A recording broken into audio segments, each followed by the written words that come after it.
Chapter 1129. Phew. While washing the dishes, Wu Yan's pupils started to dilate. In this state, Wu Yan sighed, cooking is a different matter. Washing the dishes and whatnot is really boring, Shido, you're just trying to slack off. Shirori rolled her eyes at Wu Yan while washing the dishes. Shido, you're supposed to be washing dishes today. Seeing how good your cooking is, I came to help you. If you keep complaining, I'm going to leave. Yes, yes. Wu Yan stretched his arms and legs and continued to wash the dishes. Shido. At the entrance of the hall, Toka opened the door with a bang. She rushed towards Wu Yan with an imposing manner, scaring Wu Yan and Shirori so much that they almost dropped the plates in their hands. Before the two of them could react, 10 Fragrance, who had stormed into the kitchen, said something that made the atmosphere drop to a freezing point. Today, you can do whatever you want to me. Do whatever you want. Wu Yan and Shirori managed to stabilize the plates with great difficulty, but the plates fell to the ground with a crisp sound. The two didn't even look at the broken plates as their expressions kept changing. In the end, they entered a state of complete shock with their mouths agape, gulp. Wu Yan subconsciously glanced at Toka's voluptuous body and he recalled what she said. He couldn't help but swallow a mouthful of saliva. Then, she felt a cold and disdainful gaze shooting straight at her body. Sherdao. Shirji squinted her eyes and suddenly laughed. Her laughter made people's hair stand on end. Don't tell me you taught Toka something she doesn't need. No.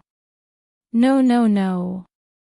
Wu Yan shook his head like a broken drum, a drop of sweat dripped down his forehead. I taught her everything. I didn't do anything. Is that so? Shirji looked at Wu Yan suspiciously. After a while, she turned to Toka and smiled gently. Toka, you can't do that. Even if you're boyfriend and girlfriend. But if you say that, Shido will do something that angers both humans and gods. So, don't say that again. Hearing Shiori's words, Toka immediately cried out in dissatisfaction. But Shido and I. Okay. 10 spice sauce. Shirori had a kind smile on her face. He put his hand on 10 Fragrance's shoulder with an unquestionable aura. She pushed her out of the kitchen. I know you want to get closer to Shido. But impure things are forbidden. I won't let Shido pollute the rare spiritual oasis in our house. But. Shirori pushed Toka out of the kitchen as she continued to call out to her. When she came back, she looked at Wu Yan with a dangerous gaze. If you dare to do anything impure to Toka, you'll be judged by the Itsuka family. Wu Yan, who still hasn't recovered from his stupor, nodded like an idiot. Whoa! Toka sobbed and returned to Kotori, Kurumi, and Yoshino sighed with a dejected look. Failed. Saying this unwillingly, Juxiang fiercely glared at Kwang-san. Damn you, Kurumi. Didn't you say that letting Sherdao do whatever he wanted was a temptation? Why can't I do it? Are you lying to me? Kurumi was speechless. She rubbed her forehead like she had a headache. I was careless. I forgot Toka's personality isn't suitable for temptation. In short, Toka failed. Kotori smiled and stopped Toka, who was about to vent. She raised her voice as if she wasn't going to give Toka a chance to speak. Who's next? Why yes, it's me. Yono raised his hand in fear. Kotori and Kurumi smiled at him in return. But their smiles are fake. They don't think Yoshino will succeed. Do your best. Kurumi and Kotori both said this to Yanai. Yanai's shoulders trembled, and he looked away. Yanai didn't know if it was out of kindness or if it was because they were taking pleasure in his misfortune. Don't worry, Yoshino. Yoshino used her unique sharp voice to cheer Yoshino up with a dance. Yoshino will help you. Yoshino is here. Everything will be fine. Hearing Shino comforting him as usual, Shino immediately mustered up a bit of courage, nodded his little head and walked into the main hall. Shido, did you really not instill any strange thoughts into Toka's head? In the kitchen, Shirori abandoned her task of washing the dishes and cornered a sweaty Wu Yan in a corner with an unfriendly look on her face. That's obviously different from the usual Toka, right? Shido, Toka is very innocent, you can't teach her bad things. It really has nothing to do with me. Wu Yan was about to cry. I've been washing the dishes with you all this time. When 10 Fragrances suddenly ran over and said this, I was also shocked, really. Shirori still didn't believe Wu Yan's words. She stared at Wu Yan's eyes in an attempt to see if there's anything there. Of course, she didn't find anything, so she sighed helplessly. Forget it, let's just leave it at that for now.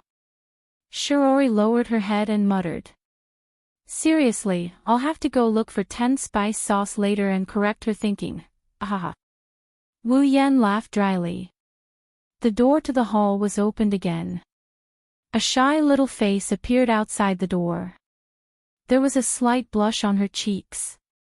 She was so cute. Sorry for disturbing you. Wu Yan and Shirori, who were about to continue washing the dishes, turned around. They saw a blushing Yono peeking her head out from behind the door. The two of them flinched for a bit. Shiori's eyes lit up with love while Wu Yan felt a bit dazed by this scene. Toka. Toka. Wu Yan rubbed the plate in his hand and laughed awkwardly. Finally, he was released from the effects of Mo Kill. Haven't you taken a bath yet? It's time to take a bath. I. Toka's cheeks were dyed red. She lowered her head and slowly walked out of the door. Seeing Toka's strange expression, Wu Yan put down the cutlery in his hand and squatted down in front of Toka. What's wrong? Looking at Wu Yan's smiling face so close to hers, Yoshino stood there in a daze. She blushed and couldn't say a word. You're so annoying, Shirao-kun. Seeing the bad situation, Toka covered her mouth with her small hand and laughed. Didn't you just say it's time to take a bath? Yes. Yes. Wu Yan looked at Toka strangely. Is there a problem? I came to see you when you're taking a bath. Is there anything else? Toka waved her hand happily. Of course, I'm here to invite you to take a bath together. Ha! Wu Yan was stunned. He raised his head and looked at Toka's face. What he saw was steam coming out of Toka's head. He didn't know whether to laugh or cry. That's it. Okay, wait for me. No need. A voice that seemed to have reached the limit of patience interrupted Wu Yan's words. Then, Toka found her body floating in the air. Whoa. Shirji rubbed her face with a cute expression as she cried out happily. Let me accompany Toka to take a bath. Ah. Toka was surprised. She didn't know what to do with this development. Shirori thought that Toka acquiesced. She excitedly hugged Toka and waved her hand at Wu Yan. That's it, Shirao-kun. You have to wash the dishes yourself. I'm going to take a bath with the cute Toka. After saying that, Shirori brought Toka, who was crying out in panic, to the bathroom. Because Toka was crying out in alarm, Toka couldn't speak. Otherwise, Shirori would see through her excuse of using ventriloquism instead of mouth to talk. Shirori would definitely faint if she knew that a doll could talk. Left with no choice, Toka could only pretend to be a doll and watch as Toka was dragged into the bathroom together with Toka.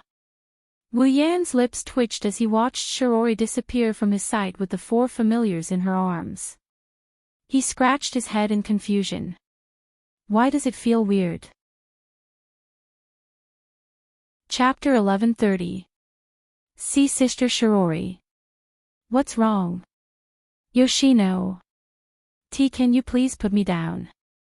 Aw. Era, is Yoshino shy? Aw. And no, it's not like that. Wow. She's blushing. She's so cute. You. Shiori's adrenaline seemed to have been stimulated as she walked into the bathroom with Yoshino in her arms. Kotori, Kurumi, and Toka poked their heads out and looked at each other. Era. Kurumi shrugged. Yoshino is out too. In a way, sister is a powerful enemy. Kotori smiled bitterly, but she regained her composure. Luckily, sister is being held back by Yoshino. She helped us solve a big problem. Well, we'll remember Yoshino. Kurumi patted the dust off her knees and stood up. Next. It's my turn. Kotori stood up with a radiant look on her face. She reached for the ribbon on her hair as if she had been prepared for this. Seducing that guy is a piece of cake. Why does it feel so weird? After washing the rest of the utensils, he frowned as he filtered them with clean water. Although 10 Fragrances was usually a laughingstock due to its high natural attributes, 10 Fragrances had always been a laughingstock. Occasionally, in order to overcome their temperament, they would deliberately do some bold things. However, compared to their usual behavior, the two of them seem to be a little more uncoordinated. It's like they're doing it on purpose. What's going on? Is this Kotori's idea again? While Wu Yan was deep in thought, the sound of the door opening echoed in the living room. It attracted Wu Yan's attention. He turned his head and looked in the direction of the main hall, jumping and skipping. Wu Yan saw a happy Kotori. He was stunned and astonished. Kotori. Kotori didn't notice Wu Yan until now. She turned around and her eyes lit up when she saw Wu Yan. Then. She's extremely cute. An innocent and romantic smile appeared on Kotori's face. Oh. Onie-chan noticed. When he heard Kotori's innocent and sweet voice, for a moment, Wu Yan thought Kotori had a screw loose in her head or she's trying to play a prank on him. He soon found out the reason. The ribbon on Chinli's hair had turned from black to white. In other words, the current Kotori was the sweet and cute Kotori in her younger sister mode. Wu Yan looked at Kotori with curiosity. How long has it been since he last saw Kotori in sister mode? Ever since his relationship with Kotori became ambiguous, Kotori in sister mode hasn't appeared in front of him. Seeing Kotori in her younger sister mode, Wu Yan couldn't help but look at her a few more times. Kotori looked at him suspiciously. What's wrong? Onie-chan. Wu Yan's legs turned to jelly when she called him Onie-chan. He turned his head away awkwardly and pretended to cough. Wu Yan said to Kotori. And nothing. I just wanted to ask you, do you think Toka and Yoshino are acting weird? Weird? Kotori tilted her head cutely, her big round eyes sparkled like a squirrel's. Is that so? I didn't notice anything. I see. Wu Yan scratched his face and sighed. Forget it, I have nothing to lose so I won't pursue the matter. Onie-chan, are you upset that Yoshino was taken away by your sister? Kotori blinked her eyes and blushed. She started fidgeting with her hands. In that case. I don't mind bathing with Onie-chan. Ha! Wu Yan turned around abruptly. He looked at Kotori, who was bashful and blushing. His heart started beating faster. Bathing with sister mode Kotori. That's fine. Wu Yan's heart started to heat up as he looked at Kotori. Kotori made a victory sign in her heart and blushed shyly. Do I really have to bathe with Onie-chan? I'm so shy. Just as Wu Yan was about to nod in agreement, he remembered something. But didn't Shiori bathe with Yoshino? Kotori's expression stiffened. She cried out in her heart that she had miscalculated, but soon after, she laughed again. It's okay, we can wait until your sister is done bathing. Oh. Wu Yan smiled. In that case. Halfway through his sentence, Wu Yan paused. Something doesn't seem right. Is it possible for Kotori to invite me to take a bath together? Even if it was the naive and romantic little sister mode, let alone inviting him to take a bath, she would probably blush and scream out loud after being kissed by him. Something is wrong. Could it be that Kotori is trying to trick me again for the sake of training the elves? Wu Yan's fervent gaze turned into vigilance. He put on a friendly face and he told Kotori. Okay. Let's do this. Well, I really want to bathe with you, but I'll pass today. It's Kotori's turn to be shocked. She was rejected. She was rejected by the Onie-chan who used to push her down whenever they were alone. How is this possible? Why? Kotori asked. She looked up at Wu Yan with a pitiful expression. Onie-chan, do you hate bathing with Kotori? Wu Yan's heart wavered when he saw Kotori on the verge of tears. However, he was more certain. There's no way Kotori would pretend to be in sister mode, just to bathe with him. There must be something going on. How could I hate Kotori? Wu Yan rubbed Kotori's head and he continued in a serious tone. But, Onie-chan has something to do today, Kotori, let's wait until next time. Kotori shouted anxiously. It'll be too late next time. Wu Yan raised an eyebrow and a bright smile appeared on his face. Kotori covered her mouth when she realized what she just said. He didn't know what Kotori is plotting, but he is sure that there is something fishy going on here. Wu Yan refused even more firmly.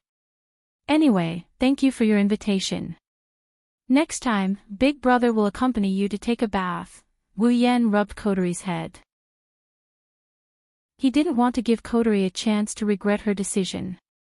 He walked out of the kitchen and into the living room before heading back to his room. Wait! Kotori shouted and chased after him. Wait! Onie-chan! Era, Kotori-chan, you can't do this. Kotori had only taken a few steps when Kurumi appeared behind her and pulled her back. Kotori saw the smile on Kurumi's face. You're out of the game. Ugh! Kotori's expression changed and she collapsed on the floor as if she lost all her strength. How can this be? That's a perverted Onie-chan. It's my turn now. Kurumi looked down at Kotori and tilted her head with a smile. Onie-chan will be mine tomorrow during the Chishi festival. It's not like that. Kotori jumped up from the ground and puffed up her cheeks. You might fail too. If you fail, Onie-chan will have to share with everyone. Era, thanks for your concern. Kurumi grinned. She turned around and walked towards Wu Yan's room. Sigh. What a pity. Lying on his bed, Wu Yan sighed in grief. It would be great if I could do it with Kotori in her sister mode. Era, Onie-chan, you don't have to worry. Suddenly, a familiar voice and tone came from the room. Wu Yan reflexively looked at the source of the voice and what he saw made him flabbergasted. Kurumi, who is completely naked, walked up to Wu Yan with a blush on her cheeks. She maintained a graceful smile as she walked in front of Wu Yan. She reached out and caressed Wu Yan's chest with a seductive smile. Do you need me to comfort you? The fire in Wu Yan's heart finally exploded. In the hallway, Kotori and Toko looked at each other when they heard the moaning and panting coming from Wu Yan's room. They lowered their heads in dejection. Chapter 1131. The main street of Tiangong City, the commercial street. This was a commercial street that was more lively and bustling than before. No, it should be a very lively commercial street. Today is the 7th of July. The annual Chinese Valentine's Day festival. Although the sky had just turned dark, the merchants who had smelled the scent of money would not let go of such a typical day. In order to cater to this wonderful business opportunity, they ruthlessly made a large sum of money.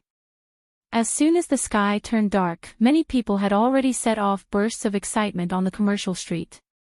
There are open-air shops and stalls on both sides of the street, preparing to welcome the arrival of customers.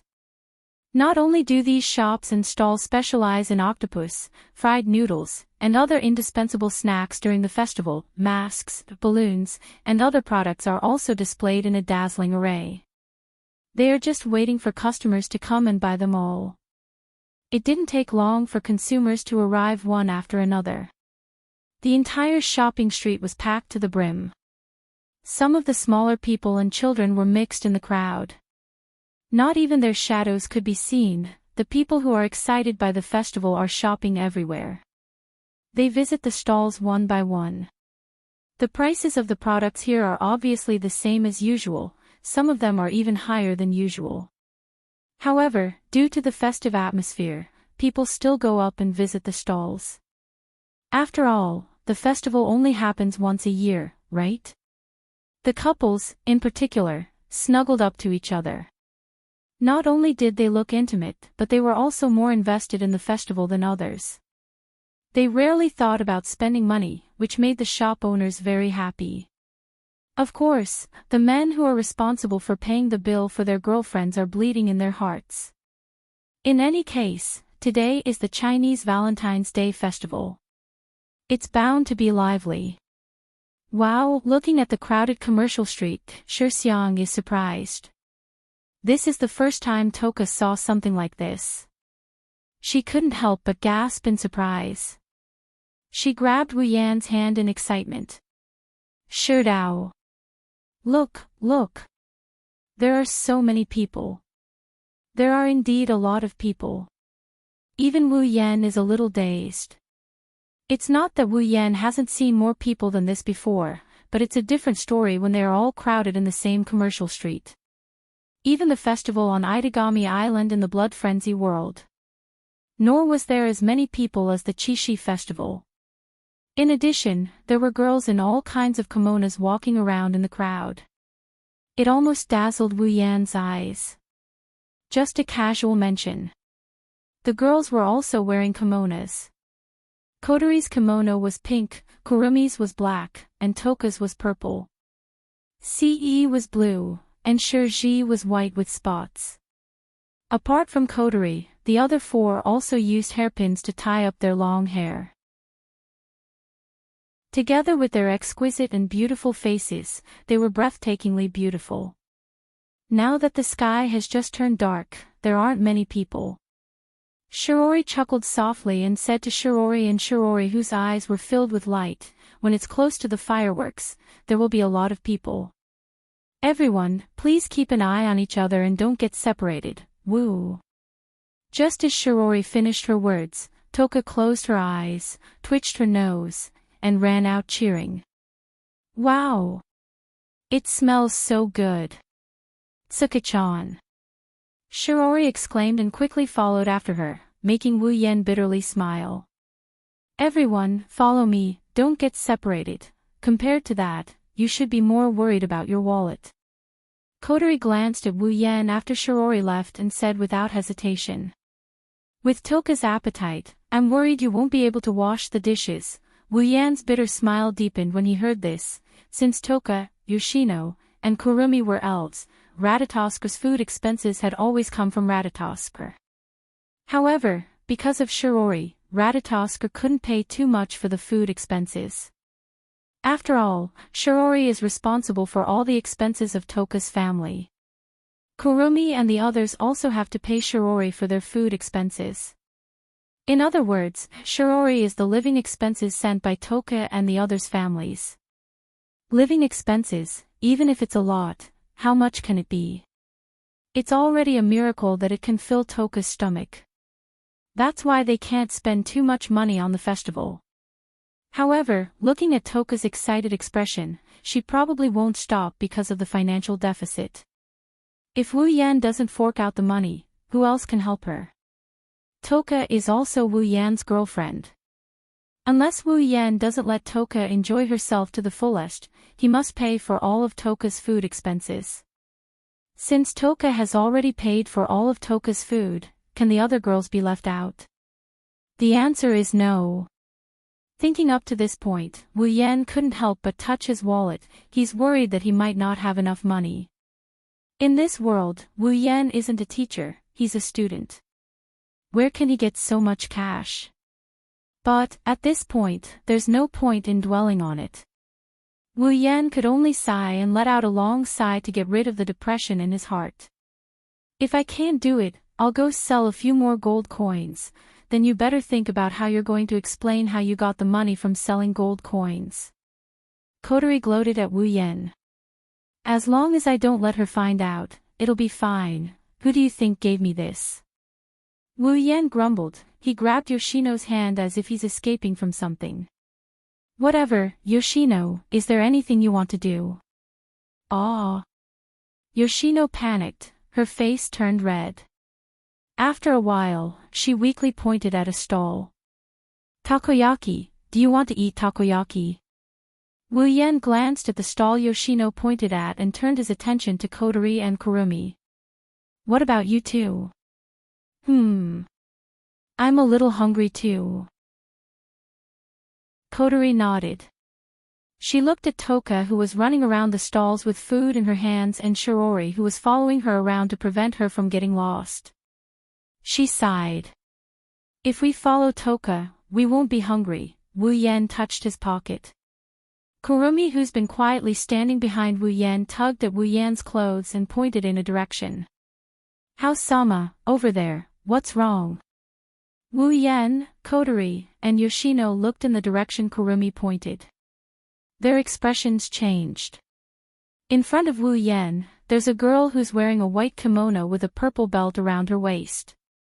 She has shoulder-length white hair and is looking at them. She's looking at Kotori. Toka Origami. Kotori's eyes narrowed as she met Toka Origami's gaze. She didn't back down. Kotori, who had retrieved the memories she lost when she turned into an elf 5 years ago, knew that she wasn't the one who killed Kenichi Origami's parents. Kotori doesn't need to show her weak side in front of Toka Origami. She won't explain herself either. Kotori only needs to have a clear conscience. Itsuka Kotori. Toka Origami said Kotori's name with clenched fists. It seems Toka Origami still doesn't believe Wu Yan's explanation. She's still hostile to Kotori. However, she didn't charge at them, which means she didn't deny Wu Yan's explanation. Maybe she just can't let it go. What's wrong? Toka Origami Carrier Chow. Kotori raised her chin expressionlessly. You want to kill me again? This time, I won't be merciful. That's exactly what I want. Toka Origami said coldly and glanced at Wu Yan. I want to say that, but I don't want to kill Shiori's sister before I find proof that you're the one who killed my parents. Kotori raised an eyebrow and sneered. You don't really think you can kill me, do you? Toka Origami's gaze turned cold, but her tone was calm.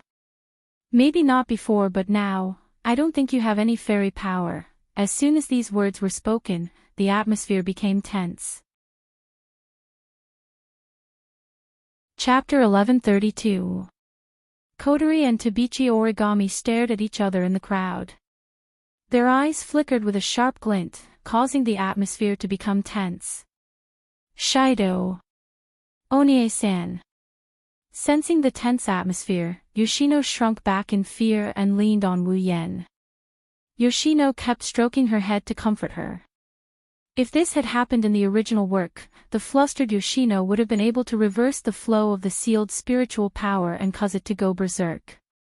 As for Kwang-san, she had been standing to the side and watching all of this happen with a smile.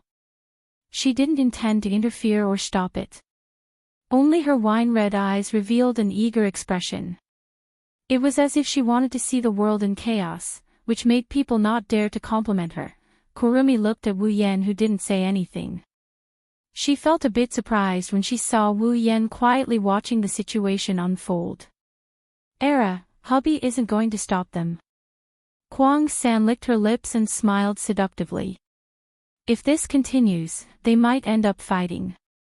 Wu Yan looked at Kotori and then at Tabichi Origami. He sighed. I've sealed Kotori's spiritual power. Without my permission, she's just an ordinary person. Kenichi Origami doesn't have any display device on her. She's also an ordinary person. What's there to be afraid of when two ordinary girls fight? Kotori and Tabichi Origami's eyes twitched at the same time. Era, I almost forgot. Kurumi seemed to be surprised as she covered her mouth. But soon, the corners of his mouth cracked into a rather bloody arc. If that's the case, there's no need to stop them, right? Why don't we just let them fight? Kotori and Tabichi Origami's mouths twitched as well. And no way. Siyu said in a cowardly manner. Shiorine-san is here. If they fight, Shiorine-san will be angry.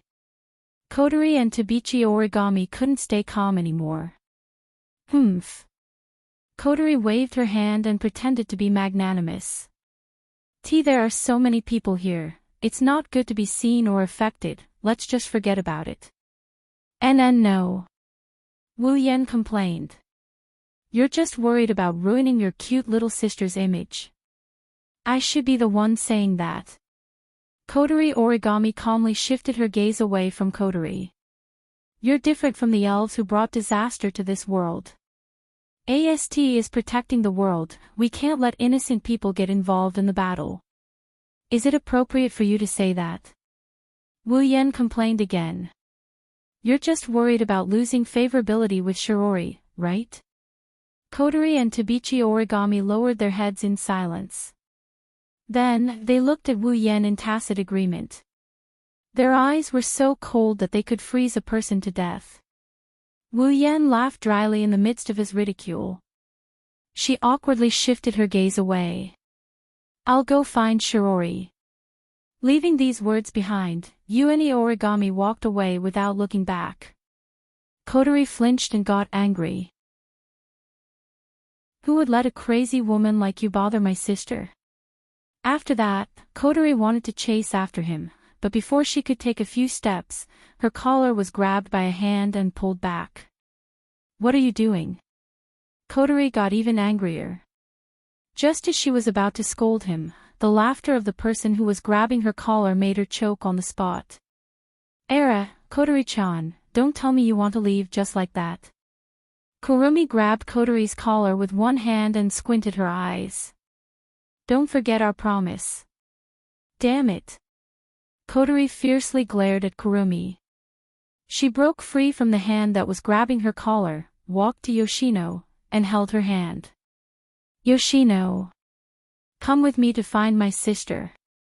Yanan nodded obediently and allowed Kotori to take her away. The two of them ignored Wu Yan and they disappeared in a puff of smoke under Wu Yan's astonished gaze.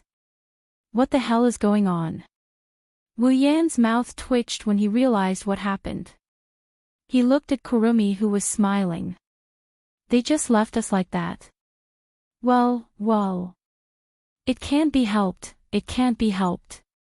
Kurumi didn't feel a headache, her smile got brighter and brighter. It seems the Chishi festival is coming. I guess I'll have to accompany out Susama. Ah. I guess so. Wu Yan scratched his head and looked around at the crowd. He made sure Kotori and the others weren't around and bitterly smiled. Seriously, they just told us not to get separated but they just left us like that. What kind of people are they? So. Kurumi hugged Wu Yan's arm with an intoxicating smile. Let's enjoy the ceremony. Well, I don't mind. Wu Yan looked at the crowd hesitantly. But we still have to pay for them. No need to worry. Kwang-san's expression didn't change as she smiled. When Kotori left, she took out Susama's wallet with her. Ha! Wu Yan widened his eyes and he quickly checked his pockets. Of course, it's empty. That damned Kotori! Wu Yan yelled. How am I supposed to walk around the festival if she took my wallet with her? Walk and chat. Ah, I also have some cash on me. Kurumi blinked her wine-red eyes. There was a hint of mischievousness in them. It's not much, but it should be enough for 2 people. Sorry, Kurumi. Wu Yan shook his head. He didn't know whether to laugh or cry. Since it's the festival, we can't let the girls pay for it. Shiori isn't here anyway, let's go sell some gold coins. Kurumi's smile widened when she heard Wu Yan's words. She tightened her grip on Wu Yan's hand and pressed her soft bosom against his. Then I'll accept Atsusama's kindness. Seeing the dazzling smile on Kurumi's beautiful face and feeling the softness of her hand, Wu Yan couldn't help but smile back. However, he's a bit confused about what to do. Kurumi didn't look any different from before. Wu Yan, who knows Kurumi very well, noticed something amiss with her expression. He felt that the smile on Kurumi's face was forced. Only now did it seem to come from the bottom of her heart. But there was only one thing, plus, she suddenly appeared in his room last night to seduce him, and that so-called promise she made with Kotori. Wu Yan's intuition told him that Kurumi was hiding something in her heart. Of course, considering Kurumi's personality, it's possible that she's just teasing him. But for some reason, Wu Yan felt like he had to pay attention to that smile on her face. His wine-red eyes met Kurumi's exposed eyes of the same color. Wu Yan looked at Kurumi without saying a word. Kurumi smiled from start to finish. She didn't try to hide her smile as she looked into Wu Yan's eyes. For a moment, it was as if a high wall was built around the two of them. Inside the wall was their world. No one could disturb them. After a while, Wu Yan chuckled. All right. Let's go for a stroll. Kurumi's eyes lit up. She hugged Wu Yan's hand tightly and leaned into Wu Yan's embrace. Yes. Among the crowd, a lot of guys looked at Kurumi with admiration. Wu Yan felt a bit awkward. Well, aren't we a bit too close? Ah, is that so? Kurumi grinned at Wu Yan and she leaned closer to him. What's wrong with that? Atsusama belongs to me now. It's not that I don't like it. Wu Yan scratched his face and compromised. Then let's do it. If we get any closer, we won't be able to walk. Then let's go. Kurumi nodded in satisfaction. She followed Wu Yan and they blended into the crowd. They crossed the street and the sea of people as they walked into the distance. Their shadows lengthened under the illumination of the surrounding lights and disappeared under the feet of the crowd. They merged with the shadows of everyone present and could no longer be distinguished from each other. Chapter 1133. Along with the shouts of the merchants in the stalls and the laughter of the people on the street, the clamor rose to the sky, reverberating in every corner of the commercial street. Although it was getting closer to midnight, the enthusiasm of the people present did not lessen. Instead, it seemed to be getting more and more intense. Walking with Kurumi in the crowd, Wu Yan couldn't help but laugh when he saw the adoring gazes of the men around him. Wu Yan didn't even think about it before he blurted it out. Kurumi is really beautiful. The sudden praise seemed to startle Kurumi. When she noticed the gazes around her, Kurumi couldn't help but smile. Hearing you say that, I'm really happy. She didn't forget to hug Wu Yan's hand harder and giggled. If Lord Husband is jealous, then I will be even happier. Jealous? Wu Yan wanted to deny it out of reflex, but when he saw Kurumi's grinning face, he turned his head away and he mumbled to himself. Yes, a little. Era. Kurumi placed her finger on her lips. Her cute appearance made Wu Yan's heart skip a beat. Many of the boys around her forgot that they were still walking.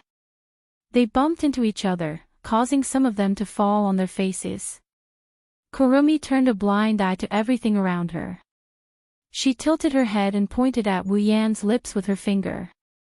Don't worry, I only have feelings for hubby. From the beginning to the end.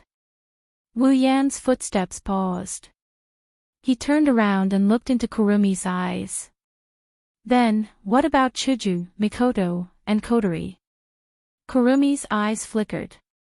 With an unfathomable smile on his face, he said this. Hubby, do you want to hear a lie? Or do you want to hear the truth? This question. Wu Yan shook his head with a smile. His eyes turned serious. Of course, I want to hear what's in your heart. The smile on Kwang San's face didn't change, but the light in her eyes was a little strange. She looked straight ahead and was silent for a while before she spoke. I'll say it again. From the beginning to the end, I only have feelings for hubby. Wu Yan lowered his head and remained silent. In fact, Wu Yan more or less guessed this situation. She's different from Toka and Yoshino, who are pure and kind elves, and Kotori, who is artificial. Before meeting Wu Yan, Kurumi's life could only be described as dark and gloomy. Wu Yan didn't know what kind of life Kurumi had from the first time she came to the realm to the time she met him. But one thing's for sure, that kind of life isn't worth remembering. She loved animals so much that she couldn't bear to see them being abused. She hated them so much that she could kill more than 10,000 humans without batting an eyelid. They were known as the evilest elves in the world, but in order to kill the first elves and erase the existence of elves in this world, they spent almost their entire lives on it. Even if they really did it, they could ignore the fact that their own existence would disappear from this world. What kind of life could make Kurong-san change like this and make such a sorrowful wish? Wu Yan doesn't understand, and he doesn't want to understand. Because the current Kwang-san had changed. Unfortunately, this change is only directed at him. There's nothing he can do about it. If Kurumi was so easily touched, she wouldn't have let her past self die in the hands of Shina's. She wouldn't be alone. She's been walking this path for so long. If he hadn't been lucky enough to touch the deepest part of Kurumi's heart during the short period of time when her heart was at its weakest when he defeated her, then he would have died right now. Kurumi is probably still wandering in the life of killing and being killed for her own wish. She's sinking deeper and deeper. Under such circumstances, it's not easy for Kurumi to accept the other girls. It's not an exaggeration to say that it's impossible. But even so, I hope you can get along well with them. Wu Yan lifted his chin and he looked forward with Kurumi. The words that came out of his heart echoed in Kurumi's ears along with his uncontrollable emotions. After all, you are the most important people in my life. Kurumi's smile froze and then gradually disappeared. She didn't say anything. Kurumi knows that Wu Yan knows her well. If it was Wu Yan, he would be able to guess her true meaning from her words. But he still said something like, I hope you can get along well with them. Well, that's it. He didn't want me to open my heart to the girls around me, nor did he want me to have feelings for them. He just wanted me to live a good life with them. The man I love only wants me to live a good life. That's the true meaning of his words. Although he looked unreliable on the surface and was usually frivolous, this man was using the gentleness hidden in the depths of his heart to care for her, but he didn't force himself on her. Hope. Kwang-san repeatedly pondered over this sentence in her heart and then smiled, be a little more positive. Hearing that, Wu Yan smiled too. That's enough. They smiled at each other and didn't say anything. They stayed close to each other, mingling in the crowd and strolling around the Chishi festival. From time to time, they could see Kurumi's innocent and romantic expression and licking her lips while looking at the snacks. Wherever she went, people would turn to look at her. Standing in a remote open space, Wu Yan and Kurumi raised their heads, looking at the colorful fireworks in the sky. The corners of their mouths were raised. Especially Kwang-san. She seemed to be in a good mood. Her eyes were filled with satisfaction, but there was also a trace of regret in them. It could be seen that Kwang-san was very satisfied with this trip to the festival. But because she was so satisfied, she had some regrets. The fireworks started to bloom in the sky. It was getting closer to dawn. The lively festival was about to end. The brightly colored fireworks blossomed amidst the explosions. The colors of the night sky were reflected on Kwang San's beautiful face. At this moment, she looked exceptionally bright and moving. There was a kind of silent beauty to her. When the fireworks were about to end, Kurumi spoke like she was sleep-talking. To be honest, I'm a little confused right now. Wu Yan looked at Kurumi and didn't say anything. He quietly waited for her to continue. I got a piece of information recently. Kurumi didn't seem to notice Wu Yan's gaze as she continued talking to herself. Since the first elf appeared 30 years ago, the second elf who appeared seemed to know the identity and whereabouts of the first elf. If it was someone else who knew Kwang San, they would have been scared after hearing Kwang San's words. No matter how one listened to it, it sounded like Kurumi didn't give up on pursuing her sad wish. Wu Yan didn't react at all. Even Kurumi was surprised by his reaction. He slowly nodded and he spoke in a warm voice. Do you want to search? Kurumi lowered her head. Her eyes were a little dim. I don't know. That's why I'm confused. I see. Wu Yan pondered for a moment. Then, he said something shocking. If that's the case, then let's search. Kurumi raised her head and looked at Wu Yan in shock. Only Wu Yan's gentle voice could be heard. If you're feeling lost, it means you haven't let it go yet. If that's the case, why don't you try taking action? Maybe you'll get an answer in the process. Wu Yan held Kurumi's hand and he looked into her beautiful eyes. You only need to know that I hope you can always stay by my side. Don't disappear. Looking at Wu Yan's gentle smile and gentle eyes, Kurumi couldn't help but feel a little absent-minded. Then, she laughed. Aren't you afraid that I'll cause trouble again? Don't go too far. The rest is none of my business. Wu Yan said in a capricious tone. He touched the sealing bracelet on Kurumi's wrist. If you really go too far, then I'll stop you. After all, once the sealing bracelet is put on, it can't be removed. Don't even think about escaping in your lifetime. How domineering. Kurumi's eyes flashed with strong ripples. She closed her eyes with a smile. But, I like it very much. Chapter 1134. Early morning, lying on the bed, Meijio looked out the window at the sky that was gradually brightening. It was a refreshing morning, and the birds were dancing in the air. This scene was filled with vitality, but it didn't bring Meijio any good mood. It even made her feel a little irritated. In the past, Meijio hated mornings. Because she had to go to school when morning came. However, Meijio's grades weren't very good. It didn't matter if her grades were terrible. Other than her voice, Meijio didn't have any outstanding talents. Including her studies, how could Meijio like the school? Of course, with Meijio's current strength, it was easy for her to change her grades. Moreover, she could enjoy the feeling of being the center of attention in school. As an idol, she liked this feeling. Therefore, although she didn't like school, Meijio didn't hate it. However, recently, let alone school, she didn't even want to stay in her favorite stage and home. It wasn't that Meijio hated the stage and her home. Recently, her heart was in a mess and she couldn't calm down. It made her feel like she had lost interest in everything.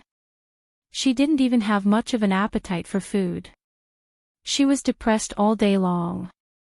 This phenomenon started a few days ago and had been going on until now. To be more precise, it started when she parted with that man at the entrance of Dragon Gall Temple Women's Academy at dusk. It had been like this ever since. Meijio didn't know the exact reason. She only knew that her heart couldn't calm down. It had been completely stirred up into a muddy pool of water.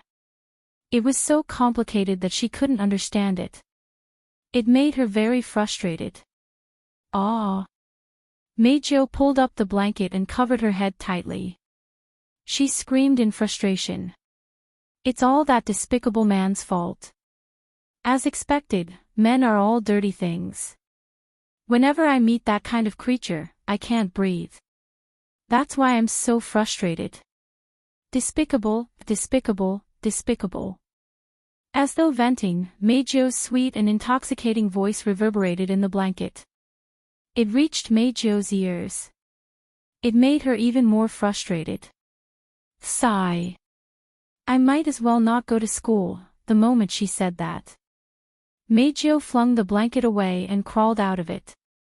No, staying at home will only make me more frustrated. I might as well go to school and let those cute toys play with me. After saying that, Meijio jumped off the bed and started to change her clothes. Heavenly Palace City, Longdan Temple Women's College, Big Sister. Big Sister. Yes, Big Sister. Wow. Elder Sister. Meijio was wearing the student uniform of the Dragon Gall Temple Women's College, which was a sailor suit. She walked along the corridor leading to the classroom and listened to the voices of support coming from all directions. Unknowingly, the corners of her lips curled up, and her irritable mood was alleviated by a lot. Sure enough, coming to school was the right choice. Meijio's heart was filled with joy as she thought of this. Although her mood wasn't that good, it was much better than before. Hence, she waved at the students around her, causing them to scream in unison. It didn't take long for Meijio to arrive at her classroom and sit down. Next to her, a few girls who looked like followers lined up behind her. If this was any other school, Meijio would most likely be treated as a snob and would be subjected to public opinion. However, this was a very common scene in the Dragon Gall Temple Women's College. The students behind Meijio were all her supporters. They even knew Meijio's true identity. It was unknown whether they were manipulated by Meijio or if they were her true supporters. Big Sister, at this time, a female student behind Meijio stood up and said respectfully to Meijio, "Can I have a little of Big Sister's time?" "It doesn't matter." Meijio rested her chin on her hand and looked out the window. She said casually, "What is it?" "Today is the day that Big Sister ordered us to check the fans' letters." The female student seemed to have noticed Meijio's absent-mindedness, so she didn't waste any time and directly carried out a rather large box. "Big Sister, do you want me to read it or do you want to read it yourself?" "No need." Meijio waved her hand, her gaze still fixed outside the window. "I'm not in the mood to read the letters today, I'll leave them to you." "Ah." The female student looked at Meijio in surprise. She didn't expect such an answer. Night Tempter Meijio was a singer who had debuted for half a year. Although it had only been half a year, in this half a year, Meijio had become a real popular idol. Even compared to those veteran idols, she was still better. Although her fans were only female, there were still a lot of them. Naturally, these fans would want to send letters to Meijio.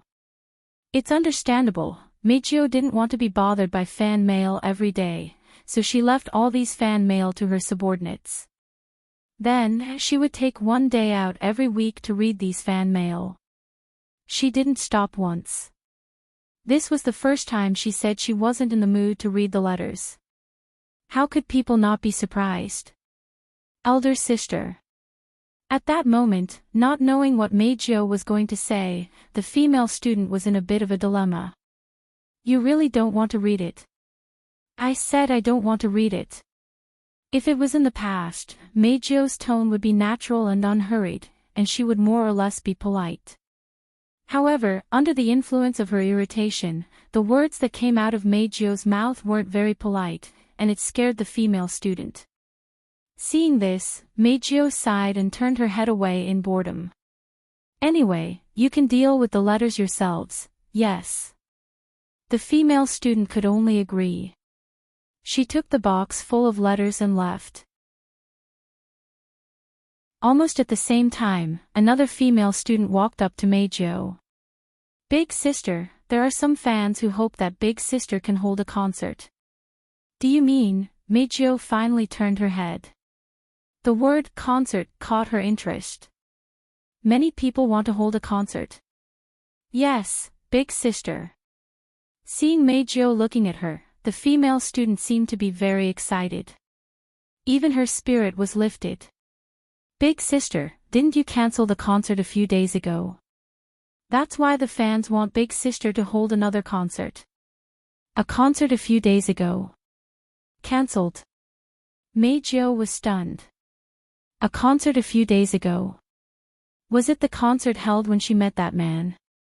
Why would it be cancelled because of something? The first half of the concert went smoothly.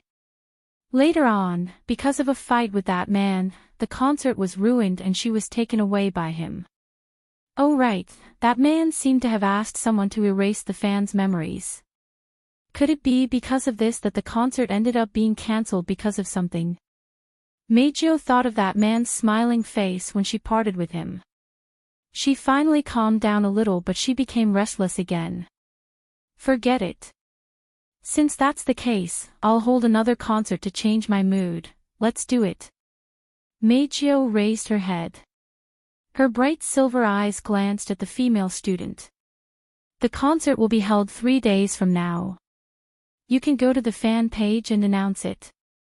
I'll take care of the rest. Got it. Big Sister. Meijio nodded and stood up. She wanted to make arrangements for the concert. Just as she stood up, a piece of paper fell from her arms and onto the floor. Meijio frowned and bent down to pick up the paper on the ground. But when she saw the contents of the paper, her beautiful face froze. That was because there was a phone number written on the paper. If you need someone to support you, if you need someone to believe in you, if you lose your spiritual power again, if you want to sing again, call this number. In her mind, this sentence involuntarily rose, causing Meijio's hand that was holding the paper to tighten slightly. Her heart also began to beat faster. Meijio took out her phone from her pocket. Chapter 11:35. Good morning. The sound of footsteps could be heard coming from outside the hall. The footsteps were getting closer and closer, but the door was pushed open after a minute or two. Wu Yan and Kotori came out wearing the Raichon High School uniform. They entered the hall together with Kotori, who is also wearing the same uniform. Sister. With a sweet voice, Kotori, who was wearing a black ribbon, put on an innocent and romantic smile. Onie-chan is up. Shirori smiled when she heard Kotori's cheerful voice. But, when she saw Wu Yan's tired face and how he looked like he could die at any moment, her smile turned bitter. Kotori is always in charge of waking you up. Shido, can't you be more energetic in the morning? Every morning, Shirori would say the same thing in front of everyone. Wu Yan got used to it, so he replied back out of habit. Sleeping in is the happiest thing in the morning, Shirori, you don't understand. I don't want to understand either. Shirori glared at Wu Yan. Be careful, you won't be able to find a girlfriend if you get too lazy. Shirori forgot that Toka is Wu Yan's girlfriend and Kurumi is Wu Yan's fiancée. Wu Yan raised an eyebrow. He glanced at Toka and Kurumi, who were eating gracefully at the table. He also glanced at Kotori and smiled. Thank you for your concern. You. Shirori shook her head and gave up trying to persuade him. Forget it, let's eat breakfast, we're late for school. Yes, at the dining table, everyone's response reverberated throughout the entire hall, causing Shirji to be in a bad mood as she placed the breakfast in her hands on the dining table. Then, he continued to prepare new portions. Can't help it. 10 spices had already eaten more than 70% of the breakfast. If they didn't prepare more, Shirori would probably not be able to eat anything herself, not to mention that it might not be enough for the others. But Shirori turned around. She went into the kitchen to prepare breakfast. Kurumi suddenly spoke. Itsuka-san, I have something to talk to you about. Shirori was stunned. She pointed at her own nose. Me? Kurumi nodded with a smile. Shirori tilted her head in confusion. Are you sure it's me? Kurumi blinked her eyes and looked at Shiori's incredulous expression. She couldn't help but laugh out loud. Oh la, Wuhi classmate, is it something to be surprised about that I'm looking for you? No, it's not that. Shirori looked away awkwardly. It's the first time you came to me. Indeed, because of Kurumi's status as Shido's fiancé, Shirori, who supported her on 10 Fragrance's side, wasn't hostile to Kurumi, but she wasn't friendly either. Usually, they didn't talk much, let alone Kurumi taking the initiative to look for her. That's why Shirori was so surprised. I just wanted to talk to you about something. Kurumi closed her eyes and she chuckled. Her words caught everyone's attention except for Wu Yen. For the next period of time, I may have to leave this house temporarily. Leave this house. Shirori exclaimed. Toka also stopped eating and looked at Kurumi with surprise. Kotori even spat out a mouthful of food and exclaimed. Why haven't I heard about such an important thing from you? Shirori frowned when she saw Kotori's strange reaction. Kotori was startled and immediately adjusted her posture. However, her red eyes were fixed on Kurumi. She was anxious and suspicious. Tokazaki-san, are you really going to leave? Shirori looked at Kurumi and asked. Can I ask why? It's nothing important, Tokazaki-san, don't worry. Kurumi tilted her head and pointed at her face. It's just that my family is a little worried and asked me to go back and take a look. Speaking up to here, Kwang-san's face was still filled with regret. My home is too far away and it might take me a while to get back. I have to ask for leave from school, so I'm going to tell Tokazaki-san. Kotori opened her mouth as if she wanted to say something, but because Shirori was there, she could only shut her mouth. Her eyes were locked on Kurumi, and her expression was constantly changing. Shirori, on the other hand, felt that there was nothing wrong. After pondering for a moment, she nodded. Then I guess I have no choice. Thank you for taking care of me. Kurumi stood up and bowed to Shirori.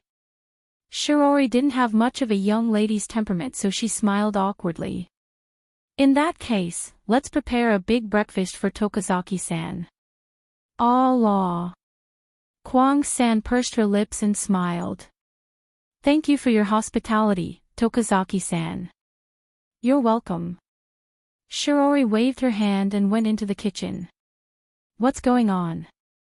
As soon as Shirori left, before Toka and Yoshino could react, Kotori shot an oppressive gaze at Kurumi.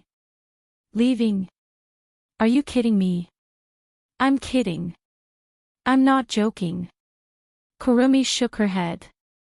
She didn't avoid Kotori's gaze and looked straight at her.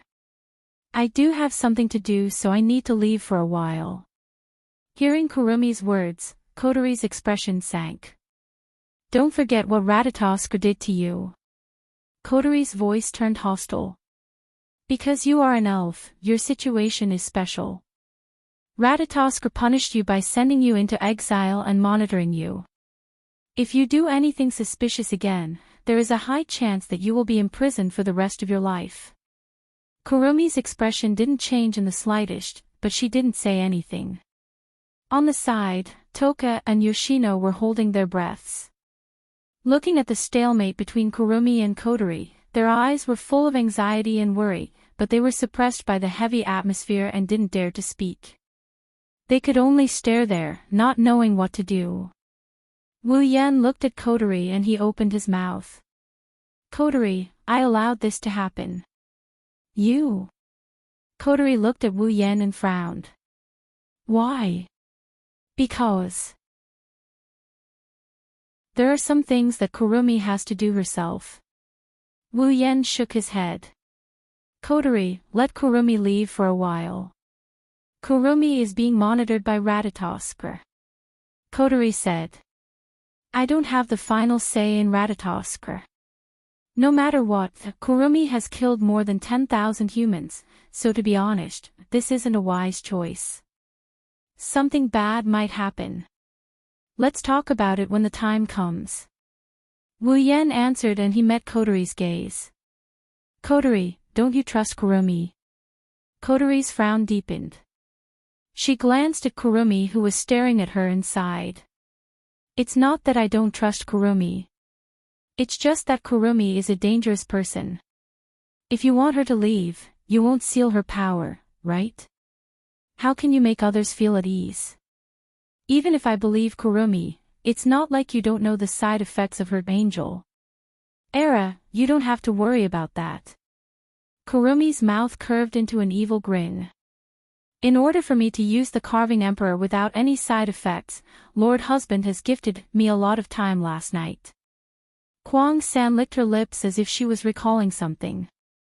If I don't use the bullet of 11 and the bullet of 12, even if I keep using the Carving Emperor, I can still use it for a few years.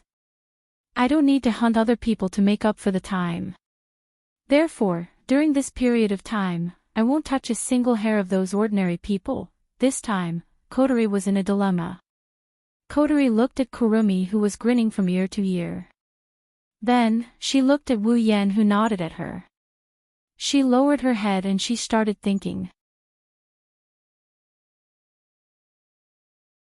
Chapter 1136. Time quietly flowed by in a state of relative silence. Wu Yan, Kurumi, Toka, and Toka are all looking at Kotori, waiting for her decision. Time is ticking and Shirori is humming in the kitchen but Kotori still hasn't made a decision. It's natural. Just like Kotori said, Kurumi is an evil elf who killed more than 10,000 humans. She's a dangerous existence in the eyes of those who know her. Right now, Kurumi's spiritual force was sealed and she was being monitored by Ratatoskr. If Kurumi was allowed to leave after regaining control of her elven powers, Ratatoskr's treatment of her might change. When that happens, even Kotori won't be able to do anything. Kotori wasn't the one who created Ratatoskr and she's not the one in charge. If the higher-ups decide to punish Kurumi, what can Kotori do? She can either watch from the sidelines or interfere. One thing is for sure, if Kurumi ends up in jail, Wu Yan wouldn't just sit by and watch her do nothing. Kotori doesn't want to see Wu Yan and the person behind Ratatoskr fight each other. Wu Yan is the most important person in Kotori's life. He's the one behind Ratatoskr. In a way, Kotori can't afford to betray him. What will happen if they start fighting each other? Kotori can't imagine it. The best decision is to keep Kurumi alive and maintain the status quo. However, looking at the smile on Kurumi's face and the gleam in her eyes, how could Kotori not know that Kurumi would run away if she tried to stop her? At that time, once the crime of absconding for fear of punishment was placed, things would really take a turn for the worst. But she can't let Kurumi go. If something goes wrong, the consequences will be worse. She's not a human being. Kotori's face was full of distress, and her eyes flickered. Clearly, she was in a difficult position.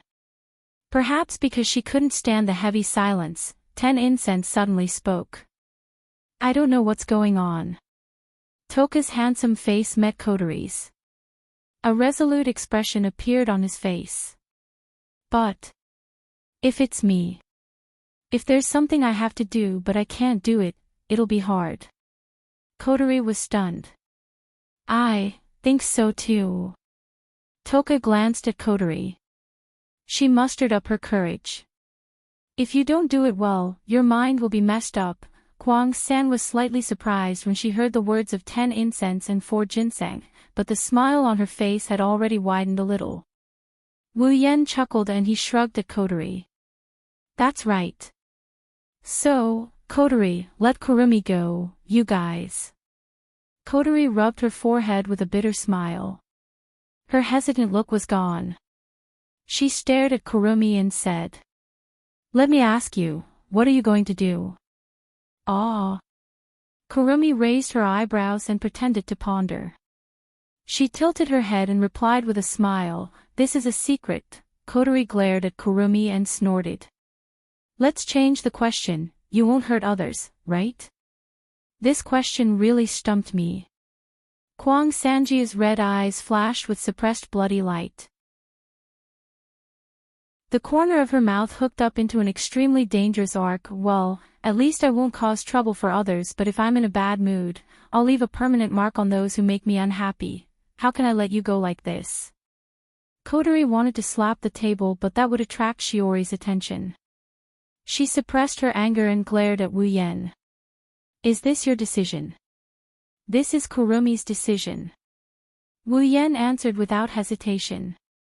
"I'm just saying that I support her." The bloodlust in Kurumi's eyes quickly melted away, replaced by an unprecedented gentleness.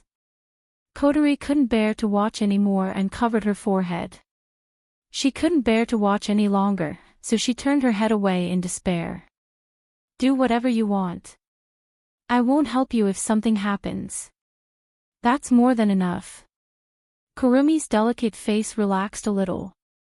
It doesn't matter if Kotori agrees or not because Kurumi has already decided to look for the second elf even if Kotori doesn't agree. She has Wu Yan's support, right? For Kwang-san, this was already enough. As for whether she'll ask the second elf about the original elf's whereabouts or something else, she'll have to wait and see. After all, even Kurumi herself doesn't know what to do. She can only do as Wu Yen said, she'll try first. Following Kotori's agreement, the heavy atmosphere in the room dissipated, allowing Toka and Yoshino to heave a sigh of relief and smile. Toka leaned forward and asked Kurumi. "Then, Kurumi, when are you leaving?" "Well." Kurumi thought for a bit. "I'll go to the school to say goodbye to the teachers and then I'll leave." "So soon?" Toka wrinkled her nose. "When are you coming back?" "I don't know." Kurumi shook her head and glanced at Wu Yen with a smile. "Maybe I'll be back soon, maybe I'll wait until Aotsu-sama leaves this world, but no matter what, I'll be back." "That's good." 10 Incense clapped her hands and greeted Kurumi. "Hurry up and eat. Shiori said that you'll have the strength to do things when you're full." "Yes." Kurumi chuckled and responded with a crisp voice. She sat down and began to enjoy her breakfast. "What a troublemaker." Kotori sighed. She was still a little annoyed. "What a troublemaker. Looks like I'll be busy from now on. Not only do I have to report to Ratatosker's members, but I also have to prepare for your psychic wave." Wu Yen scratched his cheek and asked Kotori. "Do you want to report this to your superiors?" "Yes. Of course." Kotori said snappily, "Even though it'll be troublesome, it's still better than hiding it and causing trouble. We still have to apply for a display device from the higher-ups. If something happens at this juncture, we'll have no choice but to snatch the display device from AST and EM." Wu Yen smiled awkwardly and shrugged at Kurumi, Toka, and Yoshino. The 3 elven girls giggled. At that moment, a light melody came from Wu Yan's pocket along with the vibration of something. "Phone." Wu Yen blanked out for a bit before taking out his phone from his pocket. Looking at the unfamiliar number on the display, he picked it up in confusion. "Hello." For a split second, Wu Yen heard sounds of panic and chaos coming from the other side of the phone. Then, a somewhat stiff and nervous voice came from the other side of the phone. It's me." Wu Yen furrowed his brows when he heard this. Then, he finally recalled the face of the owner of this beautiful voice in his mind and he exclaimed in surprise. "Seducing Meijo." The air froze. The 4 girls looked at Wu Yen at the same time. Toka and Yoshino looked at him suspiciously, Kurumi smiled and Kotori looked at him inquisitively. Wu Yen didn't have the time to think about this, he's still in a state of shock that Meijo would call him. "You actually called me." Didn't you ask me to call you? On the other side of the phone, Meijio sounded a bit nervous. She's completely different from her previous arrogant self when she attacked him. Wu Yan was confused, but he still asked her with a smile. Then why are you calling me? Meijio went silent for a while before speaking again. Didn't you want to hear me sing? The smile on Wu Yan's face slowly receded and turned into a serious expression. Do you want to use your own voice? Meijio opened her mouth and her voice trembled. She didn't want to use her own voice to sing. I won't go. Wu Yan refused. I don't want to listen to a song sung by that fake voice at all.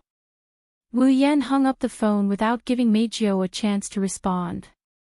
Hearing the busy tone from the phone, Meijio's bright silver eyes gradually dimmed. She laughed at herself. What a self-righteous man.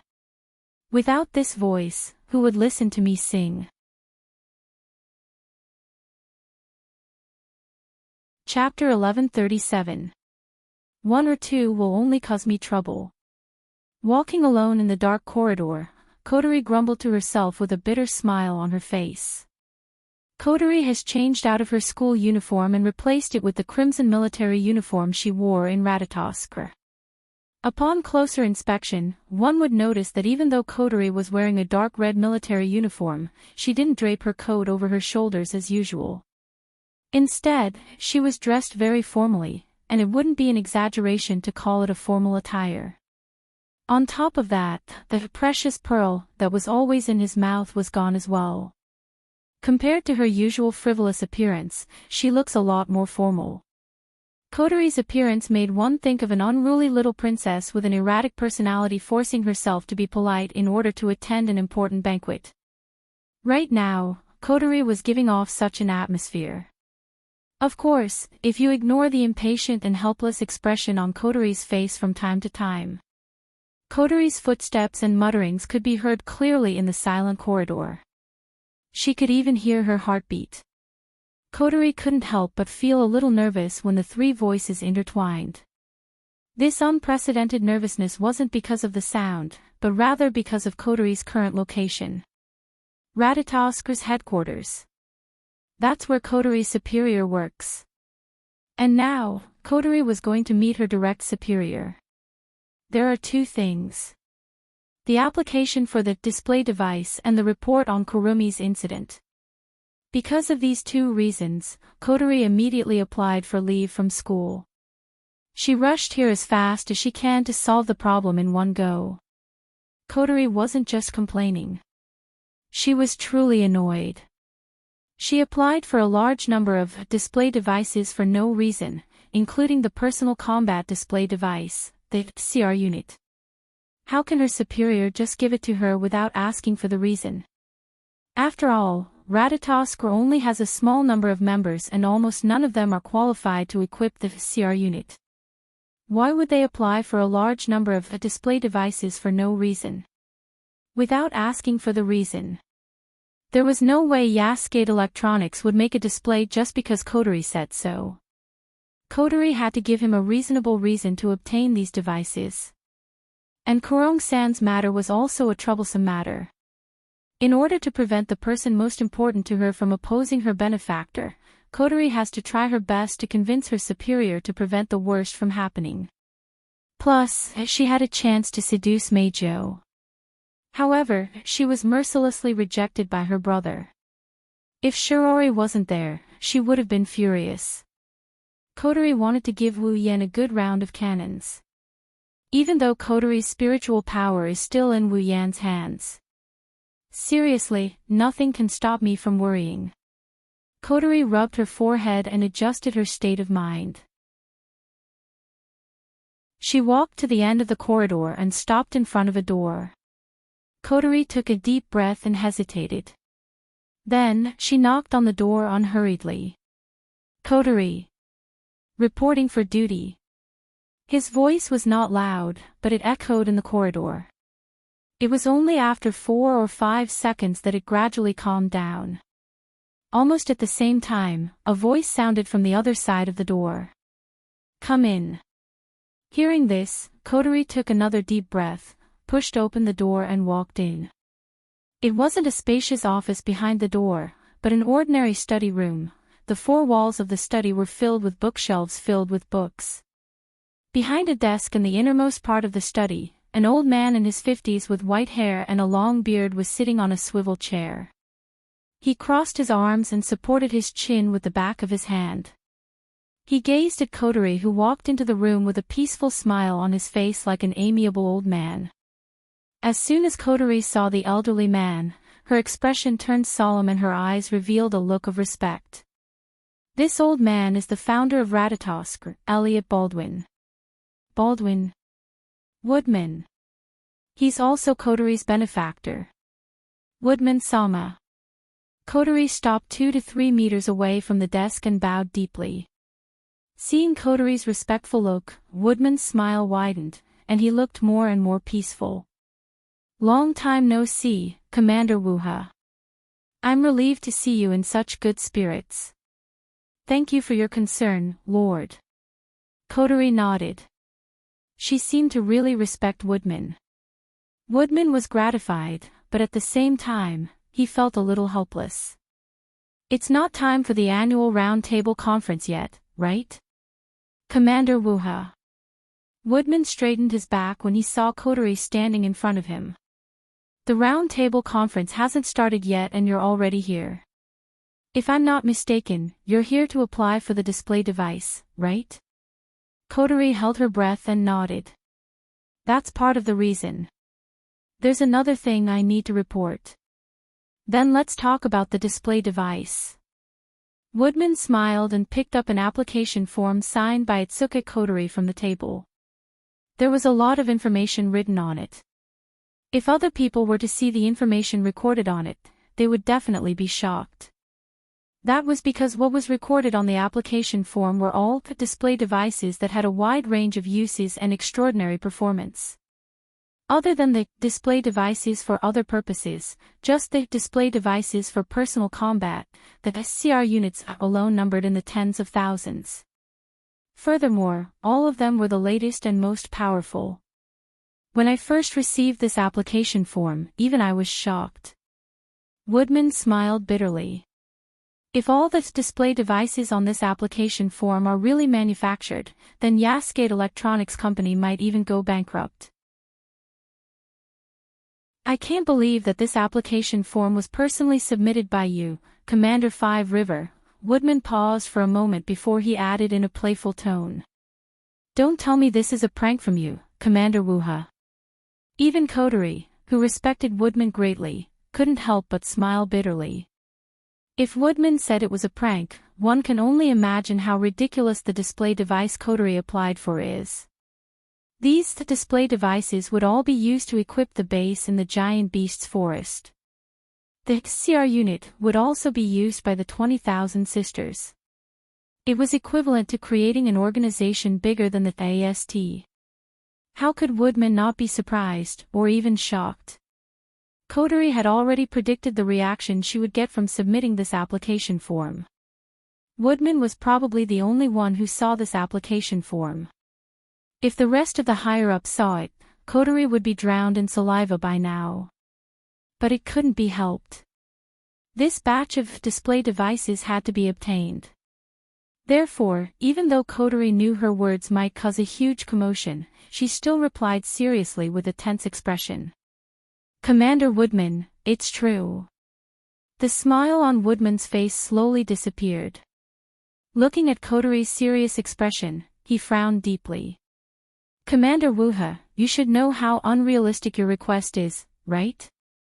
Woodman looked at the application form in his hand and closed his eyes as if he couldn't bear to look at it.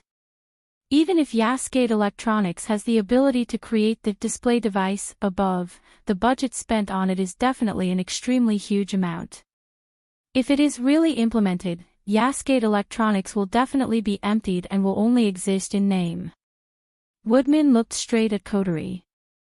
Commander Wuha, do you understand how unreasonable this request is? Yes. Yes. Under Woodman's gaze, Kotori didn't seem to notice anything. Her expression didn't even change, but she said something that made Woodman's expression change. Therefore, I will be responsible for the cost of creating the display devices. Chapter 1138. Therefore, I will take full responsibility for the cost of the device. Woodman's expression changed when he heard Coteries' serious words. In this world, there were only two organizations that had the ability to create the display devices, Escapades Electronics Company and DM. As the only two organizations in the world that have the technology to create the device, they might not be the richest in the world, but they are definitely one of the wealthiest organizations. Under such circumstances, Escapades Electronics would face the danger of losing all of its funds to manufacture the display device Coterie requested. It wasn't hard to imagine how much funds Coterie needed to manufacture the display device. However, Coterie said she will take full responsibility for the cost. Apart from her identity as the commander of Ratatosk, Coterie is just a little girl from an ordinary family. Can she afford such a huge amount of money? The answer is no. Woodman, who knows Coterie's family well, can't help but think that Coterie is pranking him. But because Woodman knew Coterie well, he knew Coterie wasn't joking. Woodman's eyes gradually narrowed. His pupils constricted into the shape of needles as he spoke in a deep voice. Commander Five Rivers, are you serious? The heavy atmosphere in the silent study room continued to rise. Coterie closed her eyes, and when she opened them again, they were filled with determination. Woodman, who had witnessed this scene, fell silent. Following Woodman's silence, the entire study suddenly fell into an indescribable stifling silence. If someone were to stay here, perhaps. If anyone was in the study room, they would have a hard time maintaining their breathing under the heavy atmosphere. After a long time, Woodman raised his head and looked at Coterie.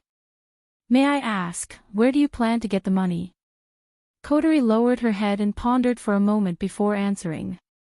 This fund was entrusted to me by my brother.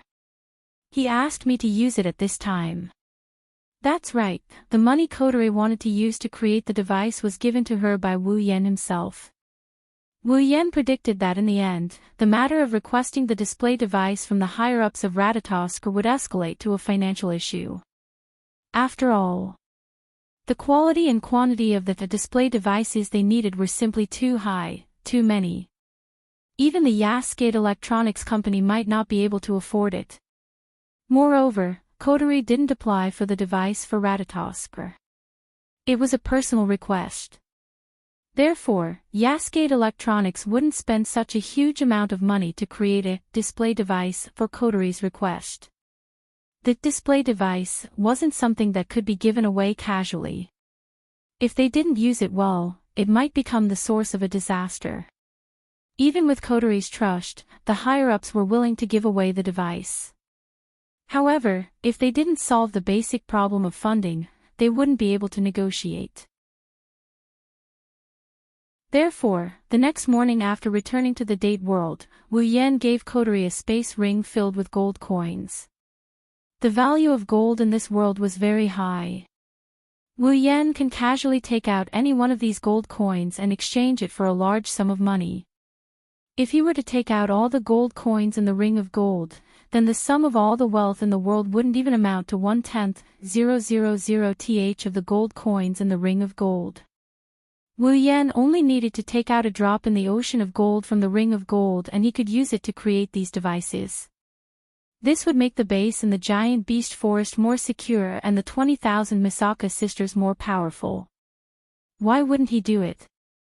If it wasn't for the gold coins, Coterie wouldn't have dared to submit the application. Upon hearing Coterie's words, Woodman was taken aback. Shortly after, he recalled something. He suddenly thought of something and his expression turned serious. You must be referring to the mysterious person who isn't an elf or a magician but has power comparable to an elf, right? Coterie nodded slowly. Woodman fell into deep thought. Woodman had already noticed Wu Yan when he first arrived in this world with the spacequake. Both AST and DM thought Wu Yan is a spirit, but Kotori's connection made it clear to Woodman that Wu Yan isn't a spirit.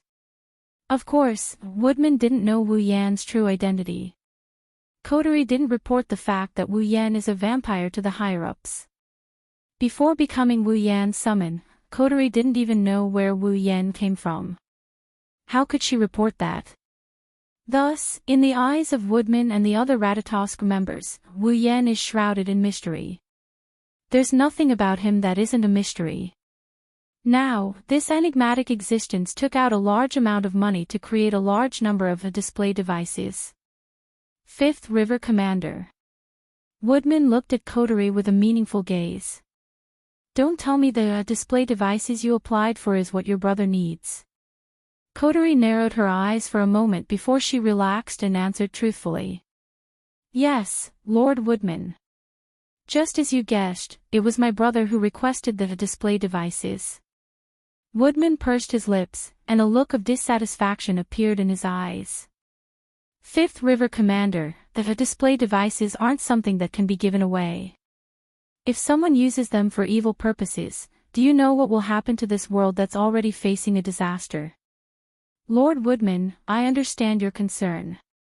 Kotori looked up with a bitter smile. But I think that your concerns are unnecessary. Woodman's interest was piqued by Kotori's words. Oh.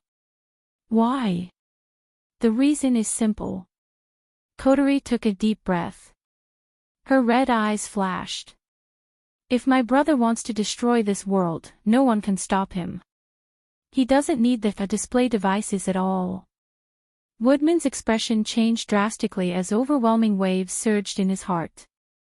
Even his hands were clenched into fists. His shrewd eyes rippled with waves that were difficult to suppress. No one can stop it. Woodman closed his eyes as if he didn't want others to see him lose his composure. The corner of his mouth curled up into a smile, but that smile seemed forced no matter how one looked at it. Looks like the real danger in this world isn't the elves but this mysterious existence. Seeing how Woodman was trying his best to suppress something, Kotori felt a little apologetic, but that was the truth. If Wu Yan really wants to destroy this world, all he needs to do is release a vassal beast and have it run around the world. Then the world will enter the Stone Age. The only way to deal with familiars was to use mana to neutralize them. However, in this world, mana wasn't real mana. It was just a form of energy that powered the display device. It couldn't deal with familiars at all. Kotori was only speaking the truth. All right. The application for the display devices is approved. Woodman looked at Kotori and said in a deep voice, but I hope that existence will always be on our side. Kotori finally let out a sigh of relief and respectfully agreed. Don't worry, my brother has unimaginable power but he doesn't have much ambition. As long as there are no accidents, he won't do anything. That's good. Woodman nodded with a kind smile on his face. I will be in charge of the display devices. Make them as soon as possible. Of course, you'll have to fork out the funds yourselves. Escapades Electronics can't afford it.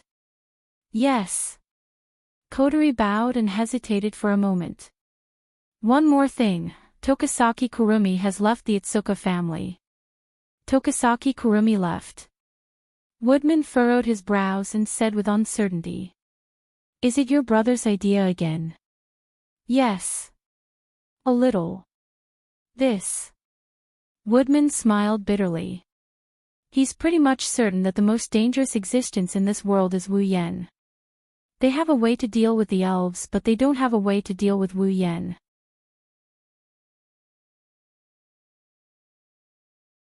Chapter 1139.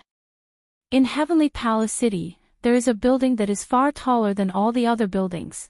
This building is the branch office of DM in Heavenly Palace City.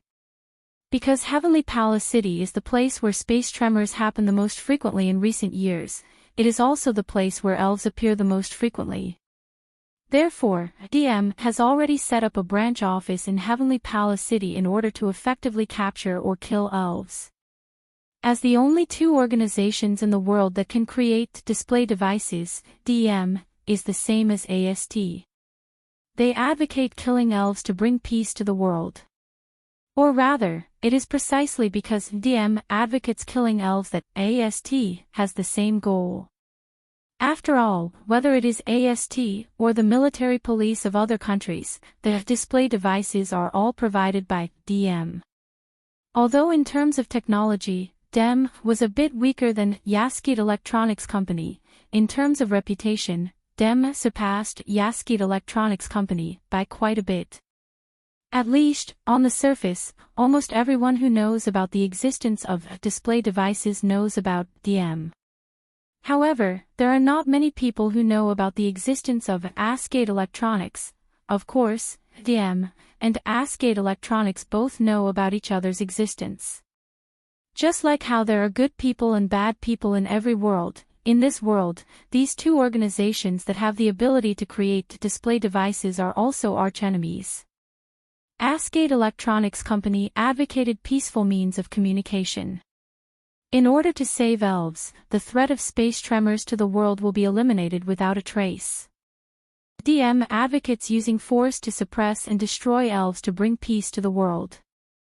How can two organizations with completely opposite natures not become archenemies? Of course, this is only on the surface. In all large organizations, there are people with evil intentions. DM said that they plan to destroy elves and bring peace to the world, but there are also people who have evil intentions towards elves, in this branch office building. There is such a person, it is a person wearing a suit. He was a tall man with a head full of dull grayish-golden hair and a pair of sharp eyes that seemed to have been carved out of his face with a small knife. The man looks to be at most 35 years old, but he gives people a feeling that he has experienced the vicissitudes of life and is very experienced. From time to time, the corner of his mouth would curl up into a smile like a wild wolf staring at its prey. It is full of danger. It was also a little nauseating. Isaac Lay Bellum Wilcote, the executive director of the DEM company, in essence, the upper management. This was because the DM was the main organization that provided the military with the display device. As long as he gave the order, the military strength of many countries would drop to the point where they would be left far behind by other countries. In this branch company, or even in this country, Wilcott was an existence that could cover the sky with one hand. Even if DEM is just a company, holding a glass full of red wine in his hand, Westcott looked at the scenery of Heavenly Palace City outside the window and sighed quietly. Isn't it said that there are many elves in Heavenly Palace City? Why was it so peaceful? After that, Westcott stretched out his hand toward Heavenly Palace City outside the window and then clenched it tightly. How great would it be if the DM company mastered the technology of freely summoning Spacequake? This way, no matter how many sprites there are, they would be able to find them. If an ordinary person heard this, they would definitely run away and blacklist Westcott, never to see him again. In order to find a sprite, he didn't hesitate to summon Spacequake. I'm afraid Wilcott doesn't care about the lives of the residents of Heavenly Palace City. Wilcott retracted his hand as if it was the most normal thing in the world. He sighed again and shook the glass full of red wine. At this moment, a tall and beautiful woman dressed like a secretary pushed open the door of the room and walked towards Wilcott. Irene. As if he already knew who came, Wilcott smiled without turning his head. It's rare to see someone come to me at this time, I'm always here. The beautiful woman called Irene was holding a folder in her hand, and there was no expression on her pretty face. If you want to find me, just give me a shout, is that so? Westcott narrowed his eyes. It was hard to tell if he was happy or disdainful when he smirked. If you're looking for me at this time, there must be something good, right? I don't know if it's a good thing or not. She opened the folder in her hand and took out a document. However, there is one thing that I need to report to you. Report. Westcott chuckled and shook his head. If it's something annoying, let's talk about it tomorrow. It should be something you're interested in. Irene glanced at Wilcott and put the document on the glass table in front of him. There was a photo on the document. It was a photo of a boy and two girls in high school uniforms walking forward, talking and laughing. The boy in the middle had black hair and red eyes. He looked like he was in his 20s. The woman walking on the left had long purple hair that reached her waist and a pair of dreamy crystal-like eyes. As for the woman on the right, her long black hair was tied into two ponytails in front of her. Her bangs were long enough to cover one of her eyes. Seeing the three of them, Westcott, who had been uninterested, felt his heart skip a beat. His sharp gaze landed on the photo, which shone brightly. Wilcott had never seen the three of them before, but he saw them in the video of the battle between AST and the elves. Red Devil. Princess. Nightmare. Westcott uttered the names one by one. Every time he uttered a name, his heart would beat violently, and his body would even tremble. Obviously, he had already entered a state of extreme excitement. Seeing Westcott suppressing his excitement, Irene closed her eyes and slowly spoke. That young man's name is Itsuka Shido, the purple-haired girl is Otoka Toka, and the black-haired girl is Shikisaki Kurumi. They seem to be living together and studying at a school called Lichon High. Due to the fact that the three of them look shockingly similar to the Red Devil, Princess, and Nightmare, the intelligence personnel collected some information about them. When Irene reached this point, she frowned. However, from the information, they seemed to be ordinary students. There was no reaction from the elves. The system determined them to be ordinary people. Ordinary people? Wilcott's eyes widened. He covered his face and laughed out loud. Three ordinary people who have the same appearance as the three elves. Coincidentally, they're all in the same place. Do you believe it? Indeed. If that's the case, it's too much of a coincidence. Irene nodded expressionlessly. However, the information doesn't show any differences in their backgrounds. We can't conclude they're elves. Oh. Wilcott picked up the photo on the table and stared at the three people in it. The corner of his lips curled up slightly. You mean we can't conclude they're not elves? Yes. Elaine paused and nodded, causing a dangerous smile to appear on Wilcott's face. Isn't this interesting? Wilcott looked at Irene and handed her the photo. Looks like we need to investigate this. Irene, I'll leave it to you. Are you sure? Irene frowned again. Her face was filled with uncertainty. If the investigation is correct, our opponents will be three elves. Westcott's brow rose, his gaze toward Irene becoming more and more interested. Don't you have the confidence to deal with three elves? Irene. Irene's expression turned serious. There's no elf in this world that I can't defeat. Westcott laughed delightfully when he heard the words. Then I'll leave it to you. Mira. Messier. The world's strongest magician.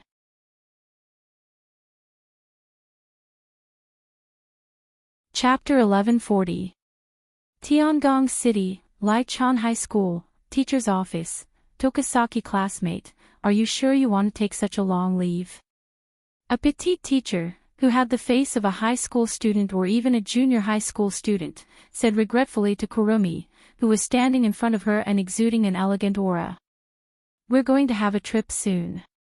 If you take such a long leave, you won't be able to go.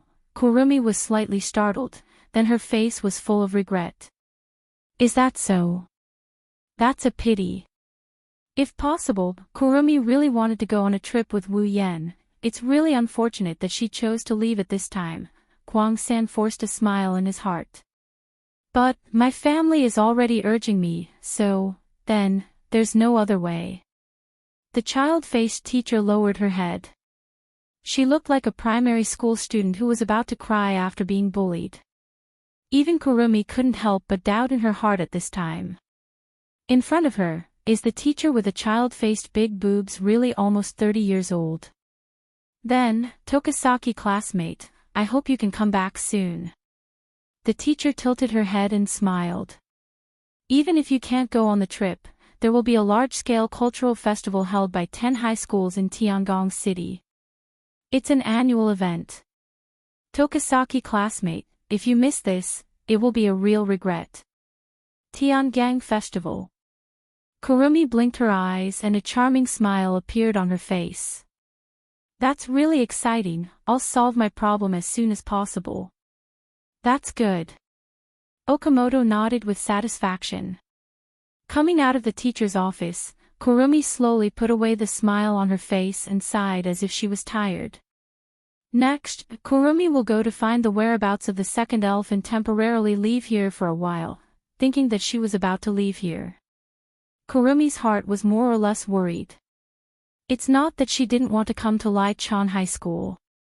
It's also not that she didn't want to leave her classmates. From the beginning to the end, there was only one person who could make her feel reluctant. Her wine-red eyes flickered a few times. Kurumi couldn't help but look in the direction of the classroom. She wanted to see Wu Yan. At least she wanted to say goodbye. But she was afraid. After meeting Wu Yan, she would be reluctant to leave. Standing at the door of the teacher's office, Kurumi's beautiful eyes were filled with hesitation. In the end, she gave up. Anyway, it's not like we won't meet again. Regardless of whether she found the second sprite or not, or whether she resolved the confusion in her heart, she would still come back. After all, Kwang San's life had long since merged with the only man who could move her heart. For the time being, I have to go back to my old self. Kurumi muttered. She then lifted her feet and walked towards the school gate. Walking on the sparsely populated street, Kurong 3 entered a small alley. She didn't stop until she reached the end of the alley where there wasn't a single trace of light. Then, she turned around and walked back. Era, are you not going to come out? The light and agile voice wantonly fluctuated in the narrow alley, spreading far and wide. Not long after, it stopped and returned to silence. But Kurumi kept a smile on her face.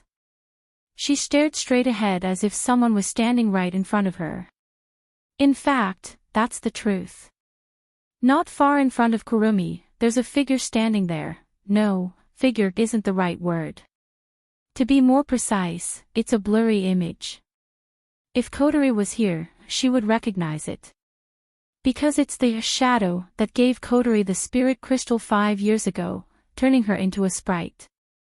Phantom. Squinting his eyes, Kwang San's smile rose again, looking ferocious and bloodthirsty. No one knew if Phantom could see Kurumi's expression. That blurry figure slightly shook. Then, a strange voice reverberated in the air. It was hard to tell whether it was a man or a woman, high or low. It had an inconceivable feeling. It was impossible to tell if the voice belonged to a man or a woman, high or low. When did you find out? Kurumi raised an eyebrow, her only exposed eye curved into a crescent moon shape. The moment I came out of the office. Hearing Kwang San's words, the Phantom's blurry figure shook a few more times and spoke noisily. Then, why didn't you inform your husband Sama? I wanted to, but you would have left by then, right? Kurumi shrugged her shoulders. She looked at the Phantom with a bloody glint in her eyes. But, I admire your courage. You know he's in Lai-chan High, yet you still came here. Do you think you're a match for him? I don't know if I'm a match for him. The Phantom said, but I know you need me. Kwang San's eyes narrowed. His body emitted a strong light that disappeared in a flash. When the light dimmed, a black and red spiritual equipment appeared on his body. Kurumi raised the gun in her hand and aimed at Phantom. Her golden eyes locked onto Phantom as she sneered. You don't think I'll betray him, do you? You won't. The Phantom paused for a moment. Someone as depraved as you will open your heart and accept someone. He he he. Kwang San giggled strangely. Her laughter made people's hair stand on end. You don't understand his gentleness at all. How would you know how important he is to me? Phantom fell silent when she heard that. Seeing Phantom go silent, Kurumi was bored. She put away the gun in her hand and turned around. Just as she was about to leave, Phantom opened her mouth to speak. You've gained enough time from him to achieve your goal, right? Kwang San's footsteps abruptly stopped. He froze on the spot and lowered his head. Every number on the angel of Kurumi, the engraving emperor, contained the ability to manipulate time. These abilities would consume Kurumi's time every time they were used. Only the bullet of 11 and the bullet of 12 were slightly different. These two bullets would consume the same amount of time as an elf's life. That was why Kurumi needed to absorb the time of humans to replenish her life. She wanted to get enough time to fire the bullet of 12 that could send her target back to the past. She wanted to return to 30 years ago and kill the first elf. Now, the time she gained from Wu Yan was enough for her to return to 30 years ago and support her in killing the original elf. In other words, as long as Kurumi was willing, she could fulfill her wish at any time. I don't know what your goal is, but I know you want to shoot the bullet of 12, right? The Phantom's mocking voice entered Kurumi's ears. Don't you already have what you want? Why did you choose to stay by his side? Hearing Phantom's words, Kwang San slowly turned around and looked forward. A gentle smile quietly appeared on her face, because he said he didn't want me to disappear. After saying this, Kurumi turned around again and walked out of the alley, brushing past Phantom's figure. You better be prepared the next time you appear in front of me. He really wants to see you. I'm sure he'll be happy if I capture you and give you to him as a gift. Phantom seemed to have turned around as well. Her blurry figure flashed, and she looked at Kurumi, who was walking away, and suddenly said, You're right. The second elf was imprisoned by the Dem. Also, the Dem has his eyes on the person in your heart. Kurumi turned around and looked at the Phantom. However, the Phantom was already gone. All that was left was an empty alley. Kurumi smiled. Her smile was both happy and bloody.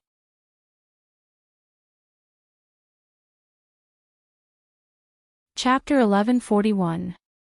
Not coming back. Wu Yan frowned as he listened to Kotori's voice on the other end of the line. What's wrong? Is there a problem with the negotiation? No, there's no problem with the negotiation. The display device and Kurumi's matter have been solved perfectly.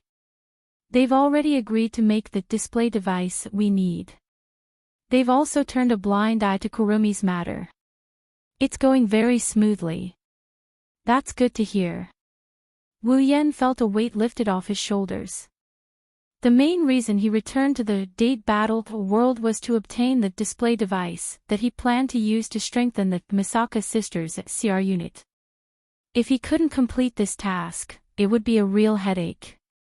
As for Kurumi, she already got enough time from him, so she doesn't need to attack anyone else.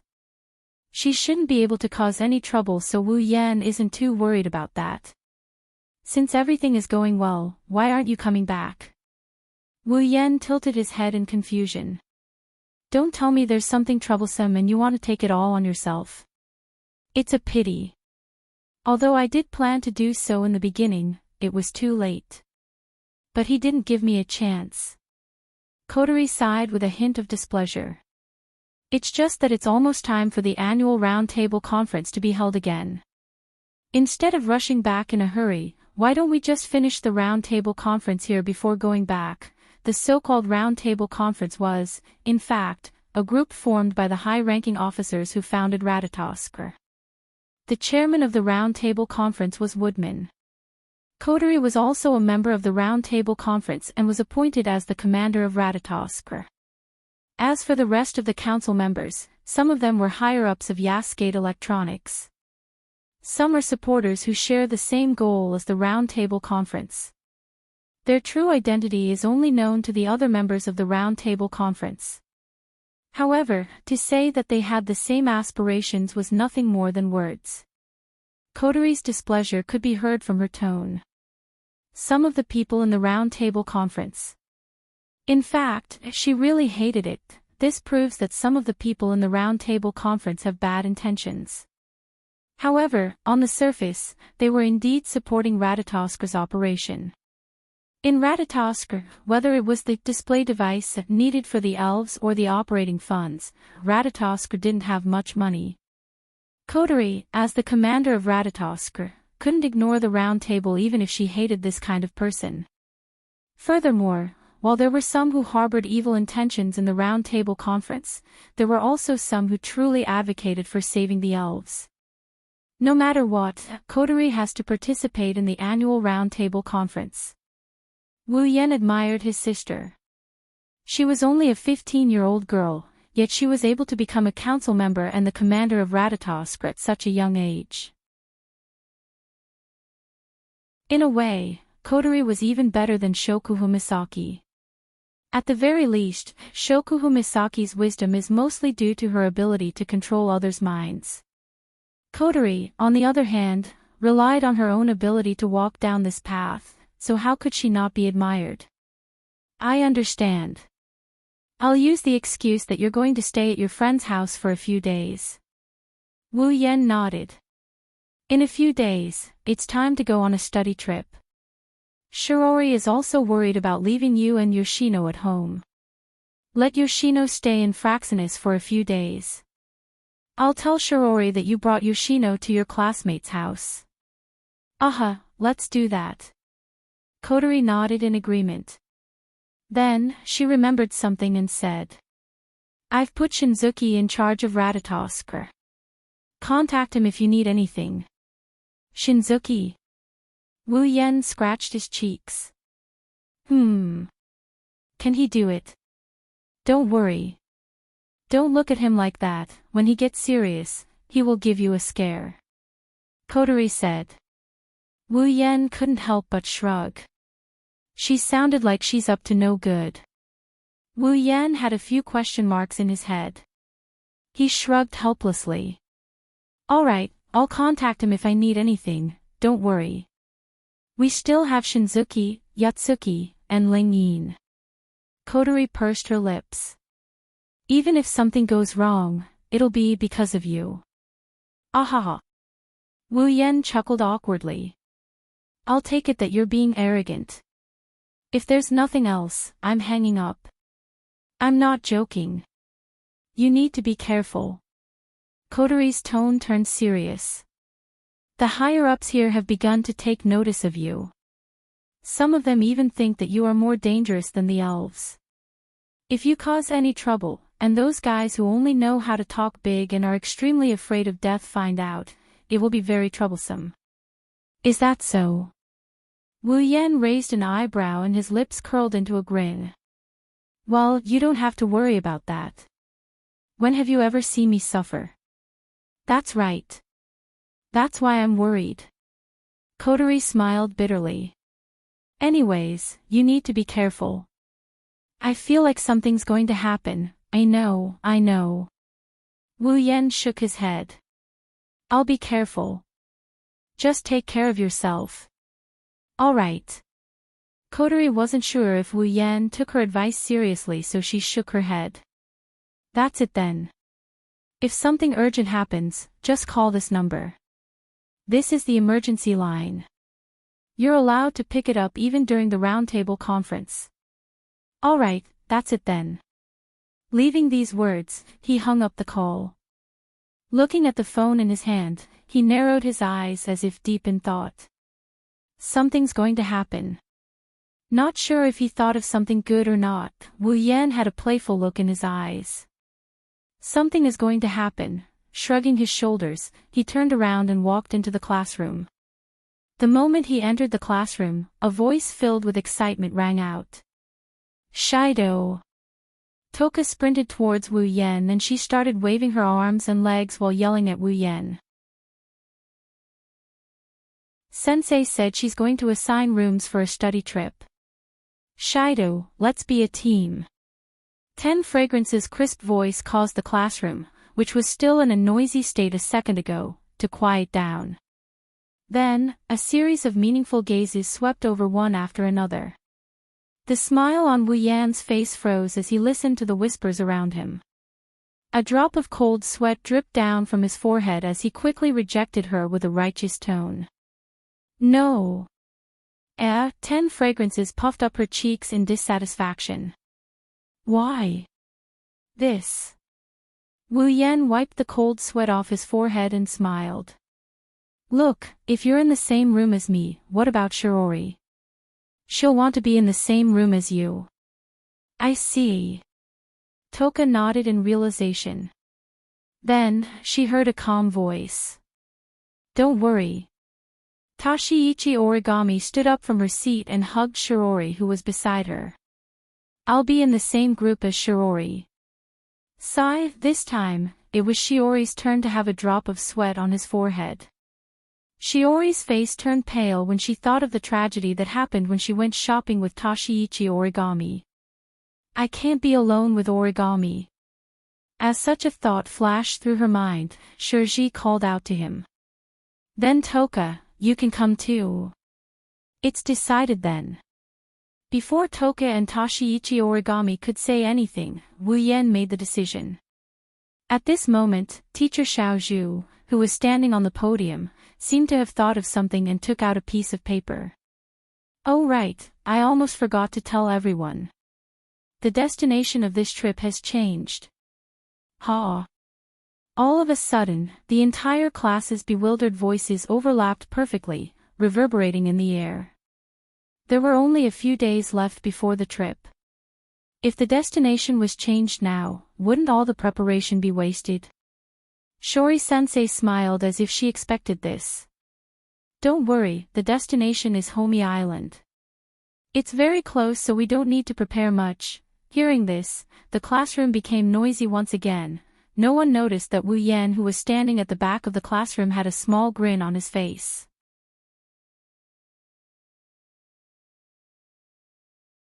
Chapter 1142. Tiangong City, Airport. Students, please gather according to your class. In the plaza of the airport, teacher Xiaozhu and the other teachers of the other classes raised their hands and gave orders. They let the students who came to Zen High School to participate in the study trip line up according to their classes and get ready to board the plane at any time to set off for Hiroshima. Shiori pulled Toka, who kept looking around curiously towards the queue. Wu Yan carried a travel bag full of clothes and daily necessities as he walked behind the two of them. He looked around the airport and tapped on his unknown earpiece. Is it really okay? Ask Fraxinus to follow them to Orami Island. That's necessary. Ling Yin's tired voice rang out softly in the earpiece. After all, the travel agency that supports your study trip this time has a background that makes me a little worried. Oh? Wu Yan stopped and he grinned at Ling Yin. Did you guys notice it? Ling Yin, who was talking to Wu Yan in Fraxinus' command room, flinched when she heard this. So you already knew? Well, vaguely. Wu Yan pursed his lips and continued to follow Toka and Shiori. Is it them? Dem. At this time, Shina's voice came from the earpiece. Her voice was full of surprise and confusion. Could it be that this study trip has something to do with them? I can't tell if it's related to them or not. Wu Yan shrugged. However, when I went to ask teacher Little Zhu why the destination of the trip was changed, she said that a travel agency called Cross had contacted the school. They said that they wanted to promote their company's tourism business and provided the expenses and location of the trip for free on the condition that the photos used in the promotional brochure were taken. Free. Yu Yu's voice came from the command room. This is really generous. You can go on a study trip for free just by taking a few photos. No wonder Zen High changed their destination. But there was not the slightest bit of relief in Jin's voice. She spoke again. What does this have to do with them? Don't you know? Is that really? Wu Yan said in surprise. That travel agency called Cross or something is a subsidiary of Dem. A subsidiary of Dem. Zhen Na and Yue both froze at the same time. It's already suspicious enough to provide the cost and location of the study trip for free, but it's still more or less reasonable. However, since the target is the property of that Dem, then if it's to promote tourism, wouldn't it be better to choose a more famous place? I don't think Lichon High is a famous school. As the target of the tourism promotion, it's not very likely that they would choose to come to Zen High School. Wu Yan added in a joking manner. Of course, it's also possible that there are other factors or it's a random selection. Maybe Lichon High School just happened to be selected. However, since it's a company under DM, it's always necessary to be a little vigilant. You're right. Shina and Yu nodded. The Dem is a dangerous entity that targets elves. To Ratatoskr, the Dem is an archenemy. Coincidentally, Toka is also in Lichon High School. Wu Yan was mistaken for an elf until now. Now that the Dem has a hand in some of Lichon High School's affairs, it's necessary to be on high alert. But I don't think we need Fraxinus to go with us to Japan, do we? Wu Yan said helplessly, wouldn't that be making a big deal out of nothing? Just in case. Just in case. If something urgent happens, we can go there immediately. Ling Yin explained calmly. She muttered in dissatisfaction. Initially, I wanted to act as Ratatoskr's contact person as a teacher, but the commander's sister has seen me before when she was traveling to the hot spring. If I follow her, it'll definitely arouse suspicion. If that happens, it'll be hard for me to explain to the commander, all right, don't worry too much. If there's an emergency, even if I can't handle it, you guys can't handle it either. Wu Yan shook his head. All in all, please pay attention to your surroundings. If you notice anything suspicious, you can decide what to do. As for the matters on the ground, I'll take care of them. Understood. Ling Yin replied. If it's not necessary, please don't remove Toka's seal. It'll be troublesome if Toka's psychic waves are detected. I don't think that's necessary.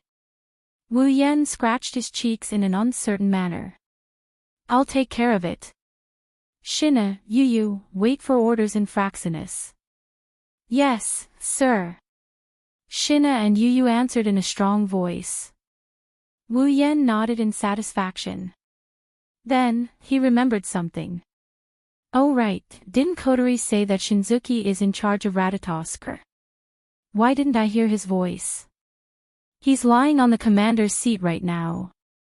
Ling Yin said in an emotionless voice. He said he wants to use his body temperature to retain the commander's precious scent and warmth. Alright, pretend I didn't ask. 10 minutes later, the students of Lichon High School were all lined up neatly with bags in their hands. They were waiting to board the plane and head to the destination of their study trip, Hashime. Alright. Students. Please be quiet. Teacher Xiao Zhu stepped forward and clapped her hands, attracting the attention of the group of students who were discussing their study trip. Then, she smiled and stepped aside. Let me introduce you to someone. As Soja-sensei stepped aside, a tall girl appeared in front of everyone.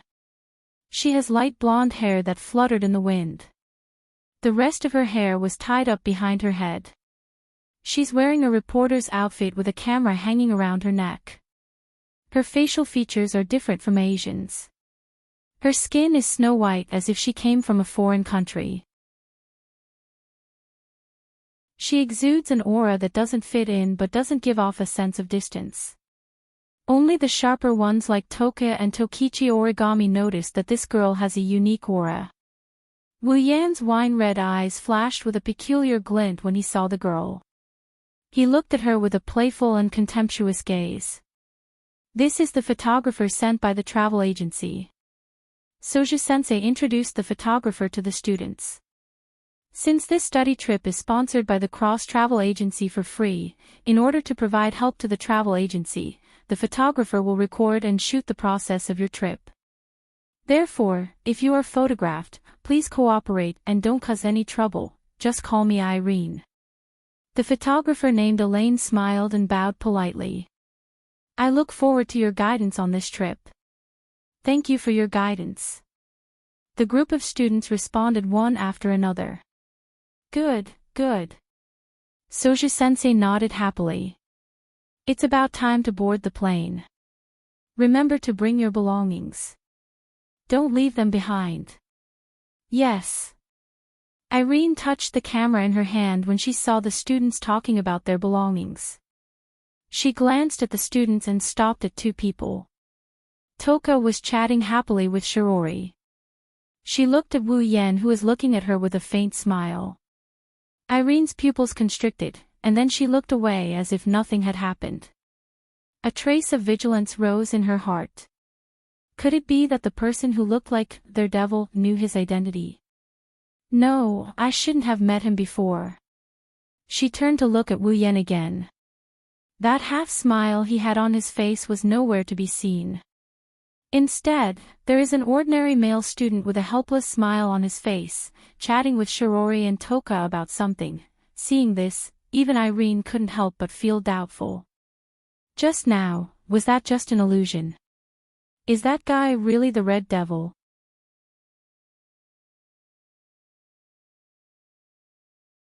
Chapter 1143. High up in the sky, in a plane flying at high speed. Wow! Leaning on the window and looking at the endless ocean below, Toka's dreamy eyes fluctuated with extraordinary splendor. She seemed very excited. This is the ocean. It's really big. Seeing Toka's unusually happy expression, Shiori unconsciously also showed a smile on her face. Don't worry, we'll be able to play at the beach soon, so Toka, if you're too excited, be careful that you don't have the energy to swim. Swim. 10 Incense narrowed her eyes in anticipation. She hurriedly sat down in her seat. You're right, can't be too excited. If you're too excited, you won't have the energy to swim. Calm down. She muttered to herself to calm down, and she did indeed calm down. However, because she was too calm, her squinted eyes began to blink tiredly. Not long after, she closed her eyes. Her head also tilted to the side and she fell into a deep slumber. Really? Shiori helplessly shook her head. Her eyes couldn't help but show a doting expression. She flicked Toka's bangs and softly muttered. Good night. All of a sudden, a cold gaze pierced from Shiori's side to her back, causing her to feel a chill down her spine. The doting smile on her face also froze up. Swallowing a mouthful of saliva, Shiori turned her head with an uneasy expression and looked to the other side of her. Then, Tokichi Origami's calm face and cold gaze were imprinted in her eyes. Looking at Toka Origami's cold gaze, Shiori embarrassedly smiled and carefully asked a question. What's wrong? Origami classmate. Toka Origami didn't say anything. She stared at Shiori, until a while later, her eyes closed, head tilted. Like Toka, she seems to have fallen asleep. Shiori's mouth twitched. She wanted to cry but had no tears. Toka Origami, who was sleeping, seemed to be a bit dissatisfied. She rubbed her head against Shiori's body. That appearance looked strange, but Shiori, who already had some understanding of Toka Origami, unwillingly understood. At that moment, Shirji could only sigh. She also stroked Toka Origami's bangs. She forced a smile.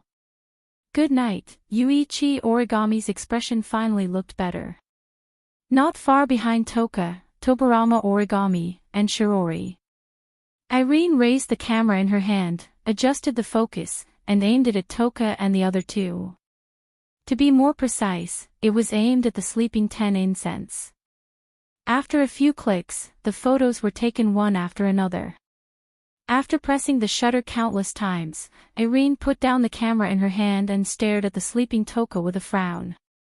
This time, Irene's mission wasn't just to investigate 10 fragrances. She also had to investigate Wu Yan and Kurumi, who looked very similar to elves. However, since the beginning of her trip, she had seen 10 incense and Wu Yan, but not Kurumi. What's going on? Irene muttered to herself with a frown. Why don't I see Nightmare? As soon as she said this, a magnetic voice rang in Irene's ears. Nightmare? Who is that? Alarmed, Irene abruptly turned her head to look behind her. As she did so, a face with a mysterious smile entered her field of vision, causing her heart to skip a beat. Is there another foreigner on the plane like Miss Irene? Wu Yan blinked his eyes and he laughed in a weird manner. The foreigner with the name Nightmare sure has a personality. No. No. Irene tried to suppress her wildly beating heart. She tilted her head at Wu Yan in confusion. You are. Me? Wu Yan shrugged and smiled. Miss Irene, don't you know me? Someone took a photo of me just now. Irene's eyes trembled, she forced a smile. Is that so? I'm sorry, it's a job requirement. Ma, looks like being a photographer isn't easy after all. Wu Yan looked at Irene straight in the eye. He pointed at the seat beside him as if he's trying to strike up a conversation with Irene. Can I sit here? Hearing this, Irene subconsciously wanted to refuse, but when she thought that it would be easier to observe, she nodded her head. Of course. Thank you very much. Wu Yan bowed like a noble. He sat down beside Irene and he handed her one of the 2 bottles of drinks he's been holding. If you don't mind, please have this, tea, thank you. Irene took the drink from Wu Yan's hand with an unnatural expression. She didn't open it, she just held it in her hand. Most girls wouldn't eat or drink anything given to them by a guy they met for the first time. After all, she didn't know if the guy was up to no good. As for Irene, apart from this reason, there was also another reason. The one who gave her the drink was most likely an elf. Under such circumstances, how could he possibly drink a drink from the other party? Wu Yan didn't notice this, but he opened his drink and took a sip. He looked straight ahead and suddenly spoke. Isn't Toka cute? She didn't expect Wu Yan to say something like that. She asked out of reflex. Why do you ask? Isn't it? Wu Yan looked at Irene in surprise. Miss Irene, haven't you been taking pictures of Toka? Isn't it because she's cute? Irene's heart almost skipped a beat. Her originally unnatural expression became even more unnatural. She nodded perfunctorily in a slightly flustered state. Well, that's true, isn't that a little too perfunctory? Wu Yan bitterly smiled as he took a sip of his drink. Then, he leaned back in his chair. Miss Irene, you've been taking pictures of me and Toka since we got on the plane. I thought you took a fancy to us and wanted to use our pictures as the cover of the travel agency's brochure. Hearing this, Irene's grip on the camera tightened. Even her breathing quickened a little as she forced a smile. I'm sorry. You and that lady have a unique temperament, so I couldn't help but take a few more pictures. Did I cause you trouble? Trouble, what a nuisance. Wu Yan tapped the cold surface of the can with his finger and chuckled. Of course it's not troublesome to take pictures now. But if you take them back, we'll be in trouble, Irene's eyes wavered, her smile became more and more feeble. It's just for the travel agency's brochure. It won't cause you any trouble, is that so? Wu Yan glanced at Irene. Irene thought she was hallucinating. Wu Yan grinned at her with a smile that didn't look like a smile on his face. I hope that's the case. After all, Miss Irene seems to be very smart, but it's easy for her to make some mistakes. Confused. Irene looked at herself in confusion. Wu Yan raised an eyebrow. Don't you know? Wu Yan tapped his ear with a faint smile. For example, women usually wear headphones. If they don't want people to see them, they'll cover their ears with their hair. Miss Irene, you didn't notice, what? Irene immediately touched her ear. When she touched her wireless headset, her heart beat faster again. This is the wireless headset she used to keep in touch with the team that came with her. And, Miss Irene. Wu Yan narrowed his eyes as if he didn't see Irene's panicked expression. In the beginning, although I said, 10 fragrances is very cute, I didn't tell you who 10 fragrances is. The blood drained from Irene's face, and she became abnormally pale. Miss Irene is surprisingly easy to bully. Wu Yan smiled and stood up. No, before Miss Irene hates me, it seems like I have to retreat as soon as possible. Wu Yan waved at Irene and walked away with the can in his hand. Irene held the camera in her hand and looked at Wu Yan's back with uncertainty.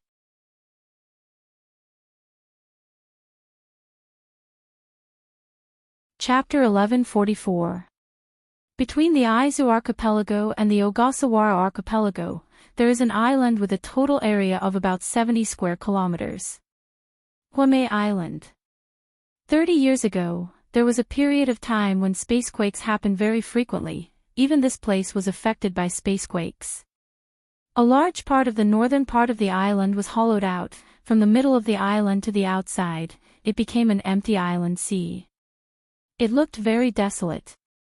It was only in recent years that Huame Island was redeveloped and turned into a sightseeing island with both scenery and entertainment. In this respect, Huame Island and Tiangong City have a very similar background. After all, Tiangong City used to be a ruin because of frequent spacequakes. Later it was redeveloped into a residential area. Like other redeveloped areas, Huame Island had also been perfectly planned and organized, and a perfect disaster prevention policy had been implemented. In terms of measures to deal with space earthquakes, it might be a little weaker than Tiangong City, but it was not much weaker. Moreover, the coast was completely cut off because of spacequakes. Like a crescent moon suspended in the ocean, it formed a precious and beautiful scenery, attracting a lot of tourists. Whether local or foreign, people came to Huame Island for sightseeing almost every day. Perhaps it was a little disrespectful to the victims who had lost their lives because of the spacequake. But in fact, Huame Island did have the opportunity to gradually become prosperous and become a tourist attraction because of spacequakes.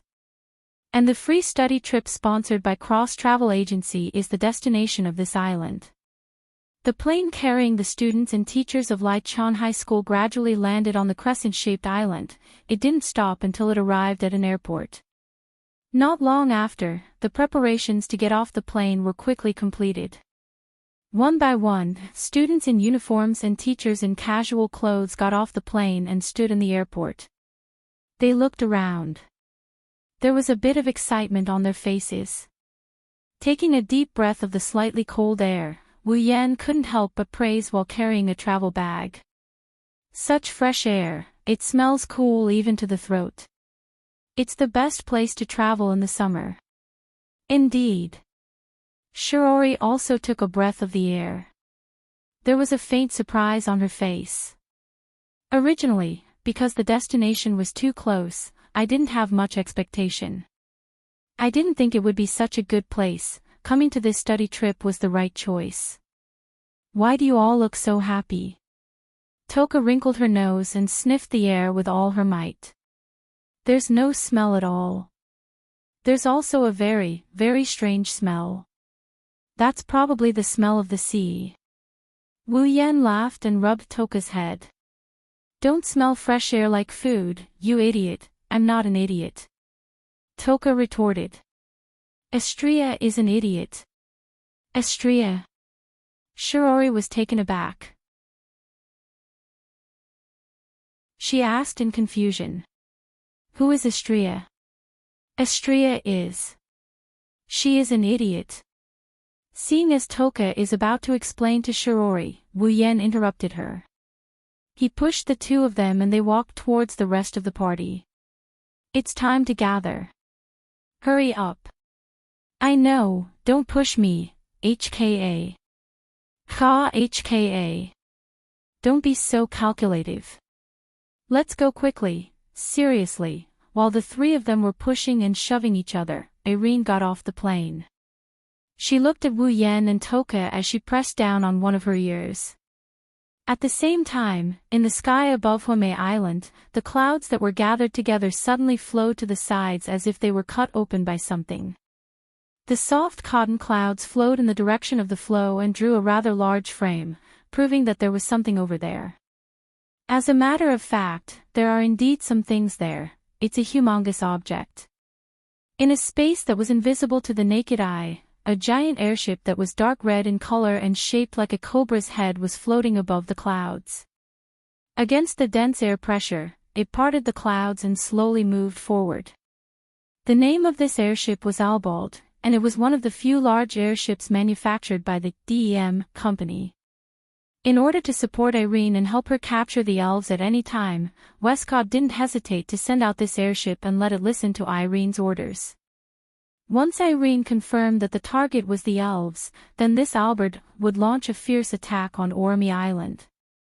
The executive force that has been keeping in touch with Elaine is on standby in this Albert. In Albert, a middle-aged man sitting on the captain's seat looked at the screen showing Wu Yan and Toka. He rubbed his beard as if he was thinking of something. They're the targets this time. Isn't it just a brat and a little girl? Are they really fairies? If fairies can be judged by their appearance, we wouldn't have to work so hard. The moment the middle-aged man, who seemed to be the captain, finished his words, a loudspeaker sounded in the surroundings. It's the voice of DEM's second executive department head, Irene. Fairies have all kinds of strange abilities. They can hide their psychic waves and maintain a certain degree of appearance. It's stupid to use psychic wave detectors to identify fairies. Hearing Irene's blunt and impolite words, the captain of Albald chuckled and shrugged. Is that so? Thank you for your reminder, executive department head. Hearing the captain's indifferent tone from the headset, Irene frowned slightly, and her voice became cold. Anyway, stay alert. Don't lose sight of those two. The captain's eyes turned vicious. He looked at Irene's image on the screen and felt displeased. As the world's strongest magician, Irene's strength is unimaginable. However, the captain is very displeased with Irene. He hasn't seen Irene's strength with his own eyes. Just the fact that he has to obey the orders of a little girl who is old enough to be his daughter is enough to make him feel displeased. That's why he's always treated Irene's orders with a perfunctory attitude. Of course, to avoid being punished for failing the mission, the captain won't let his emotions control him. He'll still carry out the orders he needs to carry out. For example, now. Then, what should we do? Yes. That's right. Irene pondered for a moment before issuing the order. First, cut off the radio signal on Homie Island. At least make sure no one can stop us. Understood. The captain nodded expressionlessly.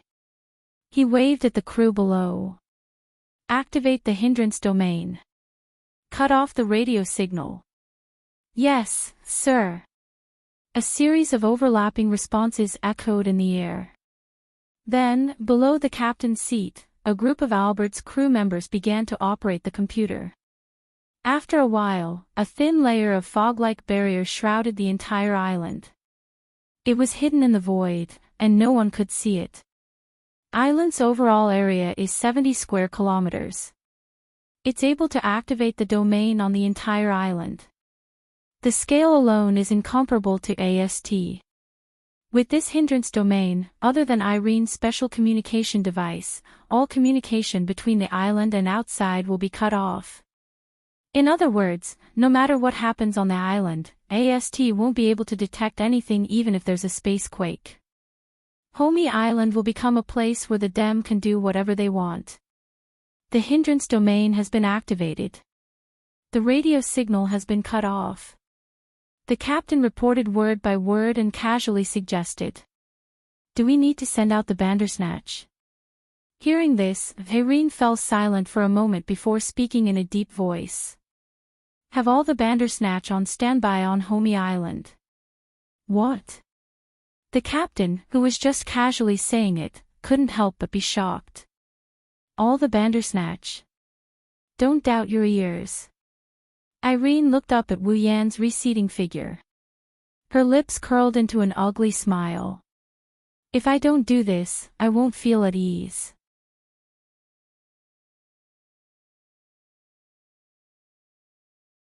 Chapter 1145.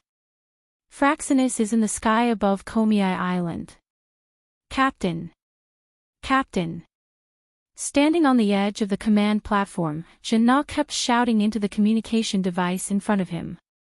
This scene had been going on for more than 10 minutes. However, no matter how loud she shouted, Wu Yan's voice didn't come out of the loudspeaker. She frowned as she looked at Ling Yin and Yi Yu. She sighed and shook her head. It's still not working, I can't contact the captain. The radio signal doesn't seem to be able to reach Hume Island. Ling Yin answered calmly as she operated a sophisticated instrument. Looks like someone is interfering with the radio signal transmission on Komei Island. Someone. Yi Yu was slightly taken aback. Then, her eyes narrowed. Is it Dem? Dem. Hearing the name of the organization he used to belong to, Shinna's face showed some disgust, but he still nodded. Indeed, other than Dem, I can't think of anyone else who has the ability to interfere with Ratatosker's radio signal. Vice Commander Shinzuki. Night Moon turned around and looked at Kuhei, who was still rubbing his head against the commander's desk. She hesitated for a moment and asked. What should we do? Well, if it's the commander's brother, then we'll be fine. Even without our support, they would still be more active and safe than anyone else. Konosuke Kuhei said nonchalantly. Many of Ratatosker's members were speechless. Shinna, Yu, and Ling Yin were the only ones who noticed that Shinzuki Kuhei's careless and unreliable words were the most accurate analysis of the situation. The three of them looked at each other. You asked Shinzuki Kuhei again. Are we just going to wait here? Well. Shinzuki Kuhei rubbed his chin and muttered. The commander's brother is strong. He doesn't need our support. However, the commander's sister and Toka are still on Homei Island. No matter how strong the commander's brother is, the two of them might be exposed to danger. Hearing this, the three of them were convinced that Konosuke Kuhei was not someone to be judged by his appearance. As such, their faces were all tense. Deputy Commander Shinwue. Night Moon nodded. Please give the order.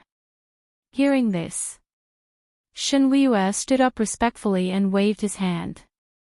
It was only then that he looked like a deputy commander. Switch the mode of the radio signal.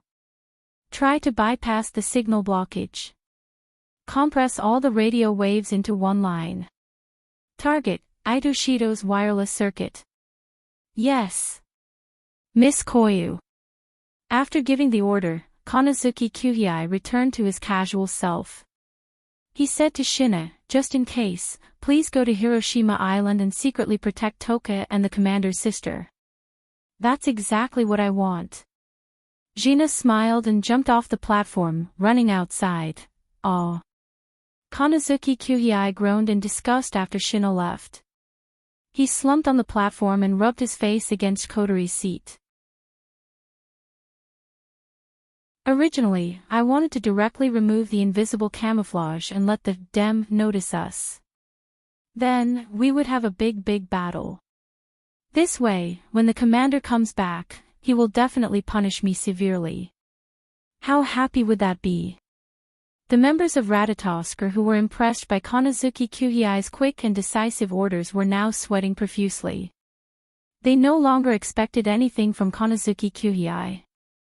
At the same time, on Homei Island, Using the surrounding buildings and trees as cover, Irene reported her whereabouts and gave some orders through her earpiece. She kept her eyes on Wu Yan, Toka, and Shirori, who were chatting and laughing as they walked away. She carefully moved her feet. At this moment, the students of Raichon High School are being guided by the teachers towards the information center of Himejima. Maybe it's because they didn't get to go sightseeing, so the students are a bit listless. Only Toka, who is walking at the back of the group, is looking around curiously, causing Wu Yan and Shirori to be full of smiles as well. When they were about to arrive at the archive, Wu Yan, who was walking at the back of the group, suddenly stopped. He said something to Shirori and Toka. After the two girls nodded, he smiled and waved his hand. Then, he walked towards the forest. Seeing this, Irene was shocked. She glanced at Toka, who was following the group, and then looked at Wu Yan, who walked into the forest. She hesitated for a moment before speaking into her earpiece. Albald, you guys are in charge of monitoring the girl who is suspected to be Princess. I'll follow the boy who is suspected to be Red Devil. Yes. Executive Director. Irene nodded heavily. She tightened her grip on her camera and moved her feet. She followed Wu Yan from afar and walked towards the forest. In a corner of Home Island, there was a forest that wasn't big, but it wasn't small either. It surrounded the area with the most people and was distributed in an irregular circle. This forest was one of the scenic spots on Home Island. Although it wasn't famous, it attracted the attention of some tourists due to the rare species of trees that could occasionally be found here. As for the forest itself, it wasn't very dense. In fact, it was a little sparse. Of course, the sparse trees were only relative to other forests. For ordinary people, this forest was enough to be a good place to play hide and seek. Therefore, Irene couldn't help but boldly pull a distance away from Wu Yan. She used the surrounding trees to hide herself and followed behind Wu Yan unhurriedly. In front of her, Wu Yan passed through one tree after another. He didn't admire the rare species of trees, nor did he pay attention to the surrounding scenic spots. He walked as if he had no destination at all. Seeing this scene, Irene's heart was filled with doubts. However, she still followed closely behind Wu Yan. Just like now, there was no outsider present. It was very likely that Red Devil would reveal a circle.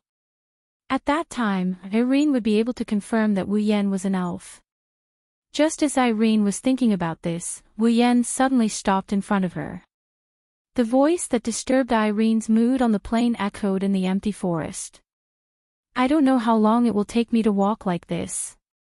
Let's stop here. As if talking to himself, Wu Yan turned around. His wine-red eyes stared straight at Irene. A playful smile tugged at the corner of his mouth. Still not planning to come out? Miss Irene. I've been discovered. Hiding behind a tree, Irene's heart suddenly trembled. She saw the smile on Wu Yan's face and her palms involuntarily sweated. She took a deep breath and suppressed her emotions. She walked out and stared straight at Wu Yan. You discovered me long ago. That's why you deliberately walked into the forest, right? If you insist on an explanation. Wu Yan shrugged. Well, that's the general situation, is that so? Irene's expression turned cold. Can I ask, how did you find me? Interesting, that's an interesting question. Wu Yan couldn't help but chuckle. Miss Irene, I was right when I said you're a little muddle-headed. Crossing his arms in front of his chest, Wu Yan laughed as he explained. I already pointed out a few of your flaws on the plane. These flaws are more than enough to prove that you're not a normal photographer. You also have other motives. Do you really think I wouldn't do something to you? Irene abruptly raised her head. What did you do to me? Well, don't be nervous. Wu Yan smirked. It's just a little detection magic that allows me to sense your location. It won't be long before it disappears, magic. Irene raised her eyebrows in confusion. Yes. Magic. Wu Yan's smile slowly faded. His expression was indifferent, but it gave Irene a strange sense of oppression. It's different from the fake magic that you magicians recreate with the help of the display device. It's real magic. You. Irene's eyes narrowed.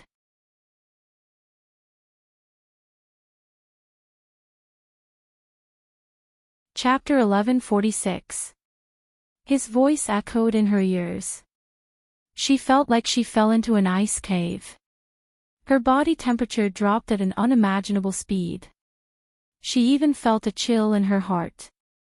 Looking at Wu Yan's nonchalant expression, Irene more or less understood what's going on.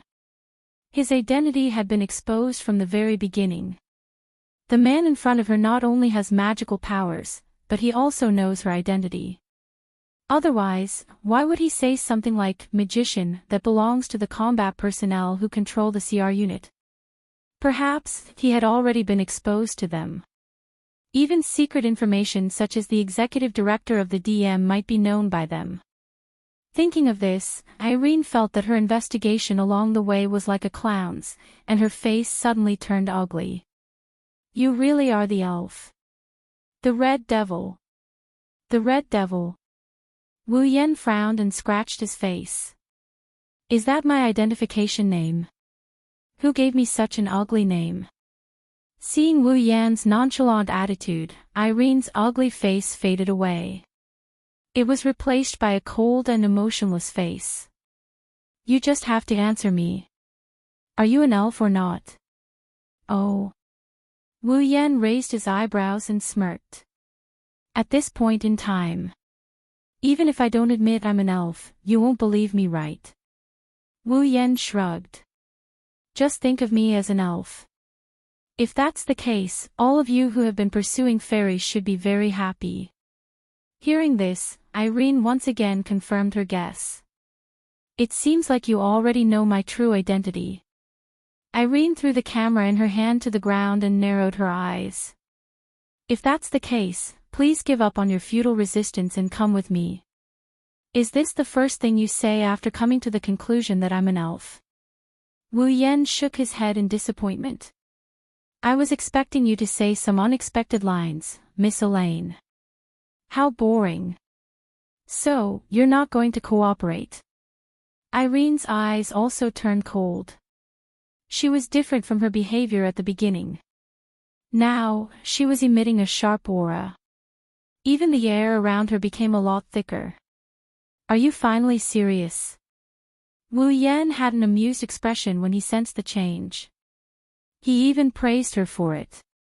As expected of the world's strongest magician. You even know that.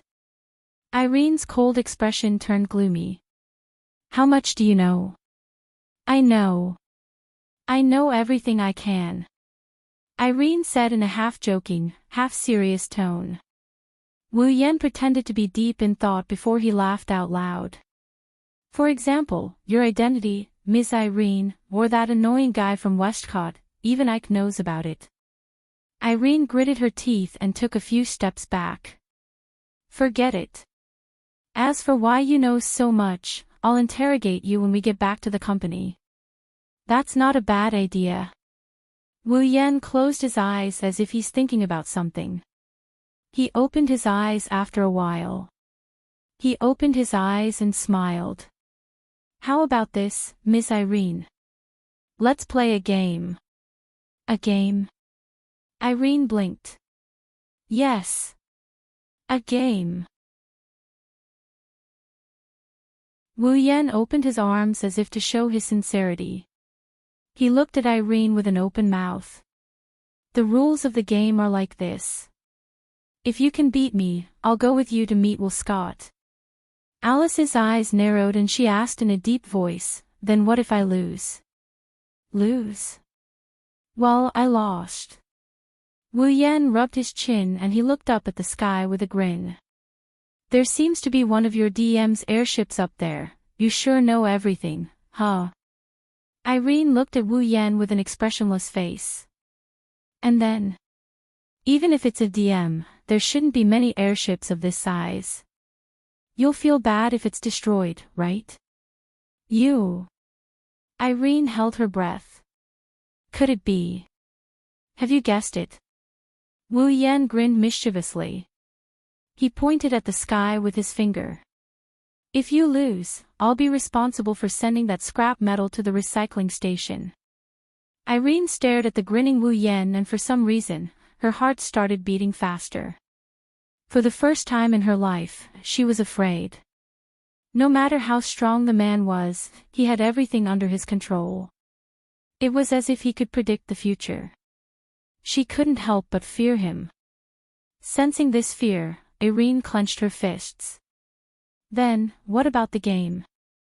That goes without saying. Wu Yan looked at Irene with an exaggerated look of surprise. He continued with a condescending tone. Since Miss Irene is the most powerful magician in the world, of course, I have to defeat you in your area of expertise. That's the most interesting thing, isn't it? Hearing this, the fear in Irene's heart was replaced by a trace of anger. Are you looking down on me?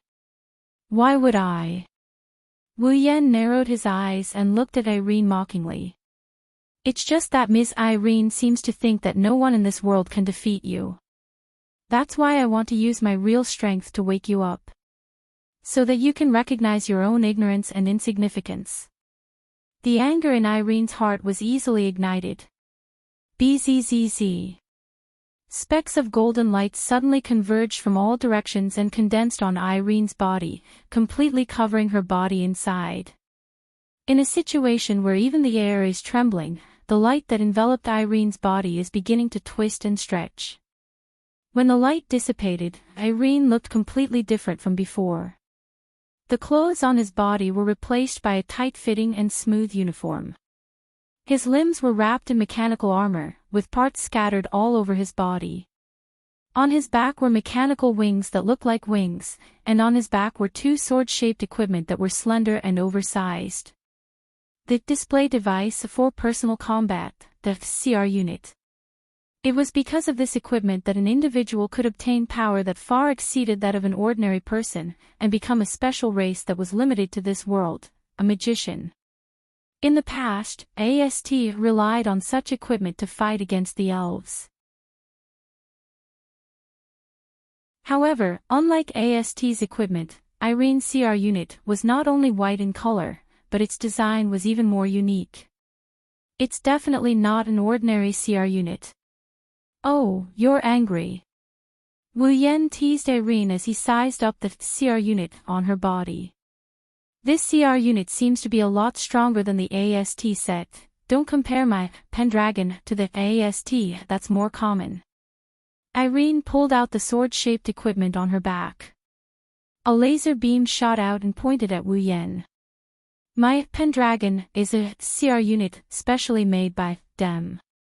It's the most suitable CR unit for me. Comparing AST, which can be made by spending a certain amount of money, with it is the biggest insult. My apologies then. Wu Yan didn't sound apologetic at all.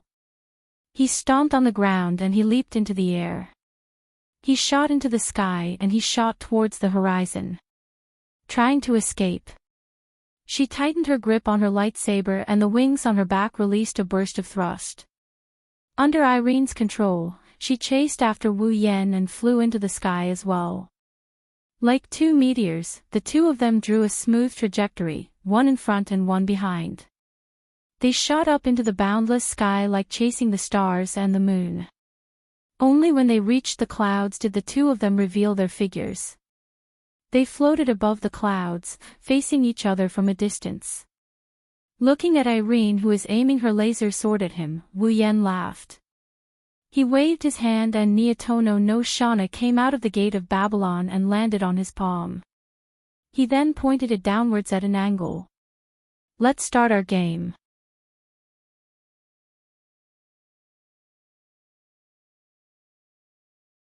Chapter 1147. Let's begin our game. Hearing this, Irene's delicate face flashed with sharpness. No matter what kind of existence you are, in this world, no one can defeat me. Irene waved the laser sword in her hand and pulled it to her waist. She held the sword with both hands and rushed out with the push of the ejector on her back. Wherever she passed, the sky filled with clouds was torn open. In a sonic boom, she rushed to Wu Yan like a hot knife through butter. Clang! Along with the crisp sound of metal clashing, a ferocious chi burst out from the center of the collision. Instantly, the clouds within a radius of more than 10 meters were blown away. It was as if something had exploded here, leaving a hole in the sky. Quite the strength. Wu Yan held Nian and Shauna and looked up at the laser sword that was less than 10 centimeters away from his head. He gritted his teeth and swung Nian and Shauna with all his might. Clang! The nimble blade landed heavily on the laser lightsaber. Immediately after, a ferocious force that no one could match was unleashed on the laser lightsaber. In terms of body size, Nyedan Shauna was the weaker one, but the laser lightsaber in Irene's hand was almost cut in half. It wasn't that Nian and Shauna didn't have the ability to cut the laser sword. Before it could be chopped apart, the laser sword, together with Irene herself, was blasted away by the force of a mountain. Irene once again tore apart the clouds in her path. It wasn't until she flew out a few hundred meters that she had the strength to adjust her body. With the push of the ejector on her back, she once again floated in the air. Her hand holding the sword couldn't stop trembling. She looked at Wu Yan with eyes filled with shock. Irene's special CR unit, Pandaragon, although it wasn't developed in terms of strength, it could still block the charge of any elf. It could even barely block the charge of an airship. But even so, his opponent was Wu Yan. He was still at an absolute disadvantage, and his laser lightsaber was almost cut in half. How could that elf be so strong? How could Irene know that she was a true ancestor? Wu Yan's physical strength was above that of ordinary demons. Coupled with the purification and strengthening of the magical pond water, he had already reached a level where even the beast men who excelled in physical strength could not match him. The power she had seen was but a drop in the ocean. What's wrong? Game over. Wu Yan's mocking voice echoed clearly in her ears as he looked at Irene, who was a few hundred meters away. If this is the strength of the world's most powerful magician, then I'm sure you'll be able to defeat him. That would be too disappointing. I'll make you regret saying that. Irene's face turned cold, and with a low shout, the laser lightsaber in her hand vibrated, and then, traces of golden arcs flashed like electric arcs, and in the sizzling sound, a rich and strange energy burst out. Wu Yan furrowed his brow and mumbled when he felt the vast amount of energy coming at him.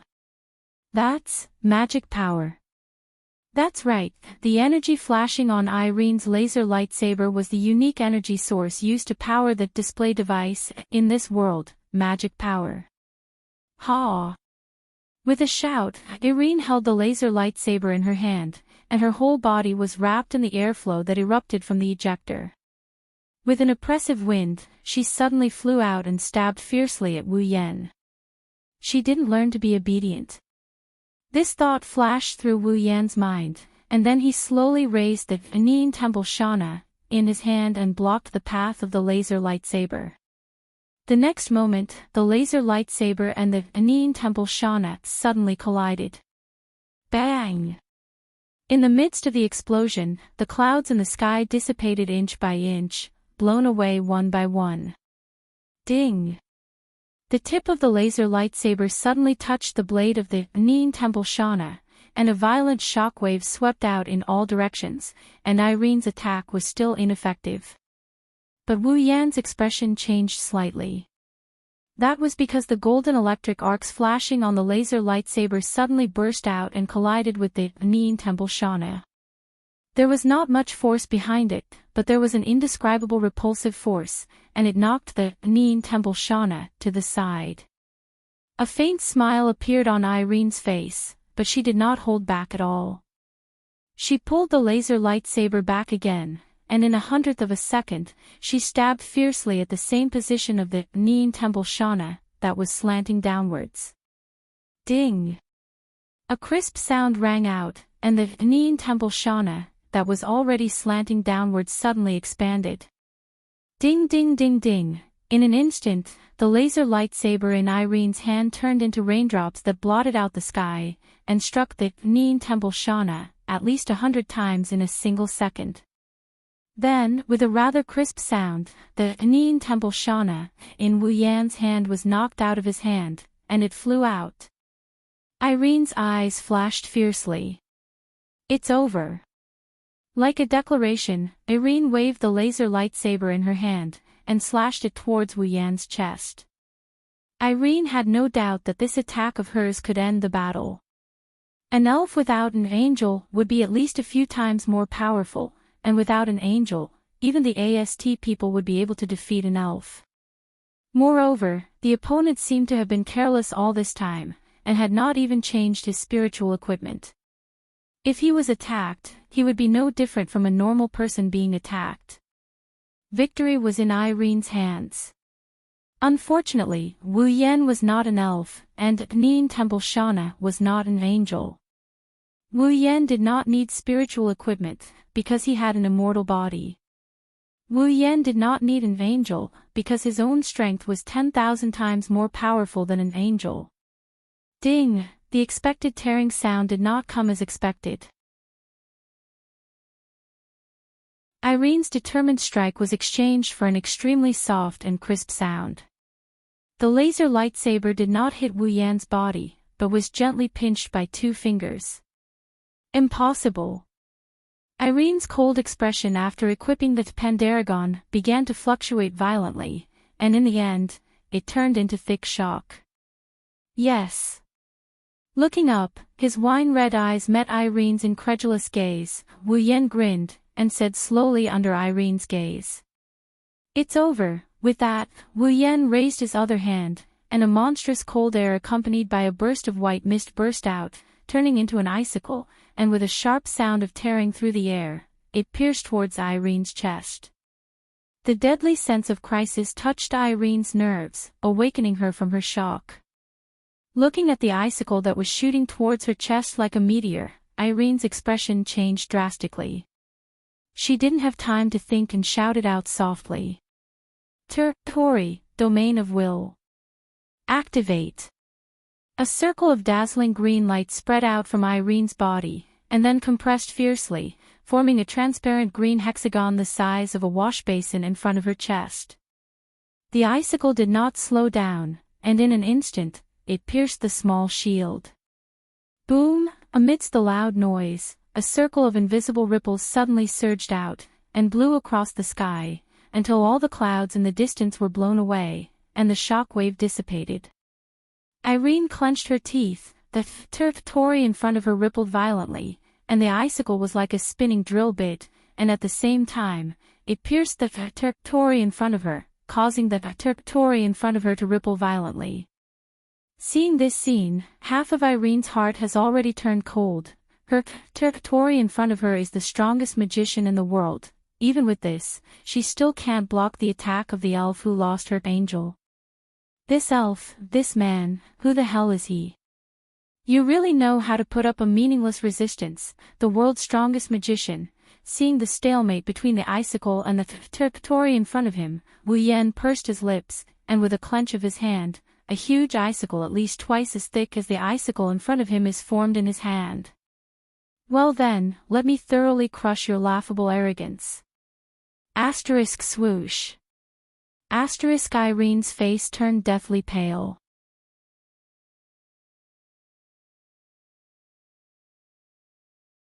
Chapter 1148.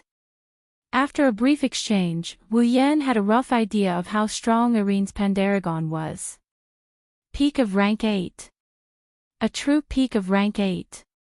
She's stronger than Kotori, Kurumi, Toka, Yoshino, and even Meijyo. Wu Yan finally understood why Irene was so confident in her own strength. She did have the strength to defeat and even kill an elf. If Wu Yan didn't come to this world in Kotori, Kurumi, Toka, and Yoshino didn't become Wu Yan's summons, they wouldn't be Irene's match in a one-on-one duel. The world's strongest magician. An existence that no one can defeat. Indeed, Irene has the right to have that title and the right to say those words. But that was in the past. Now, let alone Kotori and Toka who reached rank 9, even Kurumi who's also at peak rank 8 can easily defeat Irene. In terms of strength, Kurumi and Irene are on par, but Kurumi's carving emperor ability is too heaven-defying. Plus, they don't have to worry about time anymore, so defeating Irene isn't too difficult. Even the weakest of them, the 4 Bikunas, after summoning an angel, would have the same strength as Irene. Because of Wu Yan, this variable, Irene. In this world, it was no longer the era where Alice was called the strongest. Of course. Maybe there's someone Wu Yan doesn't know who can defeat Irene, but at least for now, the strongest in this world is Wu Yan. Wu Yan looked at the pale-faced Irene while holding the icicle. His wine-red eyes turned cold. With a wave of his hand, the thick icicle turned into a raging steel drill. It pierced through the air with a sharp explosion and pierced into Irene's domain of will. Clang! Irene's Tori seemed to have been thrown into a giant lake. A loud sound of collision rang out as if she had stabbed into some kind of hard steel. A ripple that couldn't be controlled no matter how hard he tried. Humph. The pale-faced Irene groaned. Her delicate body trembled as if she was struck by lightning. Her originally pale face turned paler and paler until there wasn't any color left in it. Unlike the display device that controls the display device, the SCR unit, used for personal combat uses the user's brain to control the display device and magic power. Therefore, in a state of extreme overload, in order to support the Tori, Irene's brain was beginning to be overwhelmed. The corners of her mouth and nostrils were all over her body. Even the corners of his eyes were bleeding, making him look a little ferocious. Bang! Finally. Even the world's strongest magician's Tori couldn't withstand the attack of the 2 super-strong icicles. With a muffled sound, Irene's Tori shattered and turned into pieces that filled the sky. Wah! Irene spat out a mouthful of blood. Her overwhelmed brain could no longer control even the weakest part of the display device. Even the ejector on her back had lost control and was extinguished, causing Irene to fall. However, just as she was falling, a shimmering purple chain emerged from a purple magic formation that extended out of thin air, hurtling toward Irene like an arrow. The chain wound around her limbs, and she was suspended in mid-air amid a string of crisp clangs. As expected of the world's most powerful magician, Wu Yan didn't know if he was mocking or praising Irene when he saw her hanging in front of him with blood flowing out of her orifices. He raised his hand slightly. A stream of light flew from below and landed on Wu Yan's palm. Nyedon Temple Shana appeared. Although I was careless, it's no wonder you keep saying, world's most powerful, when you can send my Nyedon Temple Shana flying. Wu Yan asked Shana to return to the Gate of Babylon and glanced at Irene. But that's it. It's over. Our game, tied up. Irene struggled to raise her head. She stared at Wu Yan with eyes full of blood and tears. Her eyes are empty. Impossible. I'm the world's most powerful magician. Irene. Mira. Meth. I can't possibly lose to an elf. Perhaps you were once the world's most powerful. Wu Yan shook his head. But now, in this world, although the number of people who can defeat you is less than 5, there are indeed some. You're no longer the world's most powerful. I'm no longer the world's most powerful. Irene shuddered and shook her head as if she couldn't accept it. Impossible. Impossible. I'm the world's most powerful. Wu Yan looked at Irene sympathetically before he snickered. Looks like dem people like to be immersed in their own sweet dreams. Whether it's treating elves as prey or using unscrupulous means to achieve their goals, how disgusting. Wu Yan raised his hand and opened his palm. Traces of mana surged out and formed a magic formation the size of his palm. Then, at least let me free you. The magic array spun madly, carrying dense mana as it revolved. An attack containing a frightening wave of energy rolled out from the magic array. Just as the attack was about to erupt, Wu Yan's eyes narrowed. The hand holding the magic formation suddenly moved to his side and raised above his head. Whoosh! Almost at the same time Wu Yan moved his hand above his head, an oppressive sound broke through the air. A huge beam of light fell from the sky and landed on the magic formation. Boom! With a muffled sound, the beam of light collided with the magic array at zero distance, instantly stirring up a violent shock wave and spark-like light spots, fiercely bursting forth. The sudden pillar of light startled Irene, who was waiting for her death. She looked up as if she recalled something. Wu Yan snorted and he tightened his grip on the magic formation. The magic formation expanded until it was as wide as the pillar of light. Then, it exploded against the pillar of light. Boom! Amidst the roar, the magic array detonated the beam of light. Both of them turned into shockwaves, sweeping out in all directions with the aftermath of the collision. If this had happened on the ground, the shockwaves would have been enough to dig out a small piece of the ground. Wu Yan raised his head and followed Irene's gaze. Then, an airship with the head of a cobra came into view. Impossible! In Albald, the captain and the crew shouted in unison. Their eyes were filled with disbelief. The mana-condensing main cannon just now was fired using the maximum amount of mana generated by the entire airship. If the target had been changed to Kamui Island, the entire island might have been destroyed. But such an attack it was blocked by an elf, unscathed. Albald's captain took a few steps back with a blank expression. He looked at Wu Yan's figure on the big screen. His eyes were filled with fear. Is this the power of an elf? Captain! Suddenly, a crew member's horrified voice echoed throughout the airship. Because on the big screen, the elf that everyone was afraid of was facing their direction and opening her hand again. In her hand, two dark red magic formations with a diameter of about 2 meters overlapped. With the overlapped area as the center, the space around the magic formations began to crack inch by inch. In the next second, a white beam of light comparable to the mana-condensing main cannon shot out from the cracked magic formation under the watchful eyes of everyone in Albald. On the screen, all the images were filled with intense white light. Like a meteor blooming in the sky, the white beam of light cut through space and even time, hitting a crimson airship in the sky and destroying everything in its path. Boom! Under the attack of the white beam of light, the dark red airship exploded in the sky.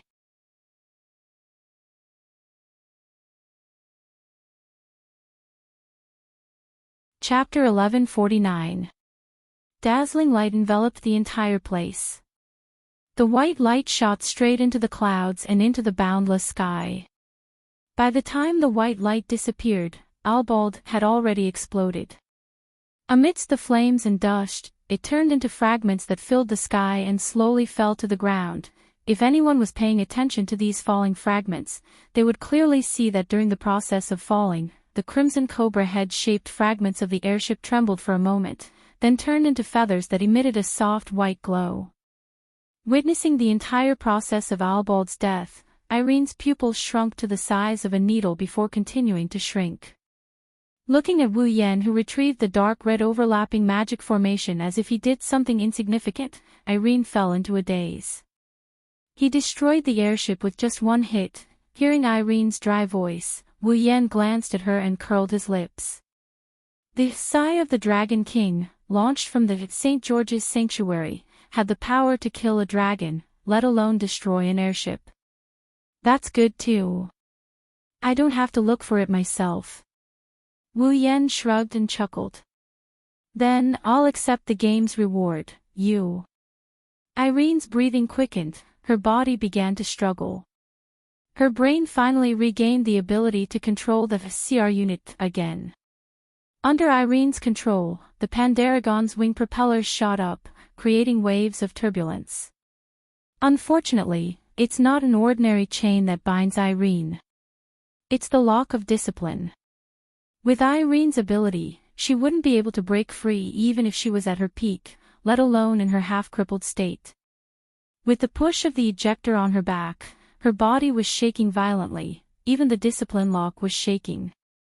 It seemed like it would break at any moment, but no matter how hard she tried, the lock would not budge. No matter how hard Irene tried, the lock of discipline was only shaking. There was no sign of it breaking at all. Damn it. Feeling the pain in her limbs from struggling, Irene couldn't help but feel despair in her heart when the lock of discipline didn't change at all. Am I going to die here today? Irene's eyes were filled with unwillingness and gloominess. Wu Yan shook his head with a smile. Looks like. Even the strongest magician in the world is afraid. He's also afraid of death. At this moment, whoosh, a faint wind whistled from the scene. It was getting louder and louder. Until now, the sky was clear due to the battle between Wu Yan and Irene.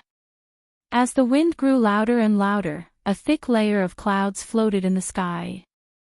It wasn't white clouds, it was gray clouds. Sensing something amiss, Wu Yan and Irene stopped what they were doing. They looked around and what they saw stunned them. What is going on? Irene forgot to struggle, confusion was written all over her face. Wu Yan frowned when he saw the dark clouds covering the area like a tidal wave. Suddenly, the gray clouds began to spin, forming a huge whirlpool. The whirlpool spun at an extremely slow speed. At this moment, the sky and the dark clouds seemed to have been sucked in by an invisible giant hand, and were stirred up violently. The spinning speed became faster and faster, and in the end, the dark clouds in the sky formed a cloud vortex at a speed and scale that defied common sense, and spun rapidly.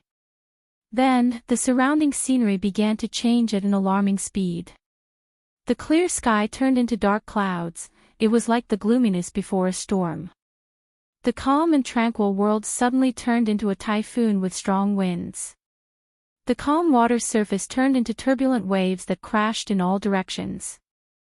In less than a minute, the world seemed to have been cursed by something and changed abruptly. Even a normal person would think that something is wrong with this change, let alone Wu Yan and Irene. This is. Reacting from the sudden change, the two of them actually looked at each other, and both of them became suspicious. Crackle, while the two of them were still in a baffled state, a wave of thunderous sound swept out in all directions from the distant horizon. It resounded throughout the world and attracted the attention of the two people present. When the two of them turned their heads to look, the scene of two thunderbolts colliding with each other was imprinted into their eyes. If one were to observe carefully, they would discover that there were two human figures in front of the two clashing thunderbolts. Are those elves? Irene was stunned for a moment before she cried out in surprise. Could it be a berserker? Berserker? Wu Yan couldn't help but look at the two lightning bolts. His wine-red eyes flickered for a moment before he remembered. In the original work, there were two elves who would appear at this time. Captain! Captain! Almost at the same time, Wu Yan's earpiece rang with a voice that woke him up. This voice. Is it you? Captain. I finally got in touch with you. On the other side, Yu's voice sounded surprised but it quickly turned serious. Captain, where are you now? There was a riot on Komiai Island. Riot? Wu Yan paused for a second before pressing his earpiece. What happened? It's the DM's battle robot unit Bandersnatch. You reported concisely. Just now, the DM's Bandersnatch unit attacked Komiai Island. Their target seems to be Toka. Wu Yan's expression changed and he quickly inquired. Are Toka and Shirori okay? Don't worry, Captain. Captain. At this point, Yiyu's voice carried a hint of a smile. When the radio signal on Komiai Island was blocked, Shinatsu ordered Shinatsu to secretly protect Toka and Yamahara-san. That's why everyone on Komiai Island is fine. The Bandersnatch units suddenly stopped operating. Shinatsu told me to contact you and said that the matter was almost resolved. I didn't expect you to actually get in touch with him. Shinatsu, huh? Wu Yen sighed in relief. That was a great help. It's just as Kotori said. Underestimating him is bad, that's true. You agreed.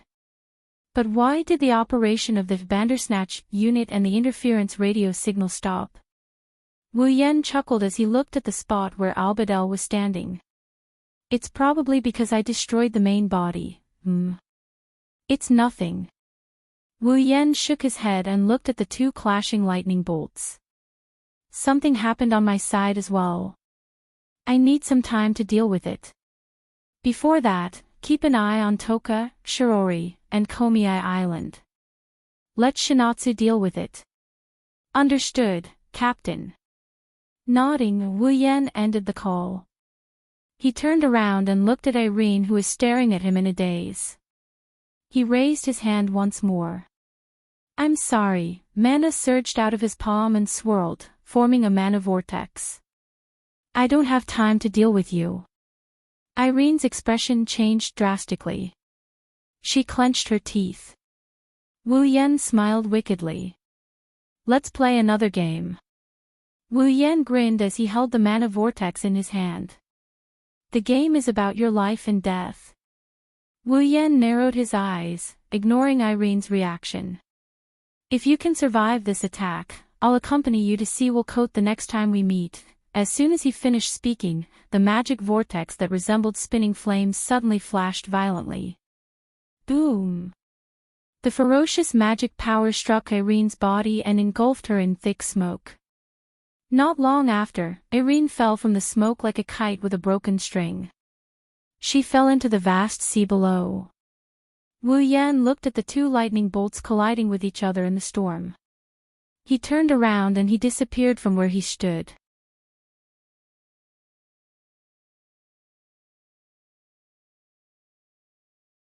Chapter 1150. The vast sky was gradually occupied by the strange rotating dark clouds. On the ground, the forests on several islands were gradually being razed to the ground by the violent winds. The lush green branches and leaves of the trees were blown away by the strong wind pressure. They flew everywhere, like clothes being thrown into a washing machine, constantly spiraling up into the sky. Some of the slender trees were even uprooted and shot into the surroundings like large bullets. Everywhere they passed, whether it was the ground or the rock walls, they were smashed into medium-sized holes. The waves rolled violently. Everything on the ground was distorted by the strong winds. Everything within the area covered by the swirling dark clouds was distorted. Fortunately, the islands that were being ravaged by the gale were all uninhabited. The only island with residents was Huamei Island. Due to the space quake problem, the disaster prevention measures were very perfect. Under the attack of such a gale, except for some unclean garbage and slender trees flying in the sky, everything else was normal. In the sky, above the clouds where the people on the ground could not see, the two thunderbolts collided fiercely once again, accompanied by an even more intense wind and shock wave. Then, they separated, circled, collided again, and circled again. This repeated repeatedly. Every time the two thunderbolts collided, a violent shock wave would be created. Every time the two thunderbolts circled, a violent wind would blow. As they continued to collide and circle, the dark clouds in the sky became denser and denser. The force of the rotation was also gradually increasing. At the same time, even the surrounding storm was gradually becoming stronger, sweeping everything under the sky unscrupulously. If this continued, it wouldn't be long before the storm became so strong that even the disaster prevention measures on Hume Island couldn't withstand it. At that time, it would be a true disaster, no less than a spatial earthquake. It would descend on Hume Island. Bang! A dull thud rang out once again. This time, the collision seemed to be more violent than the previous one. The time and distance between the two thunderbolts had been extended by quite a bit, causing the surrounding storm and swirling dark clouds to stagnate slightly. Perhaps they were tired. The distance between the two thunderbolts increased. After circling in the sky for a while, they stopped. They floated in the air, facing each other from a distance, and didn't collide again. At the same time, the thunderbolts gradually dissipated, revealing two figures inside. They were two beautiful girls in their prime. They were about 16 or 17 years old, not much different from high school students. Both of them had orange hair, silver eyes, delicate facial features, and slender figures. Different from their beautiful appearances, the attire of the two girls was extremely unique. They wore dark-colored jackets, and purple-blue restraints were wrapped around their bodies like leather straps. It covered their bodies. At the same time, his hands, legs, and neck were all shackled. The shackles were even connected to broken chains. He looked like a criminal, which was very strange. The only difference was that the orange hair of the girl on the right was completely coiled up. The shackles were on her right hand, right leg, and neck. The expression on her face was very arrogant, as if she was a queen who had walked out of nowhere. She was very arrogant. The girl on the left had her long orange hair braided into 3 braids. She had the exact same appearance as the other girl, but unlike the arrogance on the other girl's face, she had a pair of listless half-closed eyes. She looked much calmer and more docile than the other girl. In terms of details, this girl was slightly different from the other girl. The style was similar, but the shackles were on the opposite side. They were on the neck, left hand, and left foot. They had the same appearance and the same outfit. Different hairstyle, different temperament. In addition to the masochistic style of hunting clothes, many men with evil intentions would be stimulated by the beautiful sisters in front of them, unable to control their testosterone. Of course, they had to ignore their calamitous might. The two of them were quite far away from each other. They looked at each other with the same silver eyes. Whirlwinds swirled around them. It was like they were the center of a typhoon. They maintained this posture. Not long after, the girl on the right raised her head. "You're quite capable." As if she was acting in a play, the proud girl put her hands on her hips and said proudly, "As for your lively performance, this queen will give you recognition, Shi Xian." Denied. The listless girl with 3 braids called Shi Xian spoke calmly, as if she had lost all her strength. Yi Zhu praise will only lower Shi Xian's wariness and cause her combat strength to drop. It is a very low-end method. This consort disdains using such a despicable method. Yi Zhu glared at Shi Xian, then abruptly pointed a finger at her. In front of this queen's unparalleled strength, there is no need to use psychological tactics against you. Refute. Shi Xian spat out these words expressionlessly. Unparalleled strength is something that Yi Zhu has never possessed. How can you mortals peek at this queen's supreme fate? Yi Zhu raised his head proudly. He was almost pointing his nose at the sky. Only fairies like this queen are worthy of the title of 8th dance. Shi Xian, it is time for you to give up. What a joke. Let a fairy like Yi Zhu become a true 8th dance. That is the fate that no one can peek at. Shi Xian said calmly, the only one worthy of the title of 8th dance should be Shi Xian. Now is the only time you can show off, Shi Xian. Yi Zhu put one hand on his waist and pointed at Shi Xian with the other as he shouted. Today is the important day for this queen to become a true 8th dance. Don't worry, Shi Xian, this queen will remember that you once had the right to compete with this queen for the title of 8th dance. This queen will make you a glorious stepping stone. Only Shi Xian will become a true eighth dance. The two young ladies used the same appearance and the same eyes to viciously glare at each other. Soon after, the whirlwinds on their bodies suddenly swelled and violently shook in all directions. They were like sharp steel knives that cut through everything. This is... Yi Zhu charged at Shi Xian with the whirlwinds around him. The last one. Answer me. Shi Xian's eyes narrowed. Then, a gust of wind blew as he charged forward. The final victory will be Shi Xian's. With a suspenseful tone, the two identical girls, who looked like twin sisters, broke through the surrounding clouds with a momentum that could break through the atmosphere like a hot knife through butter and rushed towards each other. At the center, their gazes met face to face. Immediately after, two slender fists wrapped in strong winds were forcefully swung out. Just as the two girls' fists were about to land on each other's faces, a figure appeared between them without any warning. Both Yi Zhu and Shi Xian stopped in shock. However, they could not stop their fists from flying out. They were unable to stop their fists from flying out together. Before Yi Zhu and Shi Xian could react, the figure reached out with both hands.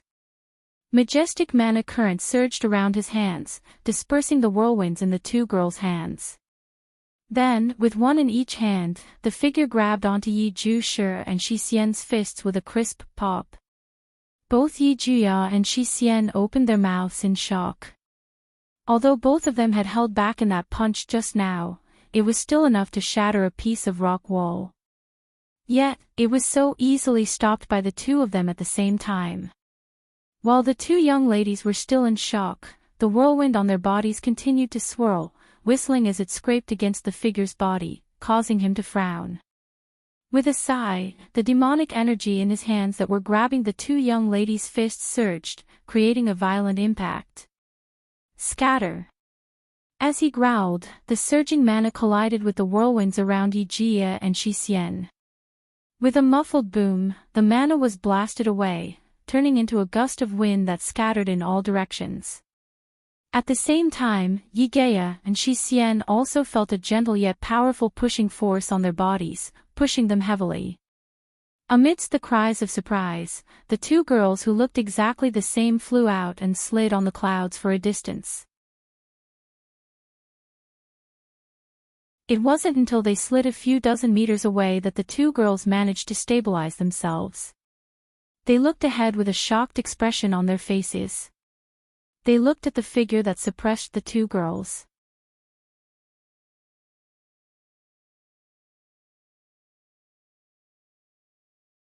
Chapter 1151. The wild wind gradually calmed down in the gray clouds. Who is that? I repeat, who is that? Yi Zhu and Shi Xian both turned their gazes to the front. They looked at the figure floating between them in a straight line. Confusion appeared in their eyes. Feeling the two beautiful girls looking at him at the same time, Wu Yan lightly exhaled. He glanced at the two of them with an almost imperceptible glint in his eyes. Baowu Yi Jia, level 73. Baowu Shi Xian, level 73. Yasuo. Wu Yan narrowed his eyes as he looked at Yaguya and Yushin. Their images matched perfectly with the images in his mind. They're the Baowu sisters? That's... Yi Yu was surprised to see the Baowu sisters on the screen in Fraxinus. She looked at Ling Yin. Could those two elves be berserkers? Ling Yin looked up with dark circles under her eyes and glanced at the Baowu sisters. After a while, she nodded. Indeed, those two elves are berserkers. Wu Yan couldn't help but frown when he heard the conversation between Ling Yin and Yu.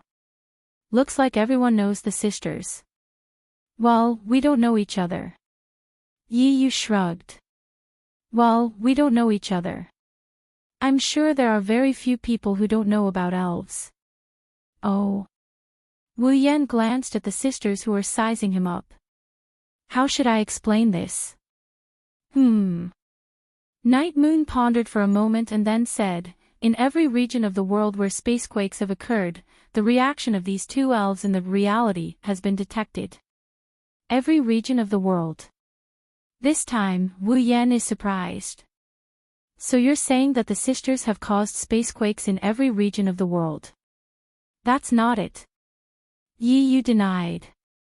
Indeed, every time Berserker appeared, it would cause a huge spatial quake. The scale of the spatial quake was even greater than that of Shixiang and Shiwani. However, the two of them always appeared in the sky where there was no one around. That's why. The spacequakes they caused didn't hurt anyone. Spacequakes didn't hurt anyone. Wu Yan raised an eyebrow. It sounds like there's another reason for them to be hurt. Yes. Yes. Yi Yu's tone was heavy. Although the spatial tremors caused by the two elven sisters didn't harm anyone, they would always appear together in the reality realm, and they would immediately start fighting each other every time they appeared in the reality realm. In addition, they were elves who could control the wind. As a result, it's like a typhoon with self-awareness. While they were making a ruckus, they destroyed everything in their path, didn't they? Wu Yan didn't know whether to laugh or cry as he looked down at the uninhabited island that was ravaged by the turbulent ocean waves. He shook his head. So that's why the ID name is Berserker? How fitting. That's right. Yi Yu said helplessly, it's unintentional. However, the disasters they bring to the world are real and they're often exposed to the public. They're the most troublesome pair for organizations that want to keep the existence of elves a secret. Therefore, no matter if it's Ratatoskr or AST, they've listed this pair of elven sisters as their priority target. Unfortunately, the movement range and speed of this pair of elves who can control the wind is just too terrifying. So far, no one has been able to fight them face to face. I didn't expect to meet them here. As she spoke, Yi Yu's spirit became excited. If we conceal the sisters, we'll be able to reduce a lot of disasters and solve a huge problem. This is a great opportunity. I'm sure the captain and the commander will be happy to hear about it. Is that so? Wu Yan scratched his cheeks. He turned around and he looked at the Baku sisters.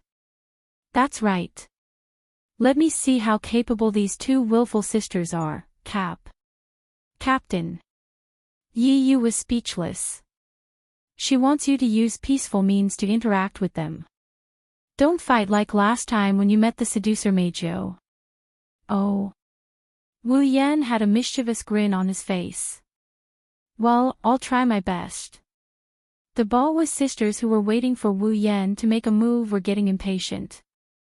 Hey, the man over there. With a fearless look on his face, Yakuya glared at Wu Yan with a sharp gaze. I don't know who you are, but don't you know it's rude to interfere with a duel? Agreed. Shi Xian also glanced at Wu Yan. It's not that Shi Xian wants to agree with Yi Juya, but the duel between Shi Xian and Yi Juya is very important. If possible, please don't interfere. Wu Yan's lips twitched when he heard Yakuya's arrogant declaration and Yu Xian's unique way of speaking. He tossed Yu's advice to the back of his mind. Do you think you're very polite when you say someone is rude? In Fraxinus, whether it was Night Moon, Ling Yin, Godless Moon, or the other members of Ratatoskr, they couldn't help but cover their faces. Their faces were filled with pain. Yakuya widened his eyes and he glared at Wu Yan with even sharper eyes. Can I take what you said as an insult to the Balwa sisters? Of course. Shi Xian's tone also revealed a faint displeasure. Shi Xian has never done anything rude. What you said is definitely an insult. Is that so? Wu Yan smiled bitterly and pointed at the islands below. Then please open your wise eyes and look at what you've done to those islands. Yi Juya and Shi Xian were stunned.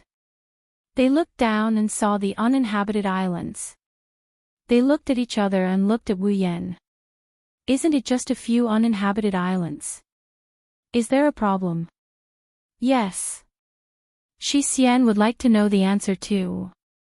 You guys. Wu Yan crossed his arms and he pursed his lips. It's rude for others to disturb your duel, but isn't it rude for you to disturb other people's lives? Yi Juya and Shi Xian choked and refuted. But isn't that an uninhabited island? No, there's no one on that island. Shi Xian didn't disturb anyone's life. Unfortunately, I just happened to be there. Wu Yan lied without blushing. You two disturbed me so I came over. Otherwise, who would fly up to the sky to play? Ah. Ugh. Yi Juya and Shi Xian were speechless. Is that so? Wu Yan smiled meaningfully when he saw that the two women were speechless. As the witch of the hurricane and the spirit of the dance, you can't deny your mistakes. Of course. Yi Juya nodded reluctantly, his expression a little resentful. Indeed, it was this consort who was rude first. Then, this consort will not pursue your actions, agreed. Shi Xian also agreed. It seems that Shi Xian and Yi Juya were wrong first. I apologize to you. Then, Shi Xian. Yi Juya looked at Shi Xian and raised his chin as if he wanted to change the topic. Let's go somewhere else and continue our sacred duel.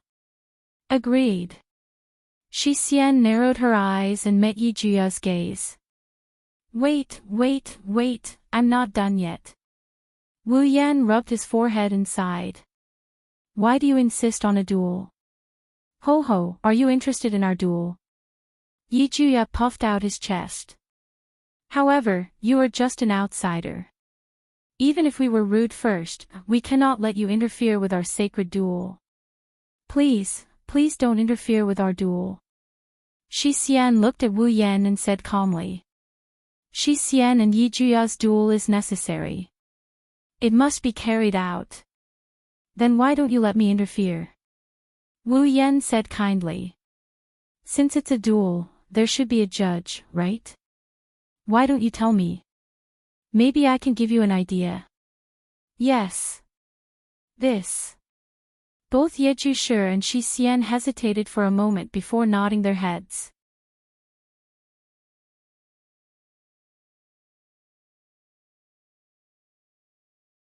Chapter 1152.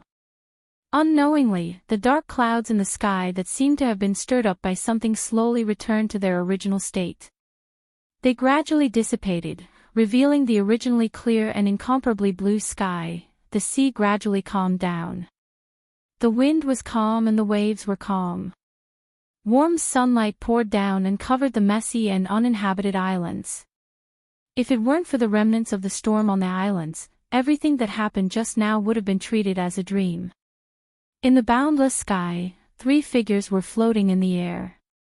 2 of the slender figures were saying something to the figure in the middle.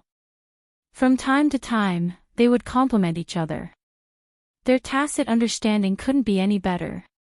He believed that no matter who saw this scene, no one would believe that the storm that almost destroyed everything was caused by these 2 incomparably adorable girls. They also wouldn't believe that before that, the 2 had a life and death duel. In other words, Wu Yan rubbed his chin as he looked at the 2 sisters floating in front of him. They had the same face but completely different temperament and mannerisms. Simply put, you 2 were originally the same sprite, named Baowu, but after who knows how many times you appeared, you mysteriously split into 2, even Baowu's original personality disappeared. Wu Yan frowned as he combined the information he got from the Baowu sisters and his own memories of the original plot. Then, you 2 will one day return to being the same person. When that time comes, the 2 of you will have to decide on one of you as the main personality, the other will disappear unconditionally, right? Yes. As expected of the man who can stop us Baowu sisters from dueling. Yi Juya raised his chin in an exaggerated manner and crossed his arms in front of his chest. The situation is as you said. Add on. Compared to Yi Juya, Shi Xian's expression was much calmer. That's why Shi Xian and Yi Juya kept dueling to decide who will be the main personality of Baowu in the future. Is that so? Wu Yan nodded thoughtfully, but the frown on his face didn't disappear. That doesn't make sense. I've seen a lot of dual personalities. But I've never heard of another personality disappearing. Indeed. Whether it was Kotori who had two personalities or Nagisa and Agirola who were originally different but now merged into one, there was no danger of the other personality disappearing. Logically speaking, dual personality disorder should also be allowed to exist, that kind of thing. Only the goddess of fate would know. Yi Juya's tone had a hint of unspeakable gloom. Explanation. This is something Shi Xian and Yi Juya knew from the moment they were born. Shi Xian's expression didn't change. Shi Xian didn't change her expression, but she looked away. Shi Xian and Yi Juya don't know why this is. This is really tricky. Wu Yan scratched his cheeks. He could see that the two girls are depressed to varying degrees. Wu Yan had a rough idea of their situation, so he changed the topic. But, you guys are just split sprites, and yet, you guys are so strong. If you guys return to your original form, I'm afraid the real Yatan would be on par with Irene. Wu Yan bitterly laughed. So the two of you are the real hidden bosses, of course. Yi Juya straightened his back when he heard Wu Yan's words. His expression was full of pride, but he was soon confused. But who is Irene? Oh. Ma, don't mind me, don't mind me. Wu Yan waved his hand in a perfunctory manner before turning serious. Now that I understand the general situation, I'll get straight to the point. Wu Yan looked at Yakuya and Dushin before he continued. To be frank, I don't think your duel is meaningful at all. WH. What? Yi Juya and Shi Xian were stunned for a moment before they became angry. You bastard, are you trying to humiliate the duel between us Baowu saints? Angry, Shi Xian can't pretend she didn't hear that. For the sake of survival, Shi Xian and Yi Juya's duel is significant. It's useless even if you're angry at me. As a judge, I have to give you a fair answer, right? Wu Yan was calm when he saw how angry the Baowu sisters were. Think about it.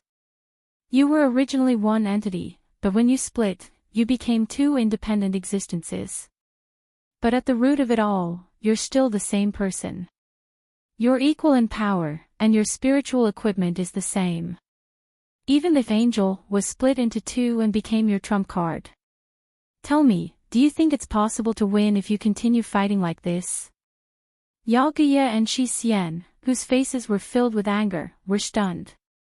They looked at each other and fell silent. But there's nothing we can do about it. Yi Juya said in annoyance, we've tried everything we can, but we still can't come up with a winner. I really can't think of any other way to determine a winner. Depressing, Yukinori is the same, I can't think of a good way to duel. Yukinori slowly shook her head. She looked at Wu Yan with her listless eyes. Or do you have a better way to duel, Mr. Notary? Yagi Shi and Shi Xian looked at Wu Yan at the same time. Wu Yan didn't understand the glint in their eyes, but he could roughly guess what they were looking at him with. He sighed. Even if you say that, I can't think of a better way. What? Yi Juya pursed his lips in disappointment. Then, he thought of something and his eyes lit up. He clapped his hands. I got it. His sudden shout startled Wu Yan and Shi Xian. They looked at each other when they saw how excited Yokosuka was, to the point that he even removed the Hongong prefix. What did you think of? Shi Xian wants to know too. Keek keek keek. Yi Juya looked at Wu Yan. When Wu Yan felt that something was wrong, he looked at Shi Xian. Shi Xian, there seems to be one thing we haven't done in our sacred duel.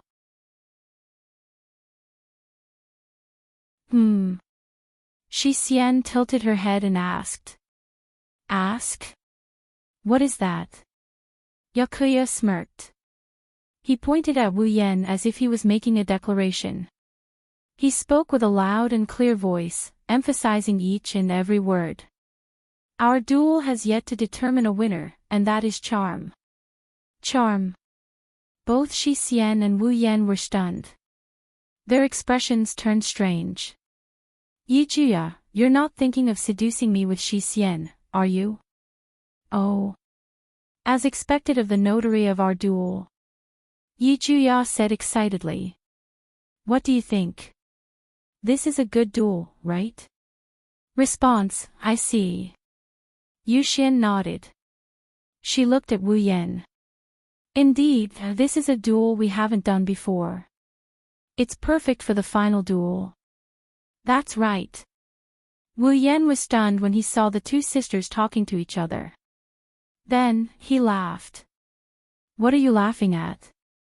Yakuya furrowed his brows and he glared at Wu Yan. Is there something strange about this consort's decision? I agree.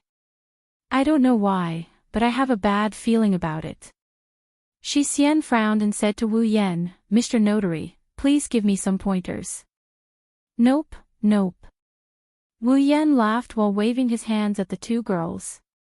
It's just a little weird. What's weird about it? Yi Juya stared at Wu Yan. He looked like he would pounce on him at any moment. Are you mocking my charm? Do you think I can't seduce you? Well, that's pretty much what I mean. Wu Yan shrugged and laughed. Although the two of you are very cute, there are also many cute girls around me. After being together for so long, I have already honed my extraordinary willpower. Can you really do it? The last question successfully ignited the fire in the hearts of the Baowu sisters. Hey, Shi Xian, it seems like we can only do it. I agree. Looking at the fiery eyes of the sisters in front of him, Wu Yan suddenly felt like he just smashed his own foot with a rock.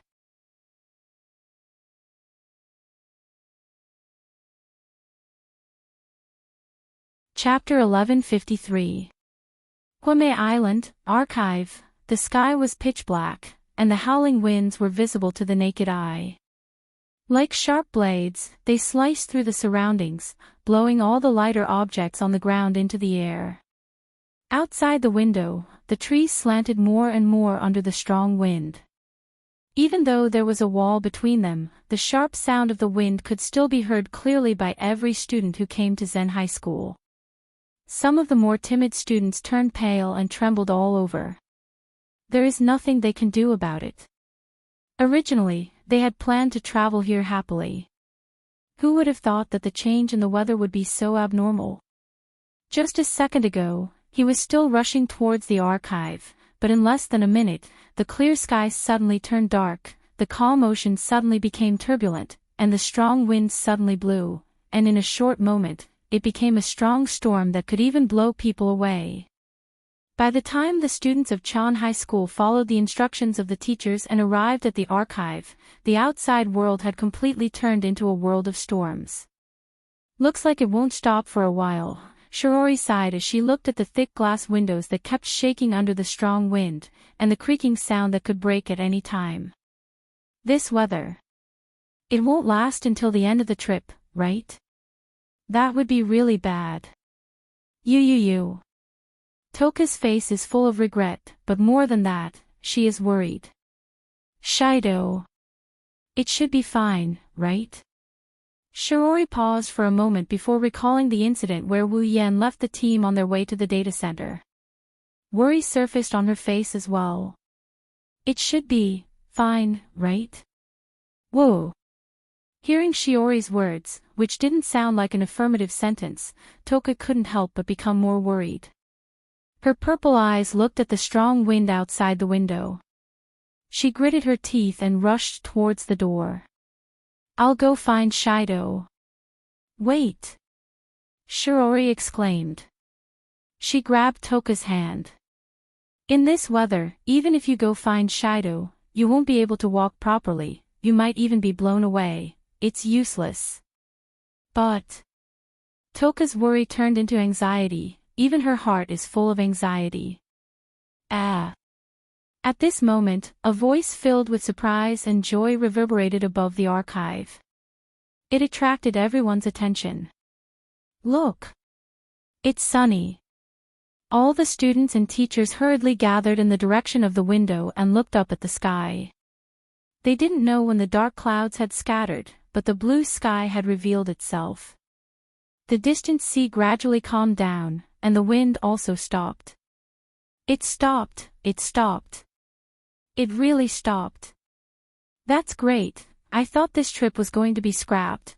I hope the weather doesn't change so much. The entire archive was suddenly filled with a mixture of surprise and joy. Even the teachers had smiles on their faces. Looking at the sky outside the window that had once again returned to its clear state, he repeatedly sighed with emotion. They are sighing about the magical weather. It's good when it's good, it's bad when it's bad. There was no warning at all, and they were almost caught off guard. It's true.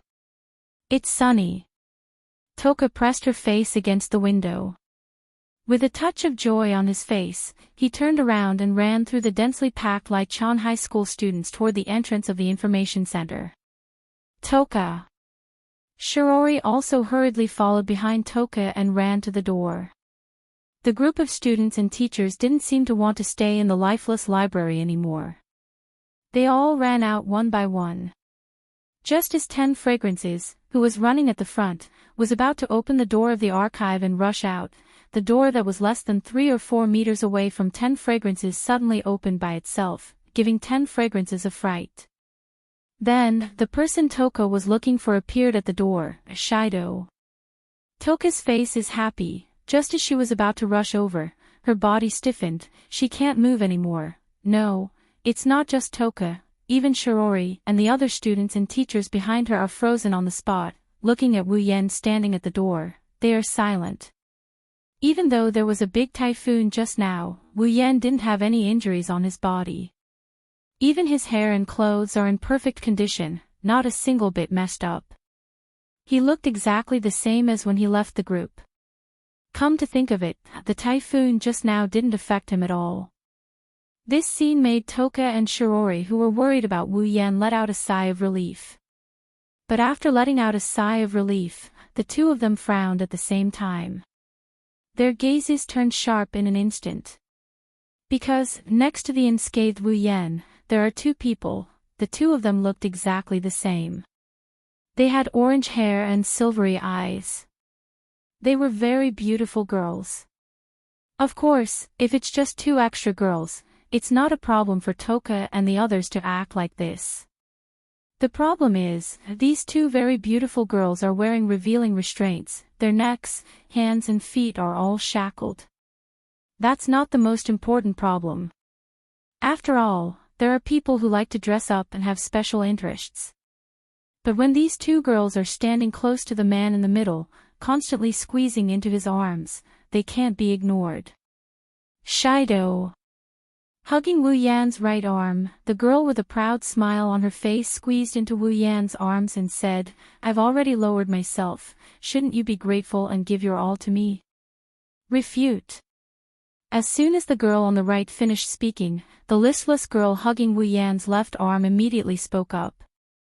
Choosing Yi Ju Shi will only lower your taste. Compared to Yi Ju Shi, Shi Xian is the real life of Shido. Please stand on Shi Xian's side. What did you say? To be able to receive my love. That's Shido's luck. No, Yi Ju Shi's love is of no use to Shido. Only Shi Xian can give Shido the highest level of service. Your service is useless. Jeer, Yi Ju Shi doesn't understand what a creature like men really need. Laughing, you've already lost by saying that. How? How can you not know? Men are creatures, don't you just need to smile at them and they'll throw themselves at you? Pity, not all women can do that. Yi Ju Shi is definitely not one of them. Do you want to fight? Accept the challenge, Shi Xian is ready at any time, ignoring everyone present. Yi Zhushi and Shi Xian continued to argue with each other with a wall of flesh between them. Their scantily clad bodies kept rubbing against Wu Yan's chest. This is a scene that would make any male creature green with envy and jealousy. However, Wu Yan didn't enjoy it at all. Instead, he sweated profusely. He could clearly feel the more the sisters rubbed against each other, the more intense the gazes from Lichang High School's teachers and students became. Some of them even carried negative emotions. Especially two of them, one was full of disdain, the other was extremely cold, Shido. Shixiang lowered her head. A clearly suppressed voice traveled into Wu Yan's ears from under her bangs.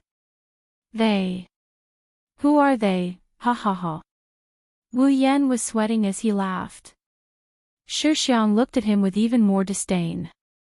The surrounding students and teachers glared at him, causing his smile to become more and more forced. They're just lost lambs. When he said that, the gazes on Wu Yan became even more intense. Lost lambs? Does that mean they were abducted by him? And they're wearing those clothes, did he force them? What kind of fun is this? It's disgusting. So bad. There's already Yamato Kami, there's also Tokasaki-san. I'm so embarrassed for Shixiang. Yeah, whispers came from the crowd, accompanied by the gazes of the teachers as if they were looking at a problematic youth, causing the scene to become chaotic. Wu Yan started sweating profusely. The Baku sisters are still bickering with each other, Toka is still exuding a terrifying aura, and Shirori suddenly distanced herself from him. He wanted to cry but he didn't have the tears to do so.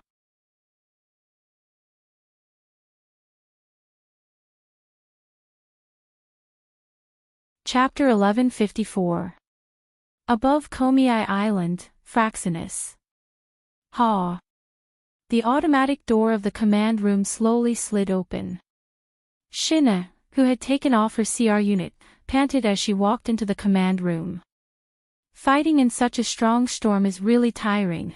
Thank you for your hard work, Shina. Yu nodded at Shina and scratched her head apologetically. I'm sorry for giving you the job. I don't have much talent in controlling CR units, I can only use some gun-type devices to attack. Otherwise, I would have been able to help you. Well, don't mind it. Shina shook her head.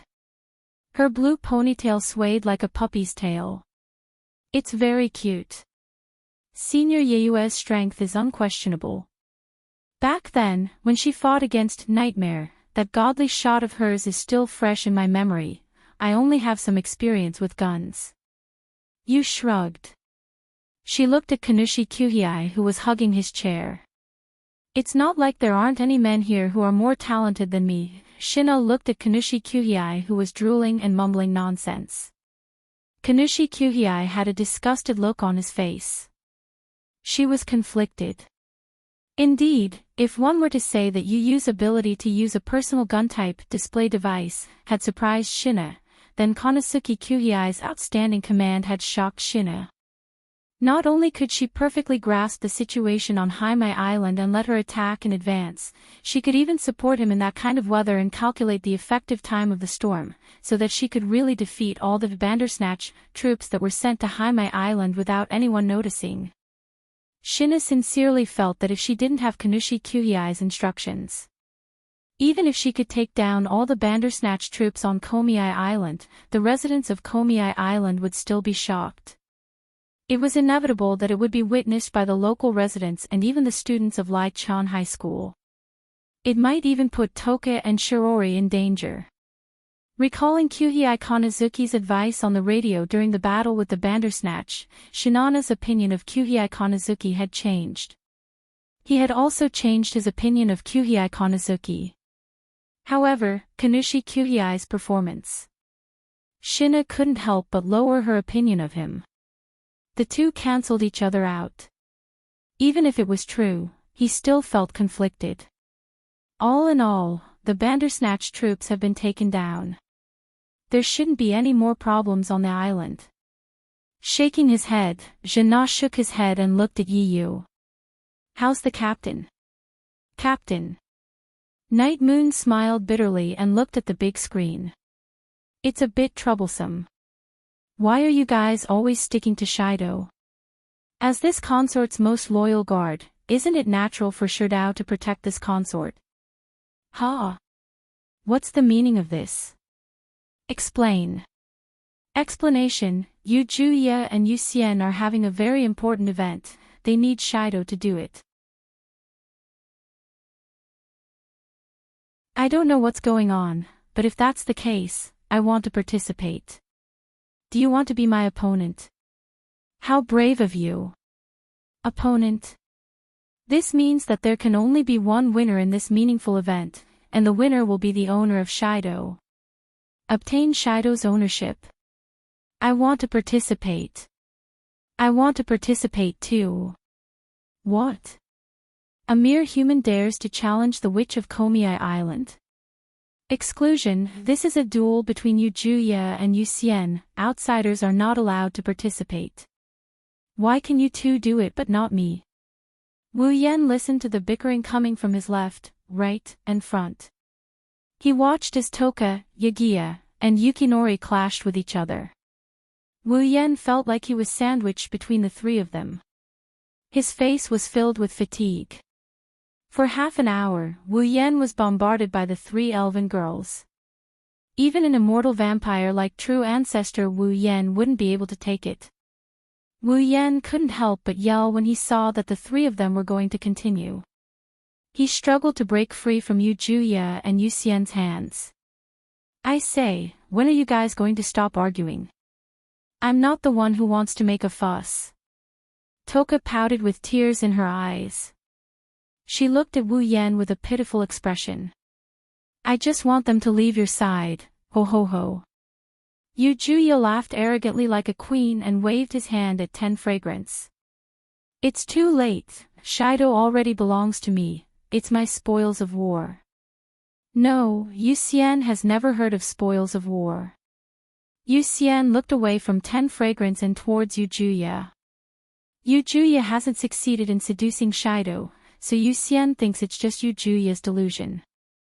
Humph, my half, Yu Xian, I didn't expect you to have the same vision as those mortals. Yu Juye raised his chin and put his hands on his waist. He said confidently. With my charm, Shido will become mine as soon as I make a move. He won't be able to leave me, I'm just giving you a chance to show off. I doubt it, Yu Xian thinks charm is just Yu Juye's delusion. Yu Xian's face tensed up, she said bluntly, is Yu Juye just pretending because he doesn't have the guts to fight? That kind of thing is absolutely impossible. Juye was like a cat whose tail had been stepped on. Her face was bright red. Before she could use her usual Chinibyu speech to cover up her embarrassment, Shi Xian's calm words made her swallow her words. Provocation: Yu Xian seriously doubts Yu Juye's words. Wah! Yu Juye's expression changed, he pointed at Yu Xian and shouted, since you've said that, I'll show you my strength. He didn't even give Yu Xian and 10 Fragrance time to react, he turned around and looked at Wu Yan. His gaze was more like a tomboy looking at a chicken on the chopping board than a young girl looking at a seductive man. You! What do you want? Wu Yan's mouth twitched, he took a few steps back. I advise you not to do anything rash, if you really do seduce me, I'll take you to the world of adults. The world of adults. Yu Juye's eyes lit up, he shouted excitedly, if you take me to the world of adults, does that count as seduction? Wu Yan almost choked on his breath, he couldn't breathe anymore. Isn't that nonsense? If I really take you to the world of adults, I'll even risk my life for you, let alone seduction. I see. Yu Juye smiled brightly when he heard Wu Yan, he raised his head and puffed out his chest, he declared without hesitation. Then, Shido, I'll grant you the right to take me to the world of adults. Ha! Wu Yan was stunned. Objection. Yu Xian stepped forward and stared at Wu Yan. Yu Xian also wants to be taken to the world of adults. Don't even think about leaving me behind. When Toka saw that Yakuya and Dushin wanted to follow Wu Yan to that so-called adult world, Toka hurriedly stood up. I want to go too. I want to go too. Wu Yan's heart skipped a beat when he heard the declaration of the three elven girls. He almost collapsed to the ground. I say. Raising his hand, Wu Yan asked in a meek voice. Do you know what you have to do to go to the world of adults? Hearing this, Toka, Yijusher, and Shi Xian looked at each other in dismay. Immediately after, 3 sentences popped out of their mouths. Is it touching butt? Yes, is it touching breasts? Shirji said that if you want to grow up, you have to eat more. If you become an adult, don't you mean eating a big meal? Looking at the curiosity and doubt in the eyes of the 3 elven girls, Wu Yan suddenly felt like he's a filthy person.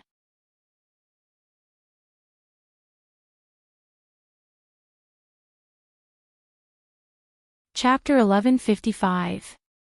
Sigh. After walking out of Teacher Xiaozhu's room and closing the door, Wu Yan let out a tired sigh and rubbed his aching forehead. In order to get a place for Yi Juya and Shi Xian to stay, he had spent a full 30 minutes brainwashing Teacher Xiaozhu. Of course, this so-called brainwashing did not refer to Wu Yan directly using a mind-controlling tactic to invade Teacher Xiaozhu's brain. Instead, he relied on his glib tongue. Using deceiving Teacher Xiaozhu, he nagged the pure, kind, and naive Teacher Xiaozhu until her head swelled. Then, when she was dizzy, he inadvertently mentioned this matter and made her nod in agreement in her dizzy state. That was the general situation. First, I spent an entire day arguing with Toka, Yakuya, and Shi Xian. Then, I spent an hour with the 3 elf girls inquiring about the method to enter the adult world with curious and innocent eyes. After that, I spent another half an hour chatting with Teacher Little Bead. Wu Yan was already exhausted. If I knew this would happen, I would have used the mind invasion magic directly. Wu Yan smiled bitterly. Although I feel somewhat apologetic towards Teacher Little Zhu, after saying this, Wu Yan sighed again and walked back to his room with heavy steps. No matter what. At the very least, Yi Juya and Shi Xian were granted the right to stay in his room. He didn't have to throw them outside or sleep on the same bed as him. This was something worth celebrating. As for regrets, Wu Yan didn't have any, based on the habits of the Baowu sisters, who had the "will die if you don't quarrel" disease. If you really slept on the same bed with them tonight, not to mention whether you could take advantage of them, you definitely wouldn't be able to sleep. He hesitated for 0.01 seconds before seriously choosing the latter over spending a night in the gentle home of the 2 noisy girls or sleeping peacefully for the night. After all, he was so tired, in terms of spirit, however. Finally, I can rest for a while, thinking back to today's fight with Irene, then the battle, then the destruction of an airship and encountering a pair of talkative elf sisters. Wu Yan realized that he seemed to have done a lot today. At this moment, he was even more anxious to go back to his room.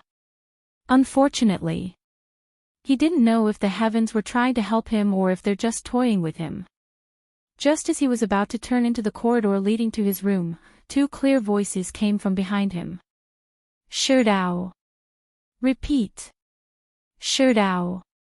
Hearing these 2 familiar voices and the special tone and method of speaking, Wu Yan's expression stiffened and his footsteps suddenly quickened. Don't think you can escape. Pounce. Hey ah. Following the sound of 2 steps on the ground and 2 sounds of air breaking, Wu Yan's body, which was in a charging posture, was hit by 2 cotton balls. Under the attack of the neither light nor heavy weight, Wu Yan very cleanly fell to the ground. It's rare for this queen to be so merciful and pamper you, Sherdao. How dare you run away? This is simply disrespectful. Angry, Shi Xian feels that Sherdao's behavior is enough to cause a serious blow to the heart of a young girl, so please stay here obediently. Hearing this, Wu Yan, who was about to struggle up, immediately deflated. He turned his head and looked at the two identical Bawu elves, one with a proud face, the other expressionless on his back, as if all the strength in his body had been sucked out. He weakly made a posture of prostrating himself on the ground and wanted to cry, but no tears came out. You two still haven't given up. In this queen's noble life, the word give up has never existed. Maintaining the posture of riding on Wu Yan, Yajuya pursed his lips. Before I succeed in making you pledge your loyalty to me, this queen will not give up. Explain. I'm actually dissatisfied with what you said, Sherdao. Shixian narrowed her eyes and stared at Wu Yan's face. Shixian is very dissatisfied with Sherdao's suspicion that Yajuya and Shixian will not succeed in seducing you. That's my fault, I'll apologize, okay? Wu Yan's face was covered in tears. At that time, I was just casually saying it. I really do have many very cute girls around me, so when I heard you say you want to seduce me, I mentioned it to tell you that I already have experience and that it's best to change the way we duel. How can we, the spirits of the eight dance, lose to a group of human women? Yajuya couldn't let it go. He couldn't help but increase the weight of his body to press down on Wu Yan. When you see this queen's charm, you'll know how foolish your previous thoughts were. Agreed. Shixian also pressed down on Wu Yan. Seducing a very experienced Daoist would be the perfect way for the final duel between Yeju Shi and Shixian. Why you guys? Wu Yan started trembling, he's so angry he's shaking. I admit defeat, then let's continue with your seduction duel tomorrow, okay? Wu Yan raised his hands in surrender. I'm very tired right now, very tired. When I wake up, you can seduce me however you want. I'll cooperate however you want. Are you satisfied now? No. No. Yijuya refused without hesitation.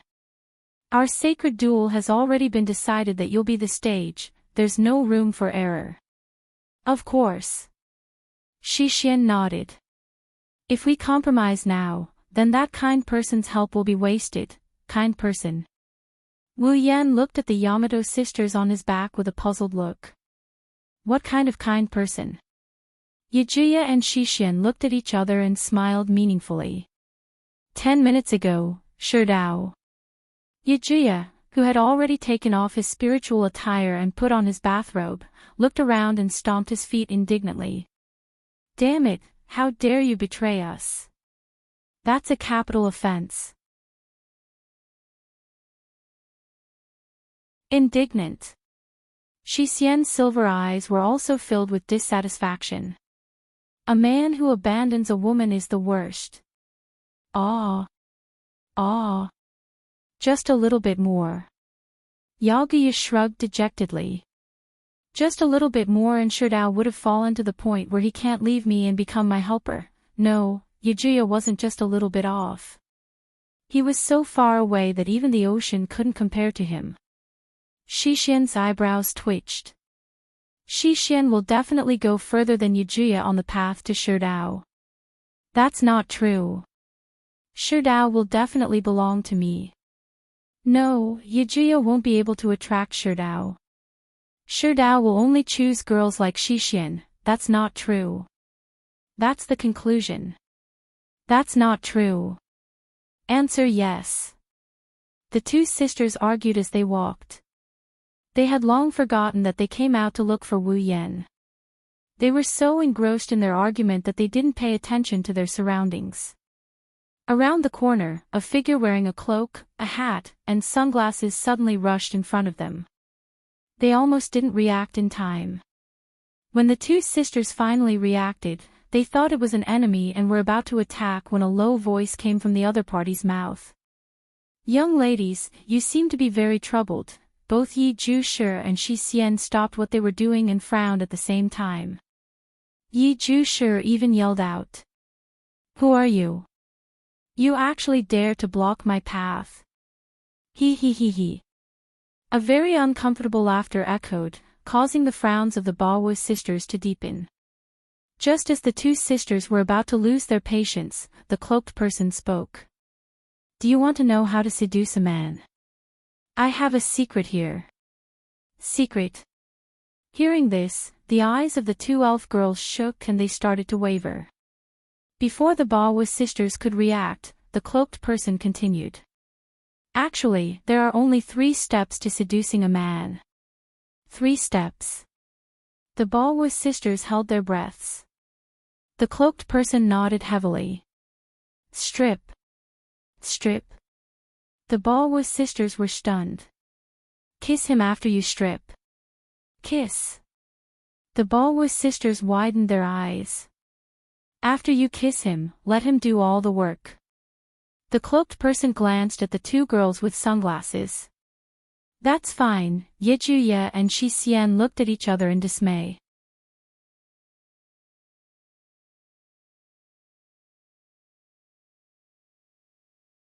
Chapter 1157. Perhaps it was because the tongues of the 2 elven girls were too soft and small, or perhaps it was because a certain wolf's mouth was too big for its libido, but when it sucked Yi Juya and Shi Xian's tongues into its mouth, it fit perfectly. Woo!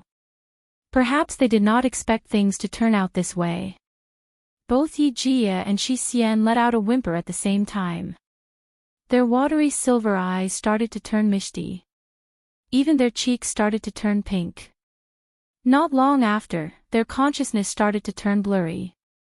Feeling 3 tongues sweep back and forth in their mouths, intertwining and coiling around each other, the inseparable feeling brought the man and the 2 girls unusual pleasure. This was especially so for Yi Juya and Shi Xian, who were kissing for the first time. After all, they weren't just doing something intimate with a man, they were also doing it with their sisters who had been together since birth. No matter how inseparable the Bawa sisters were, no matter how similar their natures were, they would never try kissing each other. Now, they were doing something only lovers could do while seducing the same man. In addition, the 2 elven girls had feelings for each other that no one knew about. It was almost instantaneous. The 2 girls were immersed in it. Immersed in the pleasure of kissing someone of the opposite sex for the first time. Immersed in the pleasure of kissing their closest sisters for the first time. At the same time, Wu Yan was also enjoying it immensely. Kissing, it's not like he hasn't tried it before. But the 3 of them kissing at the same time was a novel experience. Such a difficult experience, I'm afraid only the Yamato sisters, who are inseparable and born from the same body, would be able to give Wu Yan such a chance. The 3 tongues that were completely inseparable from each other were tightly intertwined. Back and forth, the 3 of them could no longer distinguish whose tongue was tangling with theirs. They only knew that they were constantly moving their tongues. Not long after, streams of saliva slowly flowed down from the corners of Yi Juya and Shi Xian's mouths. Coiling the 3 tongues together is already an extremely difficult task. Trying to coax the 3 mouths together is simply impossible. That was simply impossible. Right now, Yi Jia and Shi Xian were trying their best to extend their tongues into Wu Yan's mouth. It was also because of this that this feat could be accomplished so smoothly. Therefore, the saliva that flowed down his tongue could no longer be controlled. Strands of blood flowed from the corners of the 2 elf girls' mouths. Coupled with the tsk, chirping, and panting sounds that reverberated in the surroundings, the atmosphere of the scene was rather obscene. After a long time, their lips parted, ha, ha. The moment their lips parted, Yi Ju-shi and Shi Xian raised their heads and gasped for air. His eyes were filled with confusion. Ha, what kind of feeling is this? Wow, Sunset Court feels more comfortable than ever before. This is the first time I feel that being in close contact with someone is a wonderful thing. After saying that, the 2 elf girls turned to look at each other. When they thought about how the other had participated in the Battle of Tongues, their rosy cheeks turned even redder. If someone who didn't know what was going on saw this, they might misunderstand the relationship between the 2 sisters. For example, they might look like sisters on the surface but they're actually each other's lovers, noticing each other's gaze, the Balwa sisters blushed and looked away. As if trying to hide something, they looked at Wu Yan at the same time. "How is it, Shido?" Yi Jusher panted as he smiled proudly at Wu Yan. "You've been captured by my ritual, right? I have a question. Are you satisfied?" Shi Xian looked at Wu Yan like a pitiful little girl. She met Wu Yan's gaze with a pitiful expression. "Actually, Shi Xian can continue, I can do it too," Yi Jusher hurriedly said, but the blush on his face didn't disappear. Hearing the Balwa sisters' words, Wu Yan's hands on their waists began to move. He gently stroked Yi Jusher's and Shi Xian's smooth backs. Recalling the feeling of their tongues and the softness of their bodies, he licked his lips and his eyes burned with passion. It's impossible to satisfy them. Without a doubt, the Balwa sisters' actions had aroused Wu Yan's passion. As he stroked their backs, he leaned over and whispered into their ears. "Why don't we do something that should be done in a real adult's world, something that should be done in a real adult's world?" Although they didn't know what kind of world the adult's world was, the Balwa sisters instinctively felt their hearts skip a beat and they started to pant. That's exactly what I want." Yi Jusher was the first to speak with a red face. "Let me give you a chance to swear your loyalty." "Sure Dao. I agree." Shi Xian's eyes were still rippling. It was abnormally attractive. The third step is to let the other party do all the work after kissing. The meaning in her words was obvious. Wu Yan could do whatever he wanted. The passion in his heart swelled, causing Wu Yan's wine-red eyes to burn with passion. He stared at the two elven girls' flushed faces and sweaty skin. His hands moved and he wanted to touch them. Under the passion in his heart, even Wu Yan forgot that he was still in a corridor. Ugh. Being a teacher is really hard. I still have to patrol in the middle of the night. I wonder if everyone is asleep. The sound of footsteps and soft murmurs coming from the corner of the corridor instantly woke up the man and the two women who were about to engage in a hand-to-hand fight.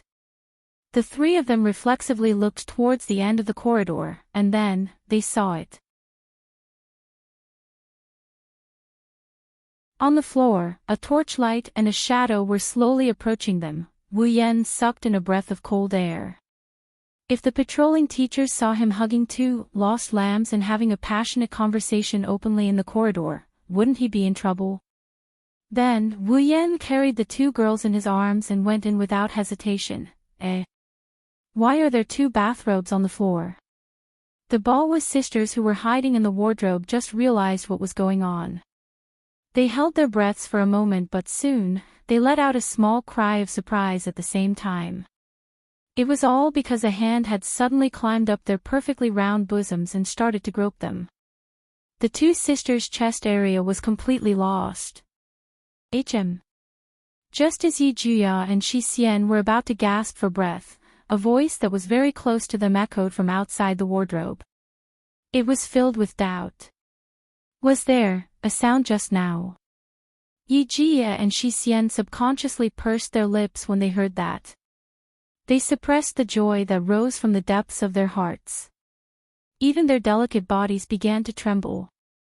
Even though the wardrobe was dark and the Balwa sisters couldn't see what was going on inside, they could clearly feel that the hot hand was moving back and forth across their delicate bodies. It was caressing and pinching without restraint. The intense sensation caused the Balwa sisters to clamp their thighs together. However, that evil hand did not stop. Instead, it became more and more unrestrained. Just a moment ago, it was only sliding across their breasts, buttocks, and skin. Now, it was slowly sliding towards their thighs. The two elven girls widened their silver eyes. They wanted to call out, but the footsteps outside the wardrobe were still light. It meant that the patrolling teacher was still doing his job. In order to not be discovered by the patrolling teacher, Yi Jia and Shi Xian could only suppress their restlessness and cast a pleading look at Wu Yan.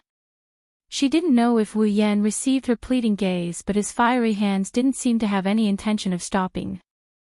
He continued to slide his hands towards the two girls' most important parts.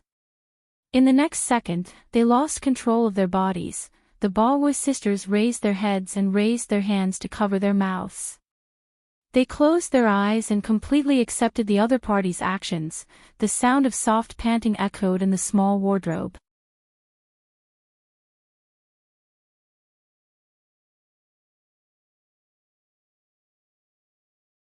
Chapter 1158. Phew. With a spurt of energy, he laid down on the soft bed and exhaled lightly. He had a very comfortable expression on his face. It's like he just finished soaking in a hot spring. His face is full of contentment. But just soaking in a hot spring wouldn't make him this happy. Only he knows that the reason he's feeling this good isn't just because of his body, it's also because of his mental state. Wu Yan was the only person in the room. There was only one bed in the room. This was obviously a single room. Originally, the students who came here to study would group up and choose to stay in the same room. Each room would have about 4 to 5 people. Wu Yan was the same at the start, sharing a room with a few boys in his class who he didn't know well but also didn't know well. However, on the way back, Xiaozhu's sensei sent him a message. She said that a single room in the hotel had been booked by someone else. She even said that the room was for him. A second before Wu Yan received the message, he was hiding in the closet in the hallway, having fun with Yigia and Yushin. Under such circumstances, receiving such an inexplicable message, no matter how dumb he is, he would be able to connect it to Ratatoskr. Coupled with the fact that the Balwa sisters mentioned a kind-hearted person, the mystery was solved. The person behind this was either Ling Yin or Konazuki Kuhei. When he thought of this, Wu Yan's fiery passion instantly cooled down to a freezing point as a thought flashed through his mind.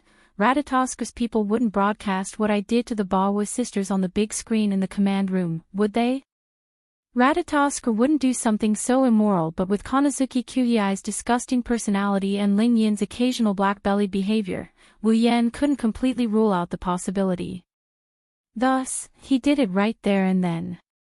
Wu Yan sent the Balwa sisters back to their rooms.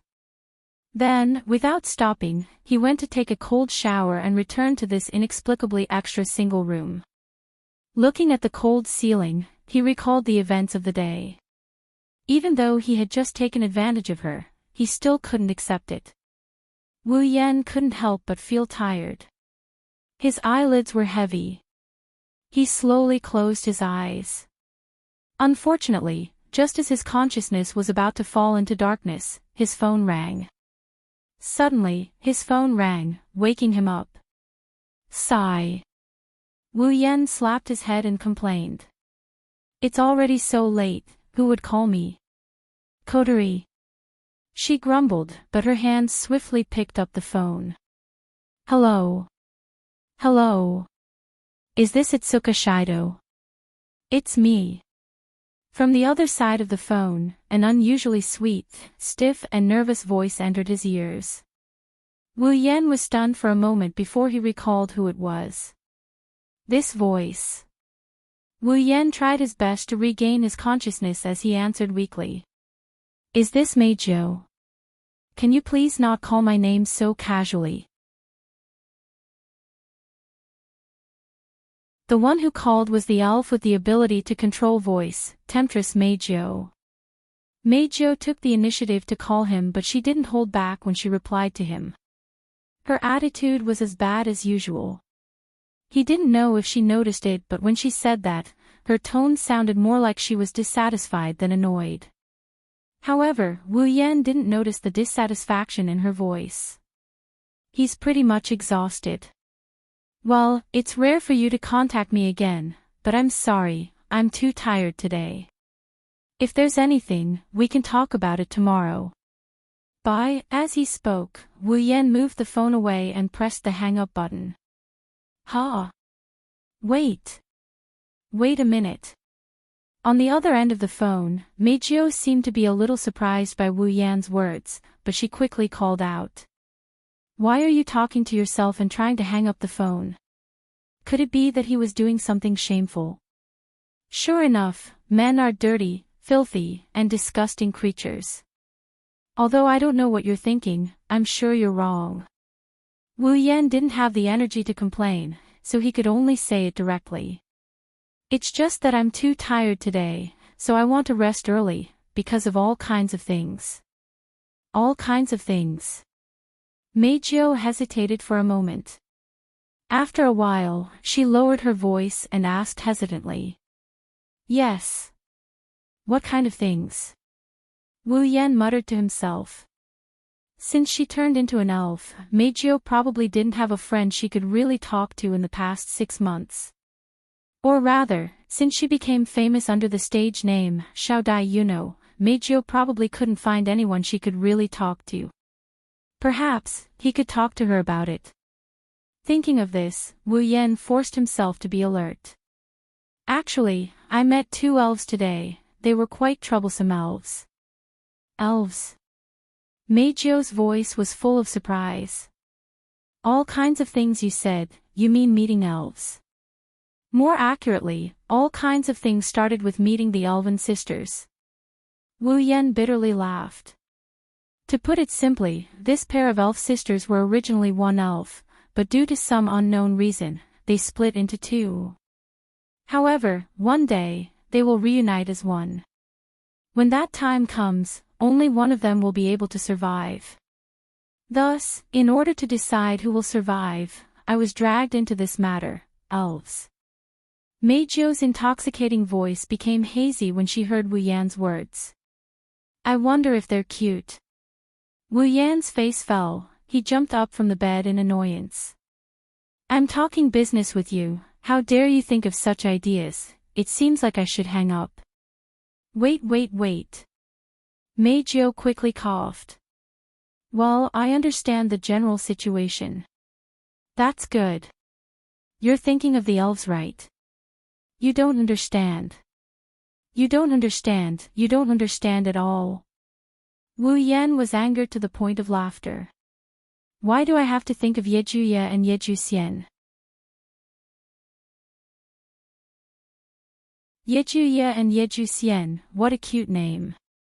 When she said this, Meijio's voice was still full of sweetness, but the next sentence was full of malice.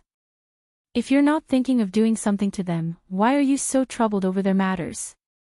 Wu Yan scratched his face. Part of it is because of Ratatosker's work, but most of it is because I feel pity for the elves. Pity? Meijio was stunned. Don't you think so? Wu Yan sighed. Elves are so kind and cute, they don't have any ill intentions, but because they can't control the space tremors when they appear in the outer realm, they have to be hunted down by others. They have supernatural powers, so they are treated differently, isn't that pitiful? So, whether it's for Ratatosker or for my own reasons, I can't just sit back and watch. If possible, I want to save them. You. Wu Yan's voice was no longer as lazy as before, but rather serious. For some reason, Meijio panicked. What, he's just a man, why are you acting cool? Isn't it because he's a man that I'm acting cool? Wu Yan shook his head, not knowing whether to laugh or cry. He patted his cheeks to cheer himself up. But, thank you for listening to me talk about these boring topics in the middle of the night. I feel much more energetic now. It's not that boring of a topic. I don't hate it, that's right. Meijio began to stammer and mumble. But he's just a man. Meijio stammered, Wu Yan asked in confusion. What are you talking about, why are you stammering? Popular idol. You're nervous, are you sure it's okay to go on stage? Nervous? Who's nervous? Meijio's voice became louder. I just don't want my cute voice to be tainted by a stinky man like you. Oh. Is that so? Wu Yan raised an eyebrow. Yes. That's right. Meijio shouted angrily. So, hurry up and die. Idiot. After that, Meijio hung up the phone with a thud, listening to the busy tone coming from the phone, Wu Yan is speechless. Why did this seductress Meijio call me? You're tuning into the LoveLore Library YouTube channel. We're so grateful for your support, and don't forget to subscribe to join us on this incredible journey through captivating stories. Your generosity through donations truly makes a world of difference, as it's the primary source of revenue that allows me to expand and enhance this channel for you. Thank you from the bottom of my heart for being a part of this adventure.